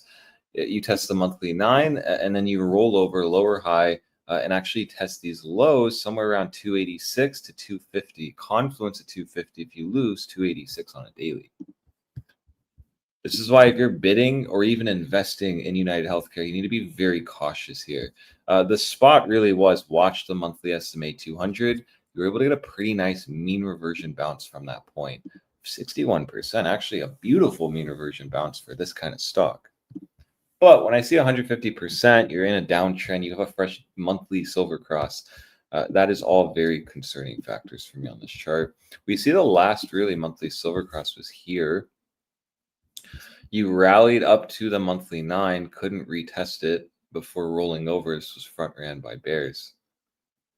So just a perspective here, specifically when you're at extreme reads on the monthly, 3 sessions, this is still in very much so bear territory, honestly. I'm actually curious. Let's check the HBDR.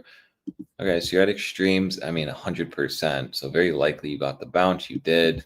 You're pressing the 88.3%. Still in the extremes, though. And so into November, seeing where this all shifts will be very important on possibly giving you confluence of that move down from here. As long as you're staying under specifically $383 on a monthly, you're going to be bearish, and this is going to have more of a chance of putting a bearish retest and a lower high. So just be very aware of that. This is all on a monthly, so this is just very strong. Lots of data, and it being on a stock is also insane, specifically a stock like United Healthcare where you have lots of data. Very concerning.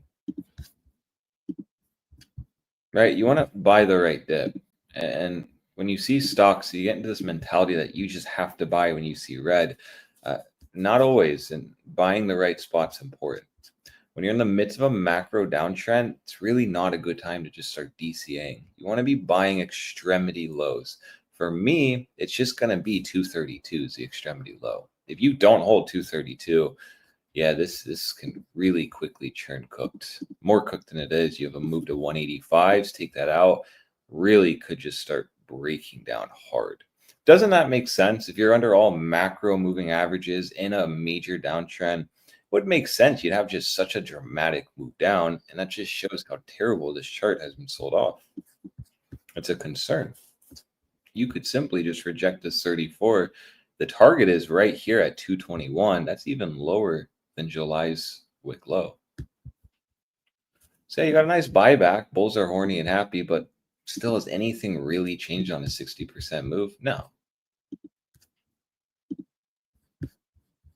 Confluence of this idea, again, weekly, yes, reclaimed the 9. It's a good sign. Been holding it for 3 sessions on the 4th, so possibly a move up.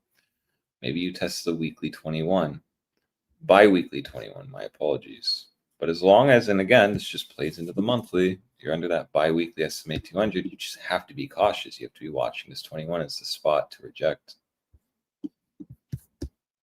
Let's go here.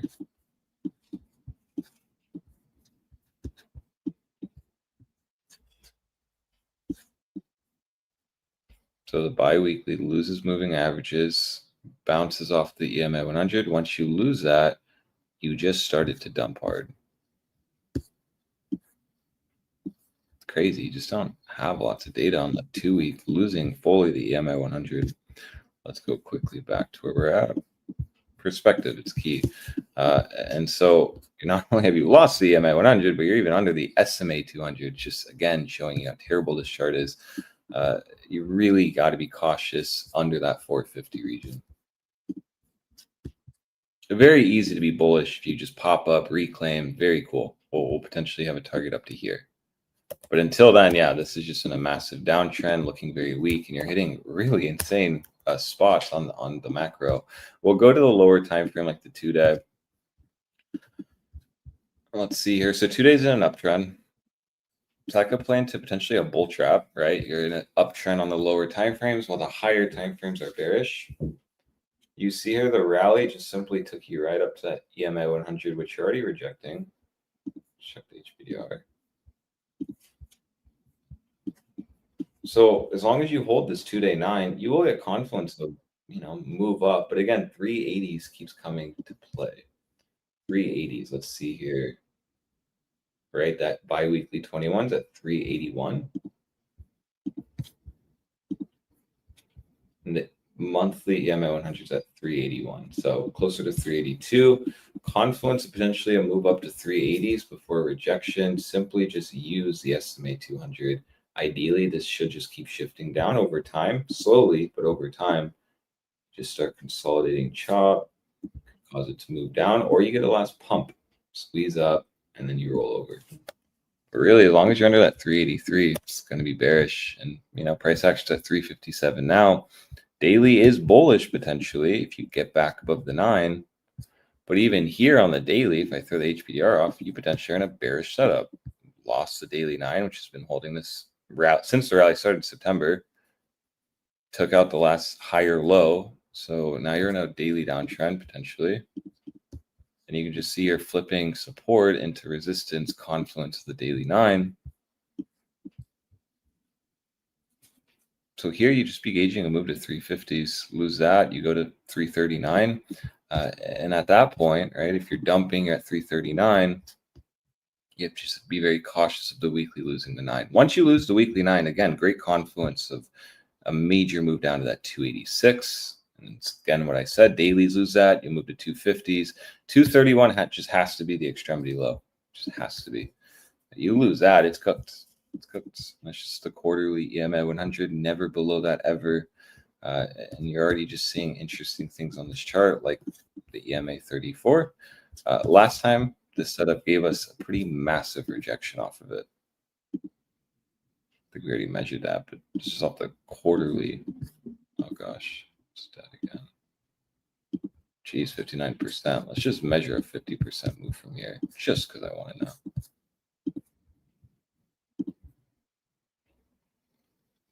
Oh, so you're testing this low. Interesting.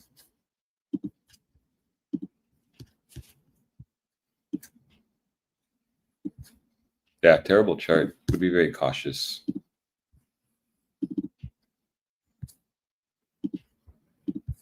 Don't even have my lines here. Interesting. So you have a quarterly lowest volatility read ever. Now expanding bearish, and you're just putting in a bearish retest. So quarterly kind of ties it up nicely with the monthly. Very cautious here. Watching 380s to be the spot to potentially reject on the daily doesn't mean you're just going to pop here and reject. Pop here and go up quickly. You very well could just reject here. You'll be able to understand that using the daily 9. You lose the daily 9, it's your first sign of, yeah, maybe this is locally topped. But we understand the 2 days in an uptrend. You potentially are holding the daily 9, so let's just use this as confluence. Once you take out the 2-day uptrend, you can be more bearish. So simply taking out, what is the low?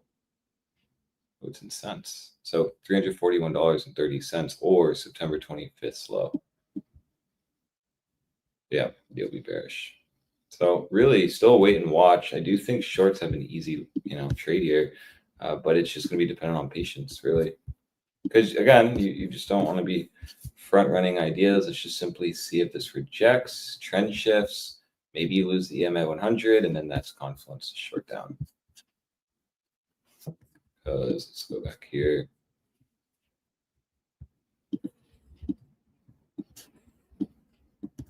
Yeah, this is actually pretty terrible. Reclaimed, pumped, and then just open up a massive drop. Terrible chart. So really, in summary, watch 383 as a rejection. And you're really gauging this zone carefully. It's really concerning. You have a weekly shooting star here. You're still under that 357 we drew just on the daily, right? It was support, flipped into resistance potentially. So if you're bullish here, I don't really see the reason. Actually, you should be de-risking. You finally got that nice monthly mean reversion move. You finally got the silver cross retest. And now really all that's left is just the expansion down. If this is going to be a monthly lower high, then the idea is that you are going to test the monthly SMA 200. you will take out August low, and that ideally will be the bottom. Could be like you come down, one last dump, and then that slowly gets you up. You will not be able to really be bullish on this chart as long as you are under $430. Once you reclaim that, cool, you can start looking for a lot higher, investing in it again, feeling a lot more comfortable. But until then, be very cautious of this chart.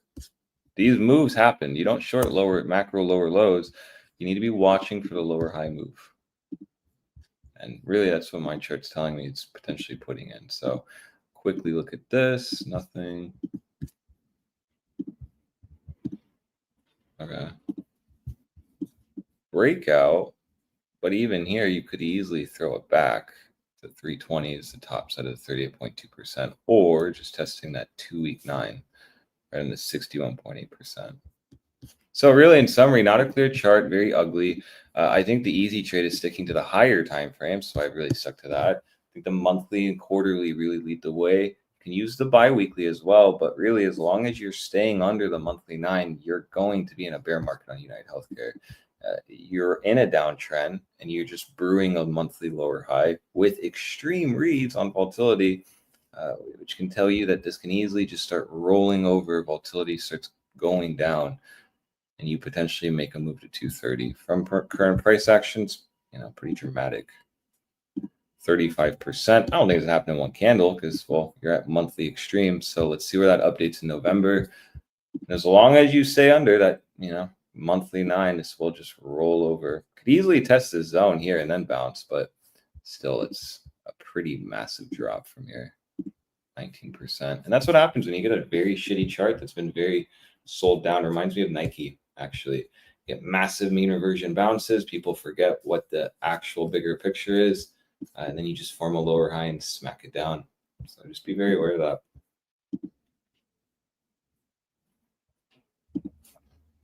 Thank you, senor. I'll do this in a GIF. Is it a GIF or a Jiffy? I think it's a GIF. Never knew. I think Jiffy is the peanut butter, so I will go with that one. I like the way that we settle things here at ETA. Perfect. Intel would be next, senor. Sweet. Thank you. All righty.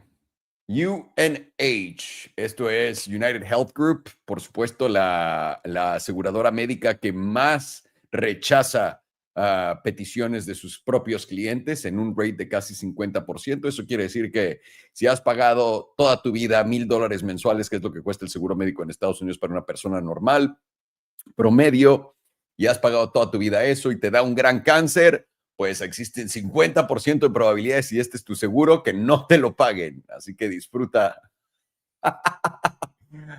Estados Unidos. Vamos a ver esta tabla empezando de la trimestral, por supuesto. Y en la trimestral tenemos algo acá que nos pone los pelos de punta. Y esto es algo que deberíamos de utilizar todos. Tienes este mínimo y lo voy a conectar con este mínimo. ¿Por qué? Porque si este mínimo te lo llegas a llevar, un segundo a ver si lo conecté bien. No. Si llegas a llevarte esta línea de tendencia para abajo, esto va a ser tu primer indicador de que vas a caer a los 2.29 y después para abajo. ¿Por qué lo decimos? Estamos en una clara tendencia bajista.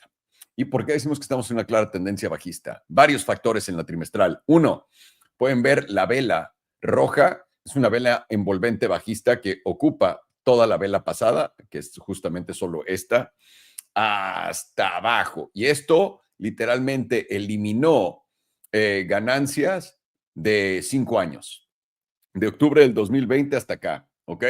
Estás en el promedio del 55 y es lo que te está aguantando. Nunca has tocado el promedio del 100, lo puedes ver acá. La única vez que tal vez lo pudiste haber tocado fue acá en el 2008 y todavía no lo tocas. Entonces, está cerca, puede que lo vayas a venir a tocar y por eso todavía no has visto el fondo. Lo que más tiene cara en este momento es un retesteo bajista del promedio del 34 en la trimestral, ¿ok? Les había yo puesto esta línea antes y también estas de abajo. Me imagino que era el rango en el que creí que estaba tradeando. Y pues nada mal, continúa dentro del rango, Solo que me falta contexto de mi propia pendejada de la última vez que lo analizamos. No me acuerdo exactamente qué fue lo que dije, pero por ahora esto para mí va a ser lo que guíe el trade de este momento, porque esta es una clara tendencia bajista. Había roto todos los mínimos de acá, ¿cuándo fue esto? Abril del 2024, te los llevas para abajo y te llevas mínimos de literalmente, una vez más, de los 2020.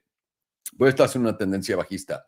Pierdes el promedio del 9, normalmente lo que decimos es, si pierdes tu promedio del 9 mensual o trimestral, estás en una tendencia bajista y pueden ver que ya perdiste esta vela, 2 cierres por debajo y este va a ser el tercero, a menos de que por algún milagro del Señor llegues a 462 y ahorita vamos a leer la Biblia para ver si eso es lo que es. Con eso dicho, que me pongo el HPDR para darme una idea si hay algo más que no esté viendo. Pueden ver que el 95% está en los 214. Había tocado antes, sí, en el 2008, literalmente vino y tocó el 100%. El 100% está en 119. Pero pongámoslo acá, seamos buen pedo y digamos que los el 95% es lo que nos llevamos, que son 212. ¿Ok? Y ahí es donde está el promedio del 100. Yo me imaginaría que vas probablemente a los $200 planos o un poco más abajo. Estás en 312 en este momento. Solamente quería ver cómo se veía eso ahí. La mensual te va a poner una fotografía bastante telúrica y la razón por qué es también, obviamente, esta es una tendencia bajista mensual.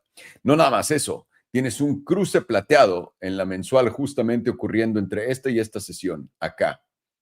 Ese cruce plateado, recuerden, es cuando el promedio del 55 va por encima del promedio del 21 y eso es bajista. Y cuando vienes a retestar el promedio del 9, que es la línea azul que viene para abajo, esa es la oportunidad de corto y vas para abajo. ¿Ok? Del único promedio que estamos encima de es el promedio del 5, que está por debajo de todos los demás, así que esto no nos enseña nada de fuerza. Esto al contrario, lo que nos dice es que este rango va a ser respetado. El promedio del 100 coincide con esta línea que había pintado por alguna razón. Y pues en lo que estamos viendo esto, estamos viendo el retesteo por acá. ¿Qué es lo que continúa? Tienes mínimo, máximo. ¿Qué sigue después de un máximo? Mínimo. ¿Qué sigue después de un mínimo? Máximo. ¿Y qué sigue después de un máximo? Un mínimo, un bajo. Y es aquí donde vamos a tener que poner atención si es que ya esto fue el alto, ¿a dónde vamos a hacer el bajo? Varios dirían, güey, pues ahí está el promedio. El 5 sería lo que nos aguante por acá en los $314. Esta sería la primera zona donde yo pondría zona de fricción. Por arriba de ella vas para la parte alta del rango, por abajo de ella vas literalmente a los 229, que es donde está el SMA 200. Ahora, algo que no había visto con la trimestral, discúlpenme ustedes por ser un gato, era que tenemos un setup de volatilidad. ¡Ah! Espérenme, déjame ver dónde está el 15%. Aquí está. Ok. Esta es la vela que expande. Ok. Este 15%, esta expansión de volatilidad comienza acá. Entonces, por más que no esté en la vela tal cual, esta es una expansión de volatilidad a la baja trimestral, cabrón. Así que vamos a poner atención a ver si este movimiento es más grande de lo que pensamos, continúa expandiendo y esto debería llevarse el precio todavía más para abajo. Lo bueno es que no le gusta subir a la volatilidad muchísimo. Lo pueden ver acá en la trimestral. La última vez que llegó en verdad a un nivel loco fue el 67% y fue en el 2008. Y normalmente estos setups de volatilidad son los que te llevan para abajo en la trimestral para esta cosa. Bueno, lo hizo en el 2008. Acá te llevó para arriba. El de acá te llevó para arriba. Contracción te llevó para abajo. El de acá te llevó para arriba y contracción te dejó de lado y una vez que reventó a la alza para arriba. Vale. Mensual que tenemos. Mensual tenemos volatilidad en extremos después de esta caída, pero esta volatilidad comenzó a la alza y después empujó para abajo acá, en esta. Y por ahora continúa empujando con fuerza, está arriba del promedio en los 98 y continúa. Simplemente lo que creo que estamos viendo es una corrección ante esta volatilidad. 2 semanas te pone todo este periodo de volatilidad bastante fuerte, donde habíamos visto esta caída. Esto es lo que esta volatilidad nos dio. Pero ante toda esta caída, la volatilidad continuó y el precio se quedó más o menos yéndose de lado. ¿Qué nos dice esto? Que esto es probablemente un movimiento correctivo. Tiene más probabilidades de ser un movimiento correctivo que cualquier otra cosa. Tenemos obviamente, si tenemos un cruce plateado a la baja, en la mensual lo tienes en la de 2 semanas. Ya cruzaste el promedio del 9, del 5 por encima. Tienes una vela topera que se formó en la última vela de 2 semanas. Ahora, la buena noticia es que te faltan 2 semanas para cerrar esto. Y acá nos pone algo bastante sencillo en la mesa y cómodo para todos nosotros. Un cierre por debajo de los $340 en esta vela topera, vas a ir a comer mierda, pero rápido. Un cierre por encima de ella te va a dar continuación a la alza para venir a buscar el S&P 200. Por ahora, esta vela topera no ha sido invalidada, por lo que la invalidación viene aquí arriba en el tope y la validación viene aquí abajo en el fondo de ella. Esa sería una muy buena manera de poder mantener el ojo en esto, pero de nuevo faltan 2 semanas para cerrar esta vela, así que vas a tener que esperarte un poco de tiempo. Semanal viene básicamente igualita que la de 2 semanas con este tipo de expansión de volatilidad baja y ahora otra vez expansión por encima del promedio, y esta expansión por encima del promedio que te está dando este punto, lo puedes ver en la semanal. Viene justamente de acá y ahora se empieza a voltear para abajo, lo que sugiere otra vez que este movimiento es una corrección. Tienes una vela topera semanal, todavía mejor. En la vela topera semanal tienes el tope que habíamos pintado. No, abajito de donde habíamos pintado, 376. Si puedes cerrar por encima de ella esta semana, tienes 4 días y 4 horas, vas para arriba, güey. Vas a visitar estos casi $400. Si cierras por debajo de, y aquí el nivel se vuelve más chido porque está más cerca, 352, vas para abajo. Mínimo a los 337 y de 337 puedes dar continuación a la baja. Diaria, habías tenido expansión ante este movimiento de 342 a 370 y ahora estás a punto de empezar a contraer. Lo puedes ver por acá, así que tengan un ojo por acá.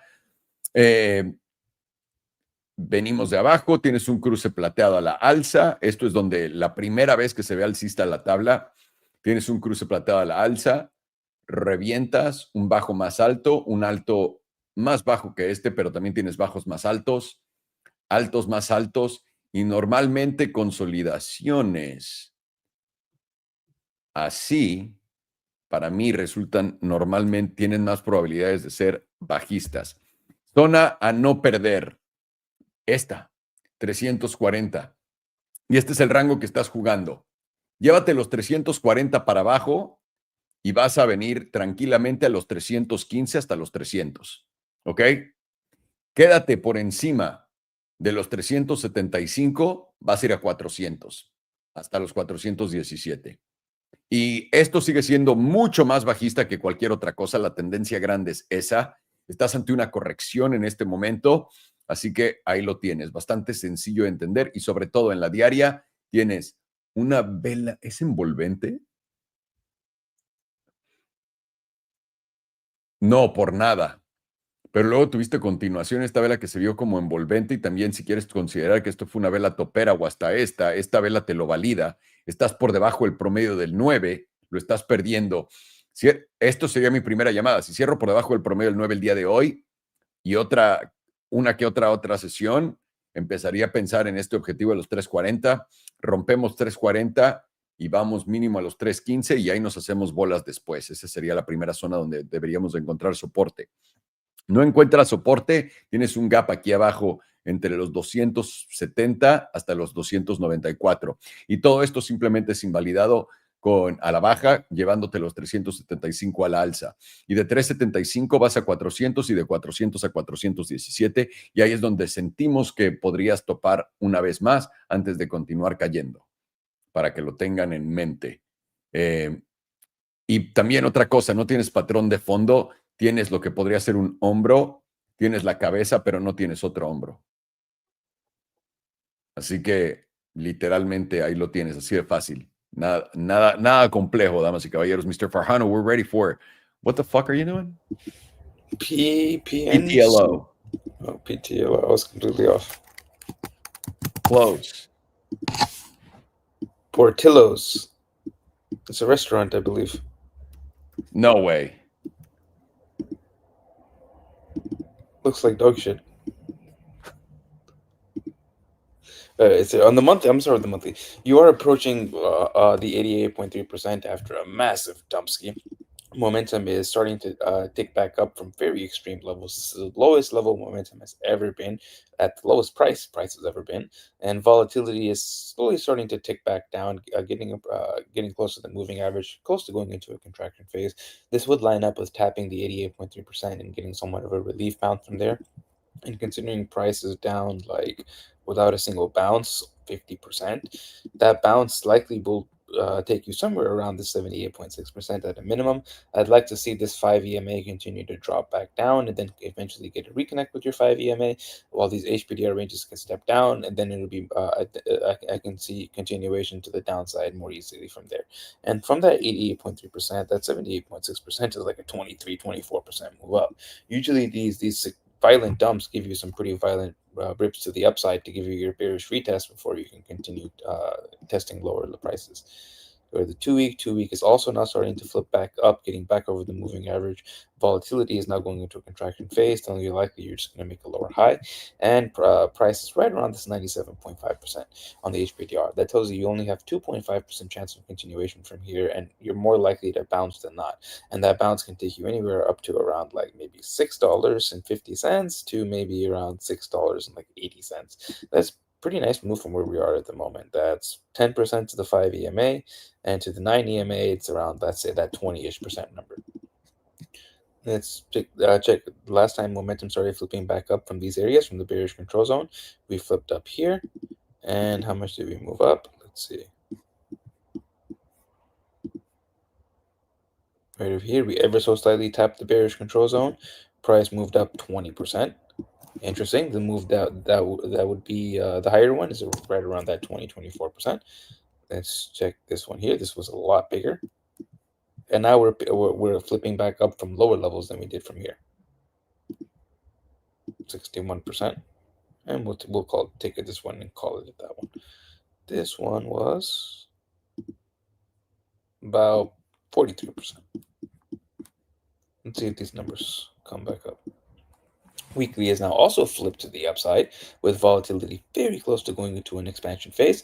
And now there's a weekly God mode buy signal on the jewel, giving you 2 periods of continuation on that buy signal with the God mode background. Let's mark this off with the vertical line and see what happens with that God mode signal. Oh, we only have one. Wonderful. And I believe that was the move that we just saw for about 40%.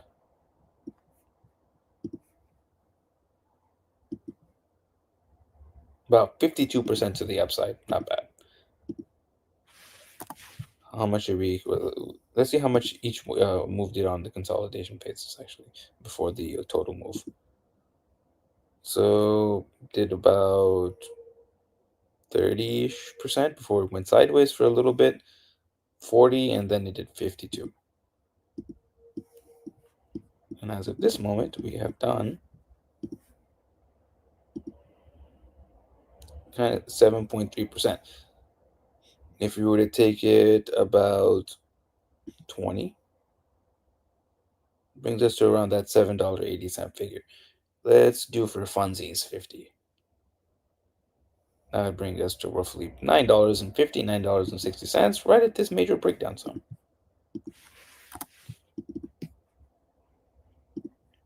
5 days, same exact look as the weekly with that God mode buy signal, momentum flip to the upside. Although 5 days kind of losing this 38.2% right now. You got 3.5 hours left to go for the bulls to save it. Ideally, you'd want to close over this 38.2% if you want to see continuation on this bounce. Close below this 38.2%, especially lose these quick lows, kind of more likely to continue dumping a little bit before you see that bounce. And that dump will be like very likely that 88.3% on the monthly. 2 days now flipped to the downside, but starting to tick back up with volatility approaching extreme lows. 2-day jewel has lost the buy signal, flipping into a neutral, but you're close to getting a more bullish cross with the pink above the yellow. And very likely that will cross as long as you're holding this bottom 38.2% at $5.82. As long as you're holding this area, probabilities are you're going to come to this top 38.2%, which likely will give you your bullish cross on the 2-day jewel. And that gives you a target of somewhere around $6.50. Closing over this $6.50 area on the 2-day is what gives you your move into that $7 zone, about 780s. Daily also flipped to the downside, entering into the bearish control zone while volatility is expanding, and you're getting a sell signal on your jewel, and you've already lost your 38.2% on this time frame. Have you gotten a close below your major week low? $6, and this was $6. So you haven't exactly gotten that close just yet, although you're very close to getting it now. And you close in about $3, 3 hours and 20 cents, 3 hours and 20 minutes. Oh, God, I'm retarded, and that likely gives you your move down to that monthly 88.3%.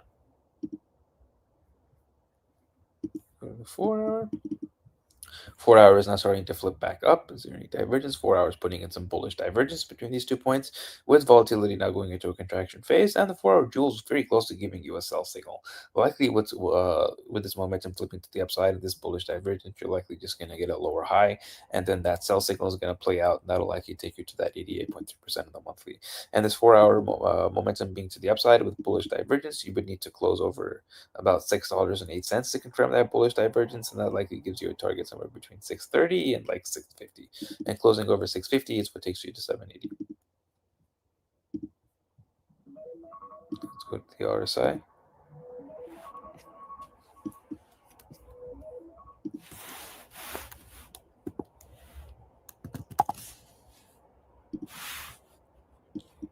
Monthly currently has 3 drives of hidden bearish divergence.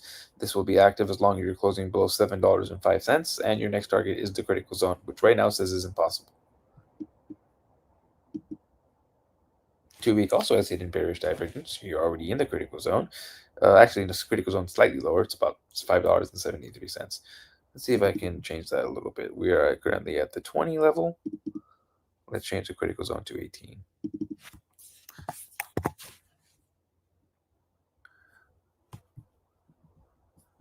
I have a better idea.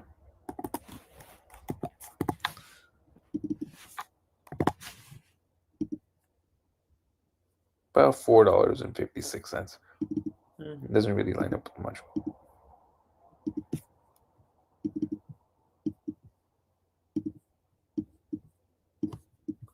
Weekly, nothing on there, making lower lows, so there's no possibility of bullish divergence. 5-day also making lower lows. 3-day currently has hidden bullish divergence active. This is going to be active as long as you're closing below $6.67. You mean above? Yeah, as long as you're closing below the bearish divergence will be active. Oh, I thought you said bullish divergence. I'm sorry. My bad. I was like, oh, because I usually say that a lot, so I was like, I probably fucked up. No. It's my retarded brain. And you've already hit the critical zone. So if you were to tap it again, that's like maybe 30 cents lower, $5.63 on the next tap. Not really any, and with volatility contracting with that hidden bearish divergence. Let's go into the 2-day. 2-day also has hidden bearish divergence. You got it across the board. This one will be active as long as you're closing below $6.83. And your next target on that divergence is the critical zone, with volatility now at extreme lows. And the critical zone currently sits at about $5.01. Daily, nothing. 4-hour, nothing.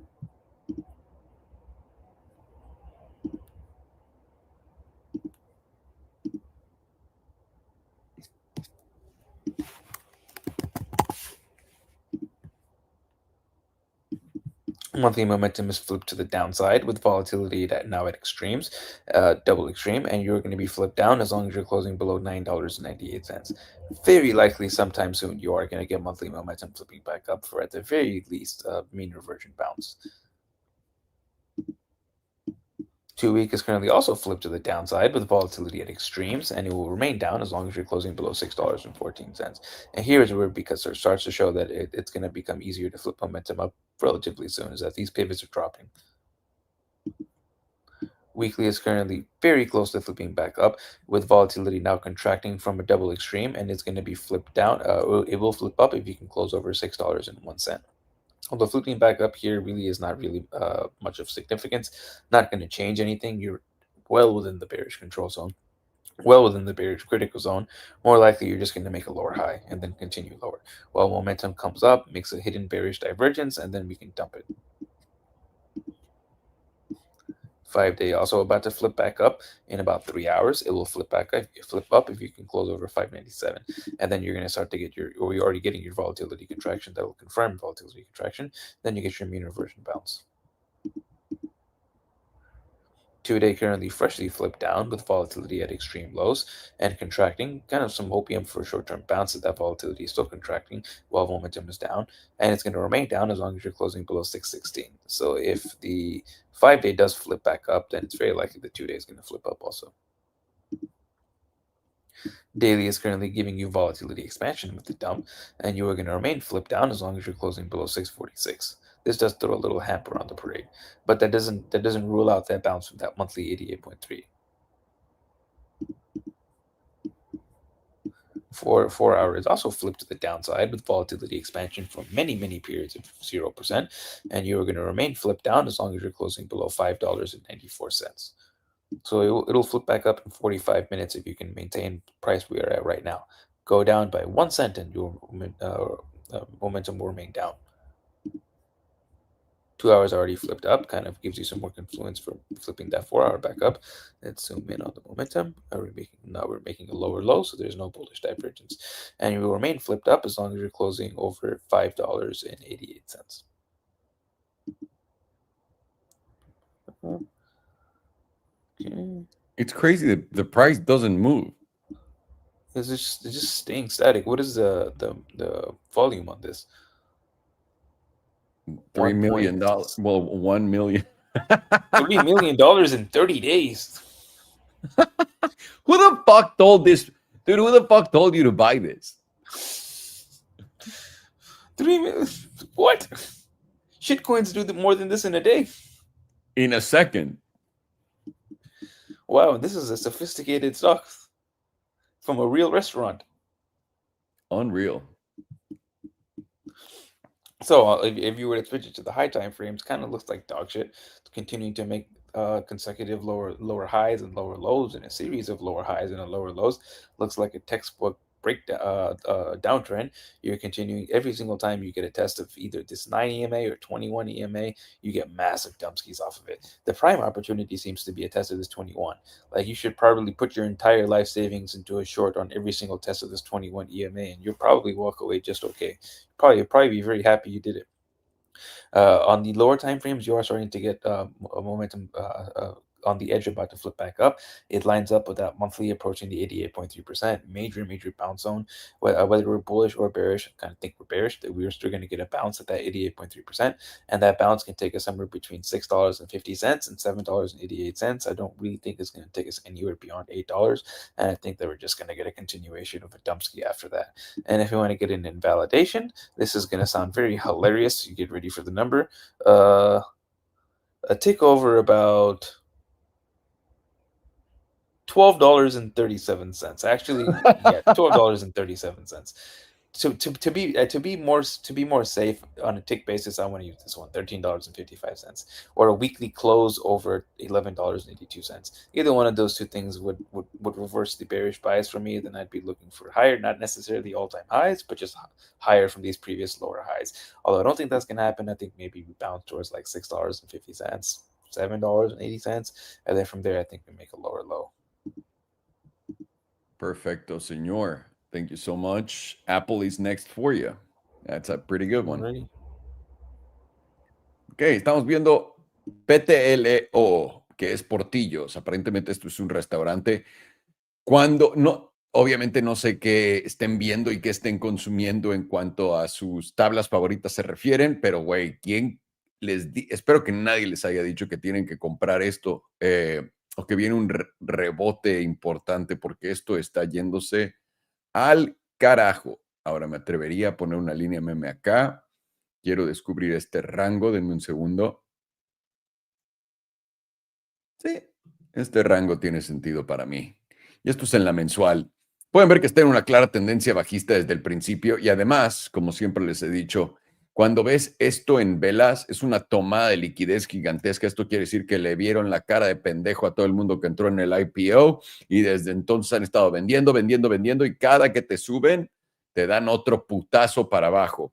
Entonces, y ha respetado muy bien las velas alcistas como esta, digo bajistas como esta y también como esta, para que pongamos atención a los patrones que se continúan repitiendo en este tipo de tablas. Esto salió al mercado en el 2021, en octubre del 2021, hizo tope con todo, básicamente una acción de hype y estando en una tendencia tan bajista, ¿qué es lo que puede pasar? ¿Qué es lo que puede ocurrir? Todo el mundo está emocionado pensando van a agarrar el fondo y les he dicho 1000 veces, para poder agarrar un fondo tienes que hacer mínimo un patrón de fondo de hombro, cabeza, hombro invertido. Y acá esto básicamente sería tu primer hombro. A menos de que creas, este es el primer hombro, va a ser la cabeza y va a haber otro hombro, pero difícil de creer.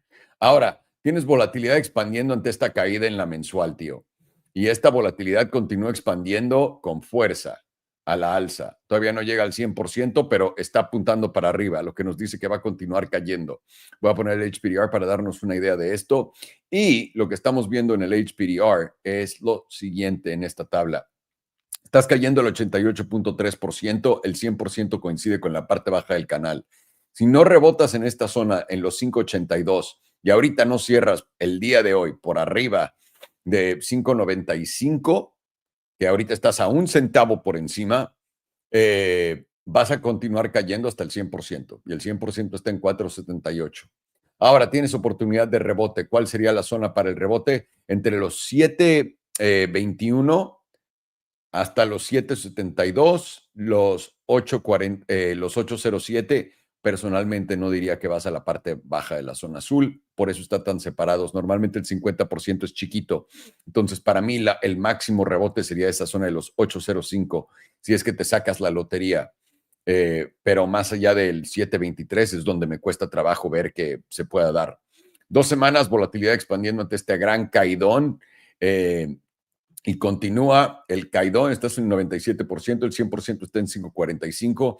Y les digo, la de 2 semanas continúa en tendencia bajista y siguiente objetivo a vencer 6.17 para poder ir a buscar los 6.92 y de ahí los 7.40 si es que te sacas la lotería. Semanal, semanal, está muy baja, te está rechazando la media, estás perdiendo la parte baja de la zona azul, te está rechazando. Si quieres romper y empezarte a sentir bien de esto yendo a los 6.50, tienes que reventar la parte baja de la zona azul y eso está en 6.01. 6.01, pocos centavos arriba de donde estás en este momento. Volatilidad había expandido ante esta gran caída y por ahora está contrayendo, lo que sugiere una corrección. Esto quiere decir que un rebote.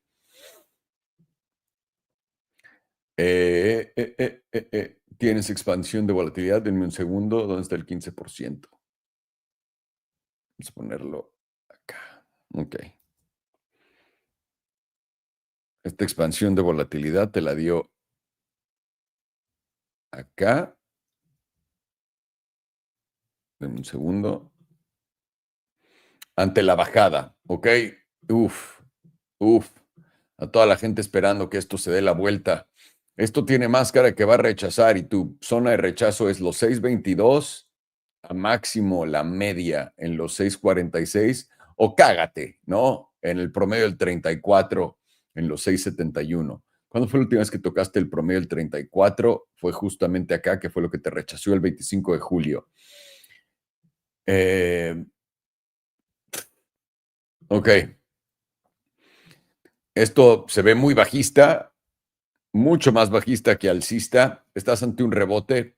El rebote probablemente te lo dé a los 6.40, 6.70 o cágate a los 7.35, que es donde encuentras esta zona. Pueden ver acá, si pongo una línea meme, cómo se ve. Hasta acá y ahí para abajo. Y ahora, ¿dónde estamos mal? ¿Cuál es la invalidación para este trade? Sencilla. Empezar a ir por arriba de $13.57 en un wick diario o cualquier cierre semanal por encima de los 11.87. No, eran los 12.35. Esto tiene máscara de que va a continuar a la baja después de una pequeña corrección. Puede que esta haya sido la corrección y vaya a continuar. El día de hoy definitivamente quiere cerrar en 5.96, arriba de 5.95. Abajo de ella vas a venir rápido a los 4.95 y de ahí pues no sé si a cero o qué pedo, pero son difíciles estas tablas y sobre todo me imagino que quien les haya dicho que vean esta tabla, ve el gap, güey, es que va a venir al gap a cerrarlo a huevo, güey. Y estos normalmente son trampas para hacerles justamente eso, que la gente crea que eso va a cerrar el gap. Mr. Alex, we're ready for, what the fuck was it? Oh, Intel. Yeah, and wasn't Trump buying that, bidding it? Or am I Well, mistaken? now the country owns it, so we all own a little bit of Intel. Oh, right on. Okay, cool. Yeah. Have Let's you been find out if getting we're your going to be rich or dividend?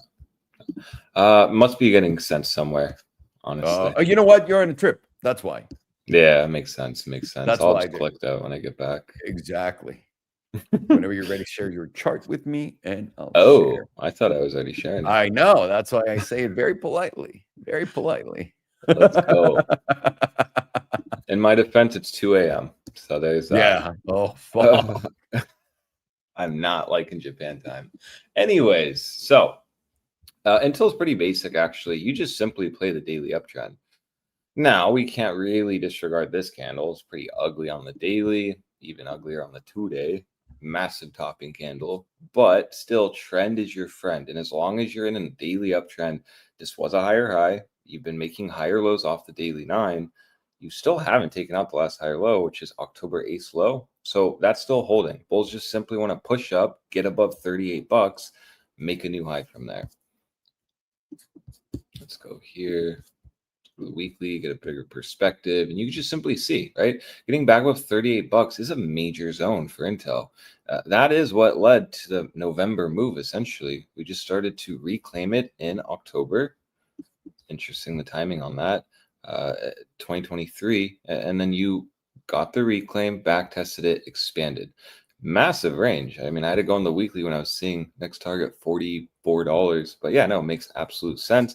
You've also seen it play to the downside. Lose it, reject, massive down move. So really no reason to complicate things here. Bears are simply going to be shorting within the range in the gray zone while having a daily uptrend. It's not good. It's predatory if you short into that. All while bulls are simply just waiting for this top candle in quotation marks to get taken out by its wick high. It's very much just that. You're just playing the daily uptrend. No need to overcomplicate it. If you're trying to short, you simply wait for the daily 9 loss, wait for October 8th low to get taken out, and you'll get confluence of the next range, which is right in that $32.57. You even have the 21 there at $33.58. Let's go to the 2-day, probably is cleaner. Okay, cool. So you can see if you even go and test the 2-day 9, you will trend shift. So there's a concern there because going back, right, you have to look at this higher low, higher high. Okay, cool. Higher high, higher low, higher high. Interesting. So what's going on here? And that's the point. That's just simply what bulls are trying to solidify here. Now this range, let's go back here. Let's see if we have any price action.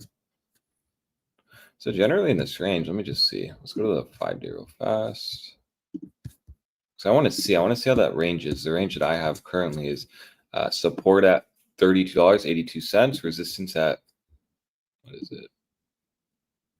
$37.94. Right? Yeah. Okay.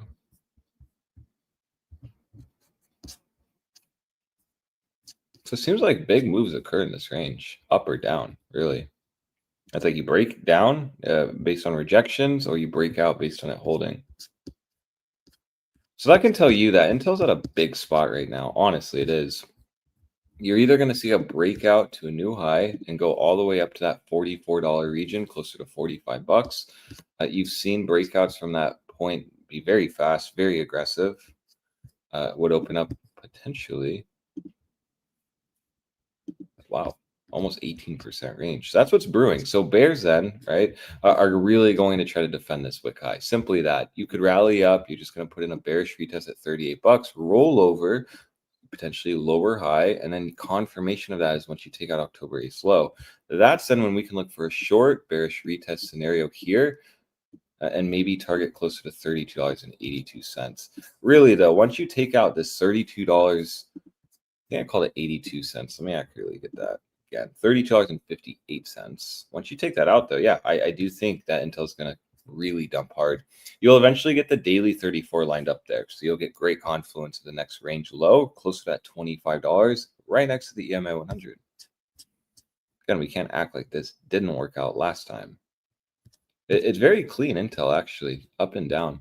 Now, if daily trend shifts, we start breaking down, are we concerned? Well, slightly. I mean, you really don't want to reject here in October, because if you start rejecting in October, well, it'll just lead to potentially this being a massive monthly bearish retest of the EMA 100. You did hold it. You lost it. And you just couldn't get back above until now. Until last month, you rejected it. So it is resistance. And that's why getting back above that $38 is crucial. You get back above that on a monthly, yeah, you're in a buy trigger. You're back above the EMA 100. What occurred last time when that happened? Well, you back tested it and you went up 25% in the month. So if you're trying to long Intel, is there FOMO here? No, you're now not going to long here. You need at least more data, very minimally a daily at least. And then that way, then once you take out this wick high, you'll know, yeah, we're just holding daily uptrend, higher high, most likely then forms a higher low here before springing. This is where we can long. So really, it's just patience. I'm not wanting to do business in this tight range that is being respected, 5%. So you can make some money up and down. Identifying the range is important. But we just can't really disregard the top candle that was formed, but also can't disregard trend. That's why it's not really clear to me. You rather just wait for either a breakdown or a breakup, and you'll get a massive range on both sides. So the upside was 18%, to the downside, 9%, assuming $32.55 holds. Now, if that doesn't hold, yeah, you're going to see a major move down. That'll open up a 21% range. I like this perspective too. This is nice, potentially, market trend shifting here. Taking out the last major lower high. But you need to hold this zone. You don't want this to wick. I look here, here, here, here. You do wick. You can get sell-offs here easily. Go up, looks like it's going to reclaim 38, sells off. So just be very cautious of this zone. This is a very predatory zone. This is a very tight range. And really, honestly, until you get a monthly, very minimally above that 38 bucks, you have to be very cautious of this potentially rolling over, wicking above the EMA 100, trapping longs, and then coming down. Now, I will say, if you end up dumping to that $25, $26 region, is that a major concern for me? Well, no, you could just be testing the monthly 9. We know that the higher high already occurred, so you can afford a macro pullback. Really, as long as you're above August low, it's just going to be solid on the monthly. I know that wasn't the straightest line. We like straightness here. Something like that, right? Perfectly fine. So really, in summary, I'm just waiting here. Either a breakout or a breakdown. You got to watch this zone carefully. Bears are going to be running a short using this wick high, just simply shooting star. You should get follow through. The daily has 2 hours and 58 minutes. So if this closes green, you start moving up, reclaiming 38 bucks, really hard implications that this is going to be more of a magnet. It's going to squeeze up once you break. Now, if you get up to 38 bucks and start harshly rejecting, losing $35, specifically, it was $35.86. You start losing that, trend shifting, taking out October 8th low. Again, that's confirmation to short. You potentially have a target down to the $33 region, if not maybe a wick to like $32.64. That's ideally where it holds, right? You're going to get the daily 34 there. So ideally, that's often the extremity low. You can see you've been bouncing off the 21 during this rally. You did it here. So in theory, the 34 should hold, and specifically when we know it opens up a massive range down. But yeah, so I'm pretty happy I'm holding Intel, I guess we all are holding Intel in America, so that's good. It looks solid, but last week you just put in a pretty ugly candles. So really, bulls just are going to work their way up to take this high out and kind of defuck this candle, because this is a topping candle technically. And if this is going to be a topping candle, you should see follow through into this week. You can use that same idea with like the daily. You should see follow through. So if you don't, you start seeing it moving up, reclaiming. Yeah, that has implications for this weekly. Now let's look here. Where is it? Okay, let's go to the weekly. I like this view because if you start getting back above $38 on the weekly, you're just breaking the upper Bollinger Band and holding it, really. And mind you, you've been trailing it this whole rally. So that's at $37.42, something to just watch here, specifically when you do have, that daily deviation, maybe a bearish retest here, and $38 is massive. But again, weekly is above 38, riding the upper Bollinger Band really has implications for a breakout.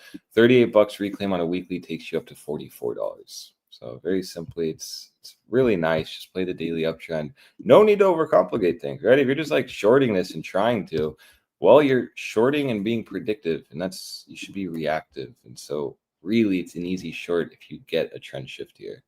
And then you can use that massive weekly shooting star as your kind of invalidation, but you need the daily to trend shift, because really the daily 12-hour, check the 4-hour. Yeah, 4 hours even an uptrend too. So yeah, perspective, really. Range, enjoy it. And it's really good. If you can identify a range, short here, long here, it's easy money. But I don't think this is going to hold. You even see the lower time frame volatility reset. So you will get a move possibly next week, break out or break down.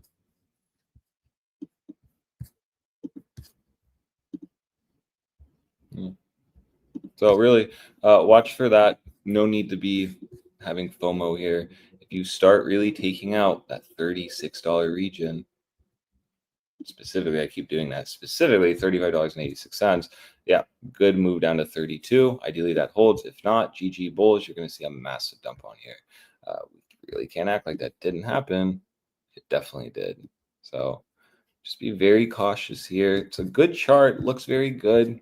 Not really bearish on it. You can't be if daily's in an uptrend. Just be aware of what's potentially brewing here if it turns bearish and if it turns bullish. Resumes being bullish, really, because it's been bullish since this low in August. And let's observe that really honestly. Let's see. You got back above the daily SMA 200. That's bullish. You went up to the next level, rejected it, higher low. Okay, question mark here with the lower high, but just not able to lower low. And you're trailing the 21. It's probably had a silver cross. Let's check that out. Did. So you're just riding the silver cross, really. And you're still riding it. Even here, you haven't hit the 9, didn't hit the 9, didn't hit the 9. You've now officially hit the 9. So where this closes will be pretty important in 2 hours and 53 minutes, actually. So watch that very carefully, but really don't need to complicate things for yourself. Just play what you know, respect the trend, play the daily silver cross. Once you take October 8th slow out, that's when you can start shorting potentially. Excelente, senor. This is what I had from your last analysis, and I believe it was you. The range, we're about here to break out, saying this could get to here, and then go here, as long as we did that. And funny enough, like we really went right here. This is a daily chart, and we didn't see it on Friday, right? Yeah, I think so. So yeah. Yeah. It's a nice range between $32 and almost $40. And then if you get above, you blow the fuck up. If you don't, you have another shot at coming here to this breakout zone, kinda. It is. Yeah, basically. Yeah. Mm-hmm. Very simple. Thank you, senor. Thank you. Great, thank you. Oh, Dore Cruz. Thank you. Thank you. Door close. So no, you didn't get that in any hotels, We nowhere? were talking about that No, on but the I was metro. saying it on the subway, on the trains. I was like, Excellent. "Door closed." So that everyone knows that you're fucking racist. Hey, the Japanese are more racist than me. Oh, yeah. they absolutely are. No one knows about the real Japan. I have a friend that lives there that's like, dude, these guys are ruthless. But yeah. I'd never live here, ever. Yeah. It's a tough one for sure. Yeah. They wouldn't let us immigrate here if we tried. Yeah. No, absolutely not, for sure. Thank you, sir. All righty. Estamos viendo Intel. Esto es muy interesante porque Intel había hecho tope en el 2000, la burbuja de los .com, y desde entonces no había hecho un alto histórico, y no les voy a mentir, no ha hecho un alto histórico desde entonces. Lleva 25 años sin hacer un alto histórico, Intel. Y ahora, muy interesante lo que estamos viendo en el gráfico. Mínimo de esos 25 años, en enero del 2020, obviamente habíamos tocado en altos históricos y de ahí caímos fuerte. ¿Por qué? Por la pandemia, por supuesto. Y después, abril del 2021, muy a la XRP, hizo su siguiente alto, que no fue más alto que el primero, y de ahí para abajo, cabrón. Pero lo bueno es que ya el presidente Trump invirtió todo nuestro dinero en esta empresa y ahora tenemos un porcentaje. Espero me lleguen pronto mis regalías. Para los que no sepan que estoy siendo sarcástico, es sarcástico porque se supone que es del pueblo, pero en realidad pues le pertenece a alguien en el gobierno, esta empresa. Bien por ellos. Bien, algo que estamos viendo por acá y que tengo ganas de monitorear es lo siguiente. Hombro, cabeza, y me gustaría ver un rechazo acá y verlo caer hasta los $25. Si puede aguantar tal cual esto, no solamente es un patrón de nepe, pero esto nos podría llevar a dónde. Vamos a ponernos gozosos, ¿no? Acá vamos a medirlo a la línea meme, que está acá, y digamos que rompemos aquí abajo, o acá, donde está esta. Es un movimiento a los $56 y continuación al alza. Por ahora, para ver Intel, lo vamos a ver más sencillo. Antes, bueno, vieron lo que teníamos en la tabla antes, que era justamente esto. Déjenme borro esto para que lo vean. La última vez que analizamos Intel dijimos, si podemos romper por acá, retestear el nivel y subir, vamos a venir para acá y después para arriba. Simplemente estás en lo que parece ser ya una tendencia alcista después de este mínimo por acá. ¿Ok? Lo que nos ayuda a soportar esto es, estamos viendo la tabla mensual. Tienes volatilidad expandiendo ante este movimiento. Lo puedes ver. Y este movimiento de volatilidad con expansión, puedes también notar que le gusta estar en extremos, por lo que nos puede pintar un doble, triple extremo, lo que gustes. En estos momentos le damos más probabilidad alcista que bajista. Además de esto, estás por encima del promedio del 100 que está acá, el S&P 200 que está acá y todos tus demás promedios que están abajo.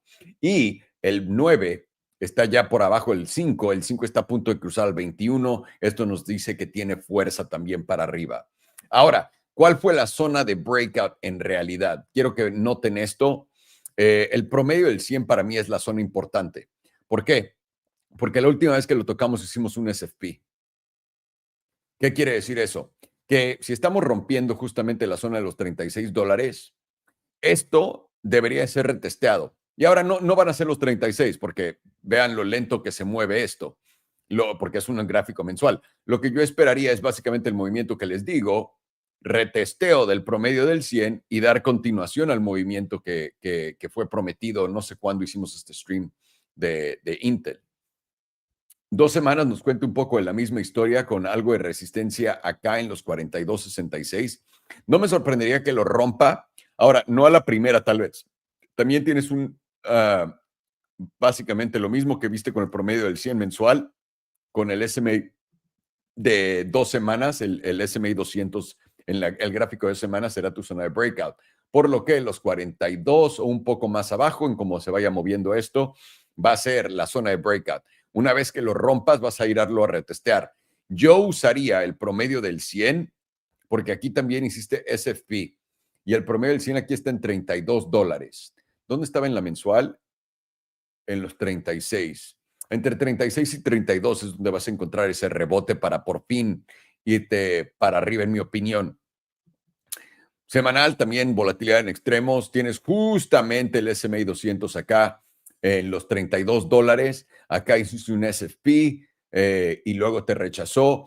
Acabas de romper y una vez más, $32 son lo que me suenan a mí como la zona de oportunidad para poder agregar antes de la continuación. Ahora, vela bajista. El problema de esta vela bajista es que si en las próximas ya te está dando una ahorita de una semana, si cierras por debajo de los 35.92, que es el bajo de esta vela, creo, low 35.91, eso puede darte confirmación que este fue el tope de esto y vas a venir a los 32. Si en los 32 no reacciona este pedo y revientas a la alza, vas a caer más y podrías venir a la zona de los 27. Ahora, eso nos pone justamente en el hombro, cabeza, hombro invertido, que continuaría siendo un patrón de suelo. La invalidación a esta teoría, esta tesis alcista, es llevarte el mínimo en los 17.70, que suena difícil en este momento, honestamente. Yo le haría más potencia a la alza. Diaria, habías tenido expansión de volatilidad ante este subidongo y ahora ante ¿cómo se dice? La consolidación onga nos está tirando la volatilidad a velocidad potente. Esto quiere decir que se prepara otro movimiento bastante agresivo para Intel en volatilidad de este punto. Yo creo que verlo en la de corta temporalidad, pues no te ayuda tanto. La semanal es la más fácil de todas. Simplemente esperar. Puedes ver el S&P 200 acá, a ver dónde va a frenar esto. Si llega a frenar en los 36 prometidos o si lo va a hacer en los 32. Déjame, pongo el HPDR en putiza solamente para ver si hay algo de confluencia en eso. ¿Ven? Estamos en 100% del HPDR, básicamente. Y eso, estas zonas nos llevarían básicamente a consolidar acá, que esto baje. Ok, y ahí es donde se nota. Además, tienes un cruce plateado a la alza, lo que me da más sensaciones de que va para arriba, pero definitivamente el promedio del 9 está en los 30, va a venir subiendo a los 32. Yo creo que los 32 va a ser la zona, la buena zona para agregar acá. Una vez que haga el movimiento para acá. Y simplemente estaríamos equivocados si te llevas los 39 y continúas a la alza, justamente la parte alta de este rango. Y para a la baja te tienes que llevar los mínimos para invalidar todo lo que estamos diciendo en este momento, que se ve bastante difícil, pero en este mundo todo es posible, damas y caballeros. Ahí lo tienen. Vamos a ver Apple con el gran Farhan, a ver qué nos cuenta, qué está haciendo Steve Jobs desde el otro lado, ¿no? Porque me imagino que sigue manejando la empresa desde allá. Apple. Sir, I want to see the Apple. I want the Apple. I want to see the Apple. You think I'm just not going to do it because no one's going to show me anything because Steve Jobs died? But I don't care. I want to see the Apple. Steve Jobs is alive in my heart. I have received banana, yar. I need Apple.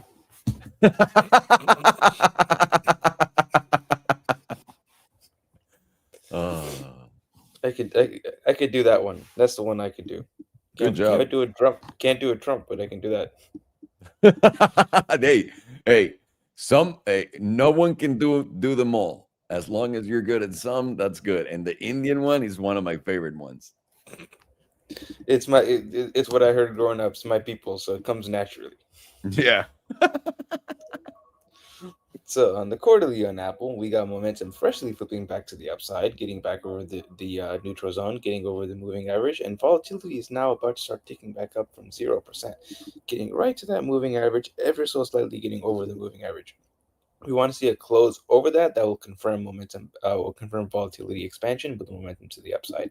And right now the jewel was previously flipped into a neutral signal to the downside, very close to flipping over into a buy signal, a sell signal, and now it's once again lost that downwards curvature and flipped back around, and now it's in more of a posturing to flip back into a buy signal. And if you look on the other side, you are getting your pink very close to crossing above the yellow, and that'll also give you a bullish cross whenever you get that. If you want to find something similar a setup, that would be something like right over here, where you had your pink crossing above the yellow, you had a neutral signal flip back into a buy signal. That gave you a setup right there, and then you had one right here, but this one wasn't a neutral. This was just a pink crossing a yellow. So let's just mark that one off too and see what that did. Something right there. And these are going to be some busting action moves.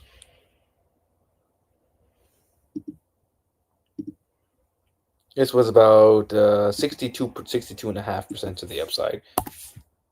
On something that moves as slow as Apple, that's pretty good. And about 49% to the upside. So let's just assume that it happens somewhere around this median, because we have had a close over the median. Gives us high probabilities of coming back down to retest it, then using it as a spring to the 38.2%. So let's just mark it off from the median. Around 40%. Let's be conservative. Brings us very close to our top 38.2%, just slightly over that 38.2%. Brings you to about $319. 38.2% is at $310. Very interesting. And then for funsies, we'll take the higher number.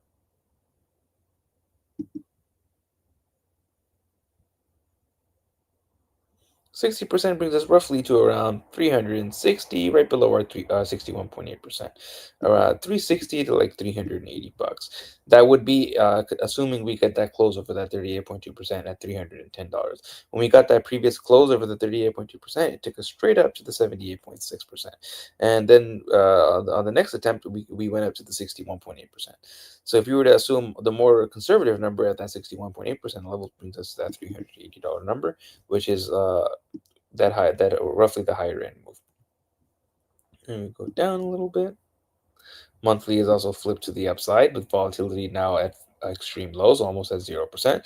Monthly has lost the sell signal on the jewel, flipped into a neutral, took out this previous low while price made a higher low, giving you monthly hidden bullish divergence, and that did confirm on this previous close over here. We are currently rejecting the median, and if we continue to reject the median, I would expect to move a little bit lower to tap somewhere around this 9 EMA at around like $230. But as long as that monthly 9 is holding, probabilities are at least you're going to come back to retest this median. Lose this 9 EMA, then you're going to go straight down to 38.2% at around like $213.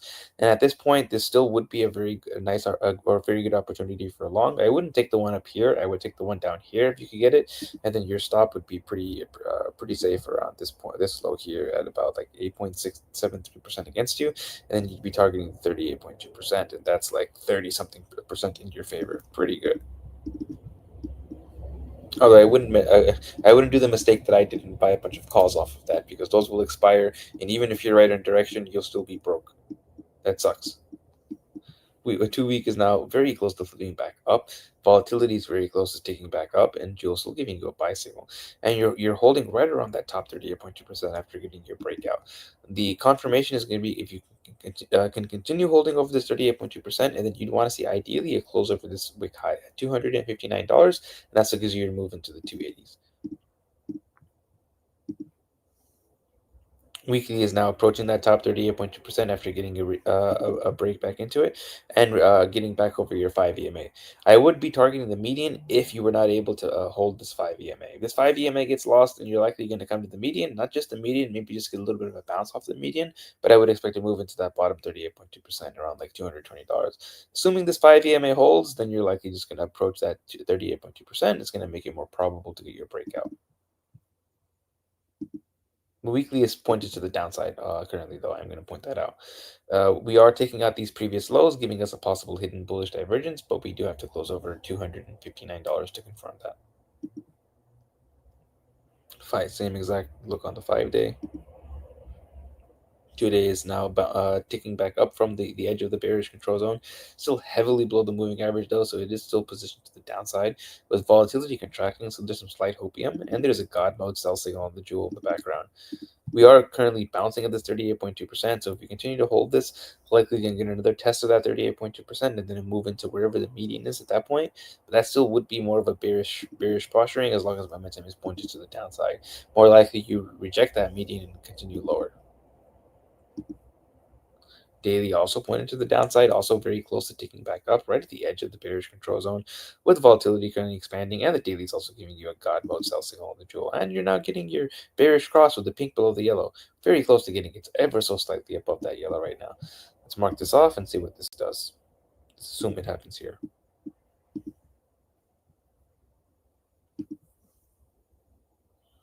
And right there. And let's only take the ones that happen in the bearish control zone. Doesn't happen very often. December of 24. This one was lower, not as effective. Let's move it like right there.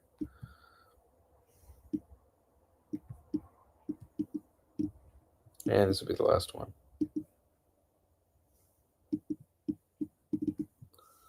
Nice. Although this one was a failure, I might not have drawn it correctly. I'm going to go back to it. About 5.5% down.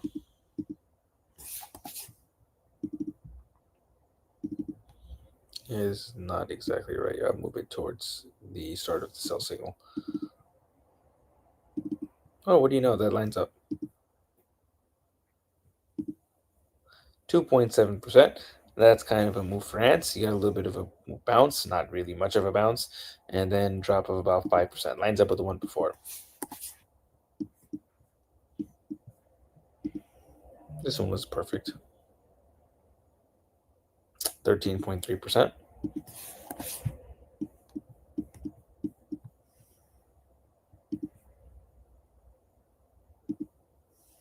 About 2.69%. Nice number. And so far, it hasn't actually confirmed yet, but if we assume it happens here, and we drop it about 2.6%, brings us to roughly that 55 EMA, around $230. 5% move brings us to about that 230 number that we just saw before, about 220s to 230s. 4 hour also very close to filling back up. Basically, multiple different time frames are now lining up for somewhat of a mean reversion bounce from here, and all of your major EMAs across the time frames are kind of holding at the moment for a little bit of a bearish retest, and that bearish retest probably takes you to somewhere around maybe 250 to like $253. Don't really see it getting past 255, and any move towards there I would be looking as an opportunity for a short. And to be safe, I'd use this stop loss, this wick high as my stop loss, and be targeting this 100 as EMA as the TP1. And we're going to RSI.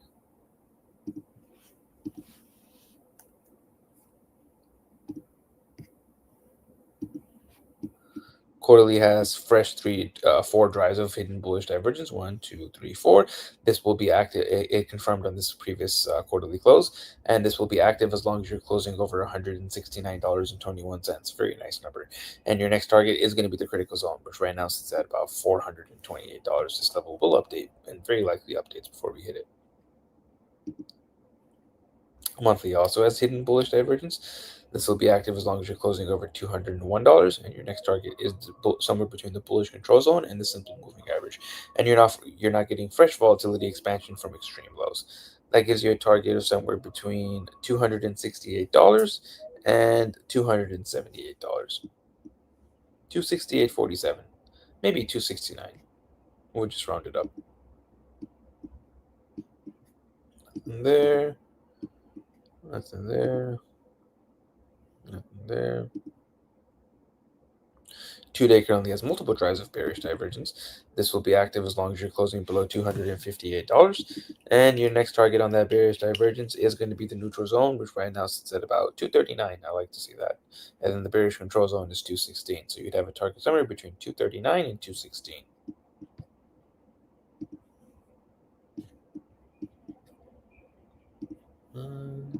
There.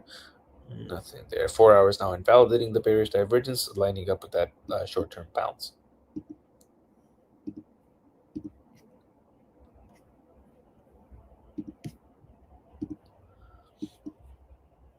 Quarterly is currently freshly positioned to the upside, flipping back up on this last close, and it's going to be, which confirmed our hidden bullish divergence, and it's going to be pointed up as long as you're closing over 252 or 253. Very slightly below that number currently. Monthly is also freshly flipped up. Monthly is also putting in hidden bullish divergence, taking out this previous low with volatility freshly expanding with the momentum flipped up, and you're going to be pointed up as long as you're closing over $208. Likely giving you a probabilities that you will bounce from whenever you get that test down to the 5 to 9 EMA if you do get it, which likely you are going to get based off of the lower time frames. That's just a retest of your monthly 9 EMA with momentum pointing up, giving you hidden bullish divergence, volatility expansion. 2-week is also positioned to the upside with volatility expansion, and you're going to be pointed up, closing over 236. Weekly is currently freshly flipped down, and it is going to remain flipped down as long as you're closing below about 253. 5 days also freshly positioned down, and it's going to be pointed down as long as you're closing below 255. 2 days also freshly pointed down with volatility contraction, and it's going to be pointed down as long as you're closing below 257. Daily also pointed down with a derp of death and fresh volatility expansion, and it's going to remain pointed down as long as you're closing below 258.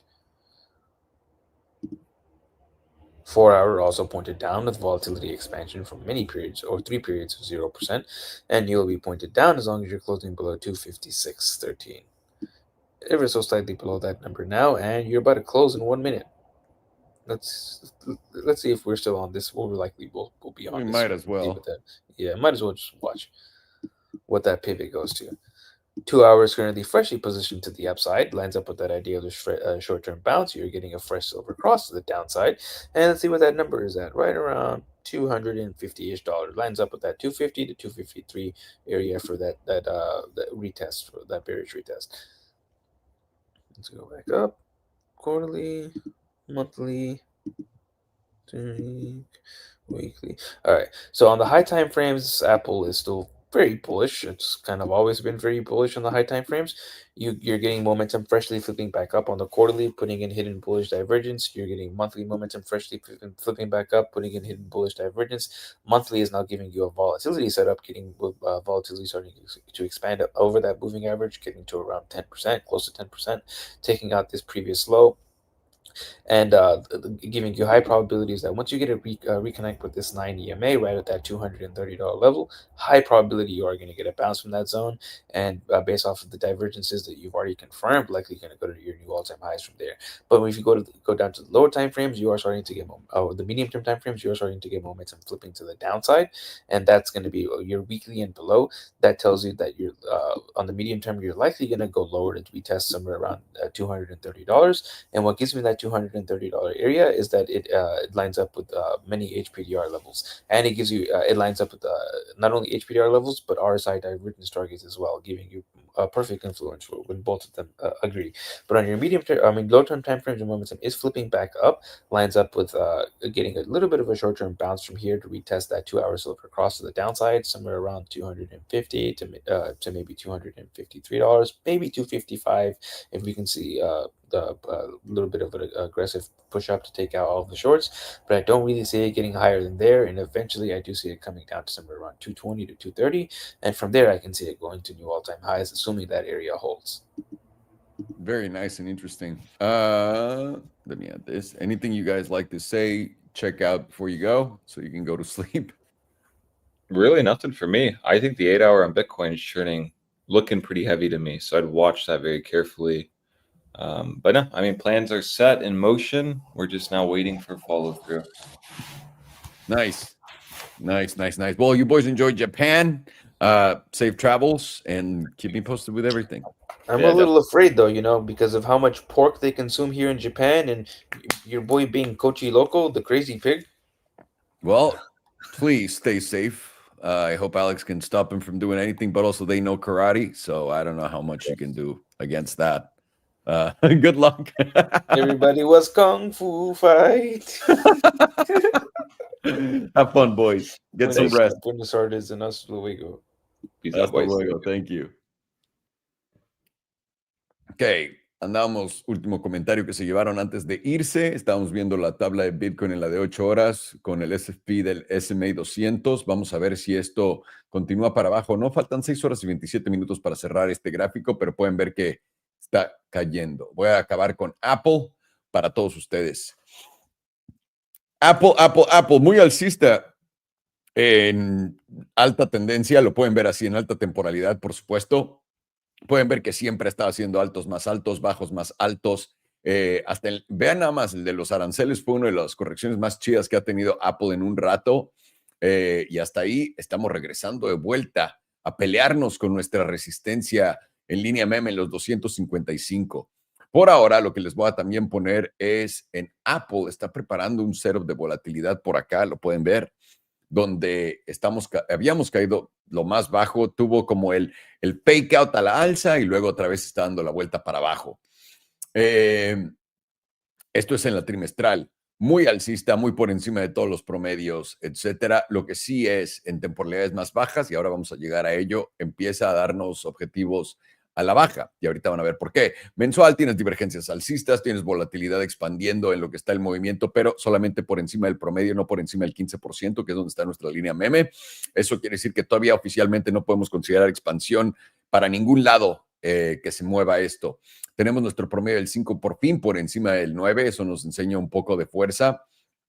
El 5 se encuentra en los 229.70 y el 9 en los 225. El promedio del 21 está en los 217 junto a esta línea meme por acá y el 34 en los 203.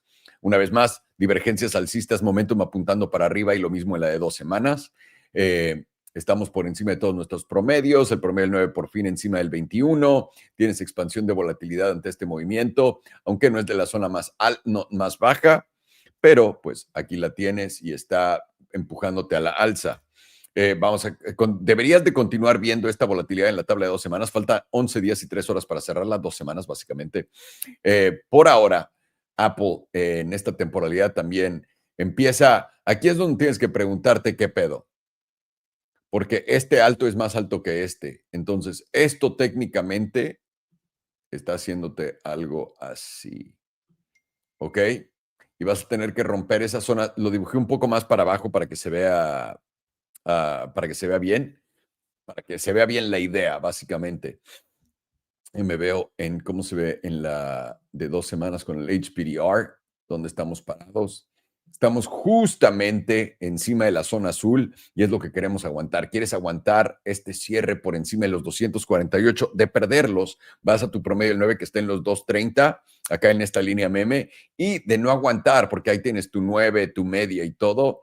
Siguiente parada serían los 203, la parte baja de la zona azul, sin problema el 50%, 195, o hasta el 61.8%, que sería todavía un bajo más alto que el de marzo en los 193. Yo creo que eso sería demasiado para decir que la temporalidad acá es donde está apuntando para abajo, volatilidad está apuntando para abajo, momentum está apuntando para abajo. Estamos por abajo de la zona azul, lo pueden ver de la parte alta y aparte perdiendo el promedio del 5.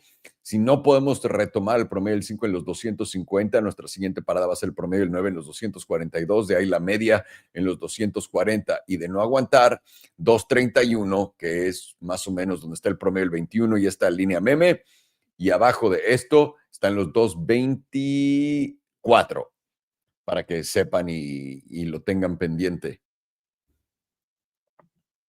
Diaria, tienes volatilidad expandiendo, pero está expandiendo a la baja, tío. Y esto pues te tiene que decir que es justamente por qué momentum y todo está apuntando para abajo en estas temporalidades bajas, es porque tranquilamente te podría llevar de vuelta no solamente a los 245, sino a objetivos más a la baja, por ahí de los 240 hasta los 220 en un extremo, ¿no? 230 por acá. Déjenme veo técnicamente una cosa. Nunca venimos a retestar el promedio del 100, no me sorprendería y los 230 los dejo abiertos. Voy a mantener un ojo yo bien pelado en esta volatilidad, porque si esta volatilidad continúa expandiendo a la baja como lo está haciendo acá, no tendríamos ningún problema viniendo a esta zona de breakout a los 220 y ahí esperar con dedos cruzados que este pedo aguante y empiece a sangrar a las temporalidades más altas. De no aguantar esta zona en los 220 hasta los 222, que es el SMI 200, ahí es donde empezaríamos a pensar que esto va a corregir más fuerte, no hiciste un alto más alto, te quedaste a medias y pues ya, pero por ahora a bajas temporalidades, eso quiere decir que de aquí a un mes tiene más cara de continuar cayendo, tal vez no un mes, pero 3 semanas. Tiene más probabilidad de continuar cayendo que de seguir subiendo. La invalidación es obviamente máximos históricos por lo cerca que estás, pero de la que sigue es sencilla. Simplemente llévate la zona de los 240 para abajo, vas a los 230 y de los 230 a los 215 para que lo tengas ahí en mente. Pero después de todo el desmadre, después de todo el palo que se vaya a armar, etcétera, me imagino que va a haber algo para los alcistas en ese punto, ¿ok? Solamente lo quiero poner ahí para todos ustedes. Y con eso me despido, damas y caballeros. Me peiné, no, ni siquiera me peiné, perdón, me metí a bañar en lo que estaba, después de hacer ejercicio. tengo que aprovechar, escuchando, aprendiendo de tablas en lo que andamos construyendo el físico. Esto fue lo que vimos el día de hoy. Vamos a continuar monitoreando el mercado. Muy divertido, sobre todo cuando hay volatilidad y nos da todos estos setups. Aunque, tengo que decir, jugar ahorita al mercado es literalmente entrar al casino y que te pongan una pistola en la cabeza y te digan rojo o negro, cabrón. ¿Por qué? Porque cuando estás en esta zona, y lo hemos platicado 1000 veces, de cuando llega Bitcoin a cerca de máximos históricos, cuando llega la bolsa cerca de máximos históricos, hay movimientos que no tienen racionalidad. Y esos movimientos que no tienen racionalidad son simplemente los fondos vendiendo como enfermos cuando pueden, cuando ven que todo el mundo está comprando, se las tiran encima una y otra vez y por ende es más difícil leer el mercado en estos días. Ahora que entremos, porque es lo que parece, voy a decir esto, si entramos en una tendencia bajista, va a ser muy fácil porque estaríamos en el principio de ella. Y ahí es donde podrán ver que todo trade que hagamos, la gran mayoría funcionará. Y la razón por qué es porque se vuelve el mercado sencillo empezando una tendencia. Es como cuando encuentras el suelo en Bitcoin, empieza a ver la tendencia a formarse y dices, ok, ahora entiendo, vamos para arriba. Es lo mismo cuando encuentras un tope y cuando empiezas a caer. Lo único difícil es el chop de arriba. Eso es y el chop de abajo cuando llegas al máximo histórico, al mínimo histórico o al mínimo local.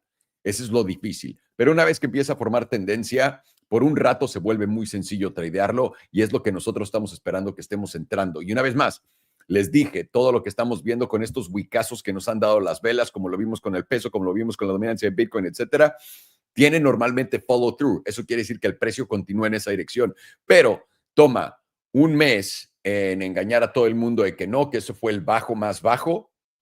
Después, efectivamente, un mes después, lo rompe y ahí puedes empezar a ver la tendencia a continuar. Entonces, paciencia para todos. Saben los rangos de todo, ahí los tienen. Cualquier pregunta, pues aquí andamos y nos vemos al rato para leer. Güey, por cierto, ahora que tengo la Santa Biblia en español, ahorita empecé a leer el primer capítulo de Génesis, que ya me lo había aventado. No, tíos, esta tiene letra grande y tiene dibujitos y todo. Y aparte te explica quién escribió qué. Esta mamada, vean la diferencia de grosor. Y la letra chiquitita en inglés. No mamen lo que fue leer el capítulo de Génesis. Pero bueno, ahorita nos vamos a ver para eso y recuerden, viene de una opinión completamente diferente. Para la gente preguntándome el yogurt, mi mujer ya hicimos el video, mi mujer lo está editando y si me preguntan, güey, ¿por qué no lo editas tú, huevón? Porque soy un huevón, no me gusta editar. No me gusta. Sé cómo hacerlo. No me gusta. Solamente cuando tengo que hacerlo. Entonces mi mujer me está haciendo el gran favor de editarlo. ¿Por qué no Sergio? No sé, se va a hacer una pendejada para que Sergio lo haga. Está muy fácil, está muy fácil. Se los voy a poner acá en YouTube, se los voy a poner en Instagram, se los voy a poner en X y hasta en TikTok. Les mando un fuerte abrazo a todos, cuídense mucho. Muy feliz día y nos vemos al rato para la clase de estudio de la Santa Biblia. Se la recomiendo mucho esta comparada con la otra. Viejo y Nuevo Testamento. Un abrazo. Pórtense bien, no pórtense mal. Me da igual.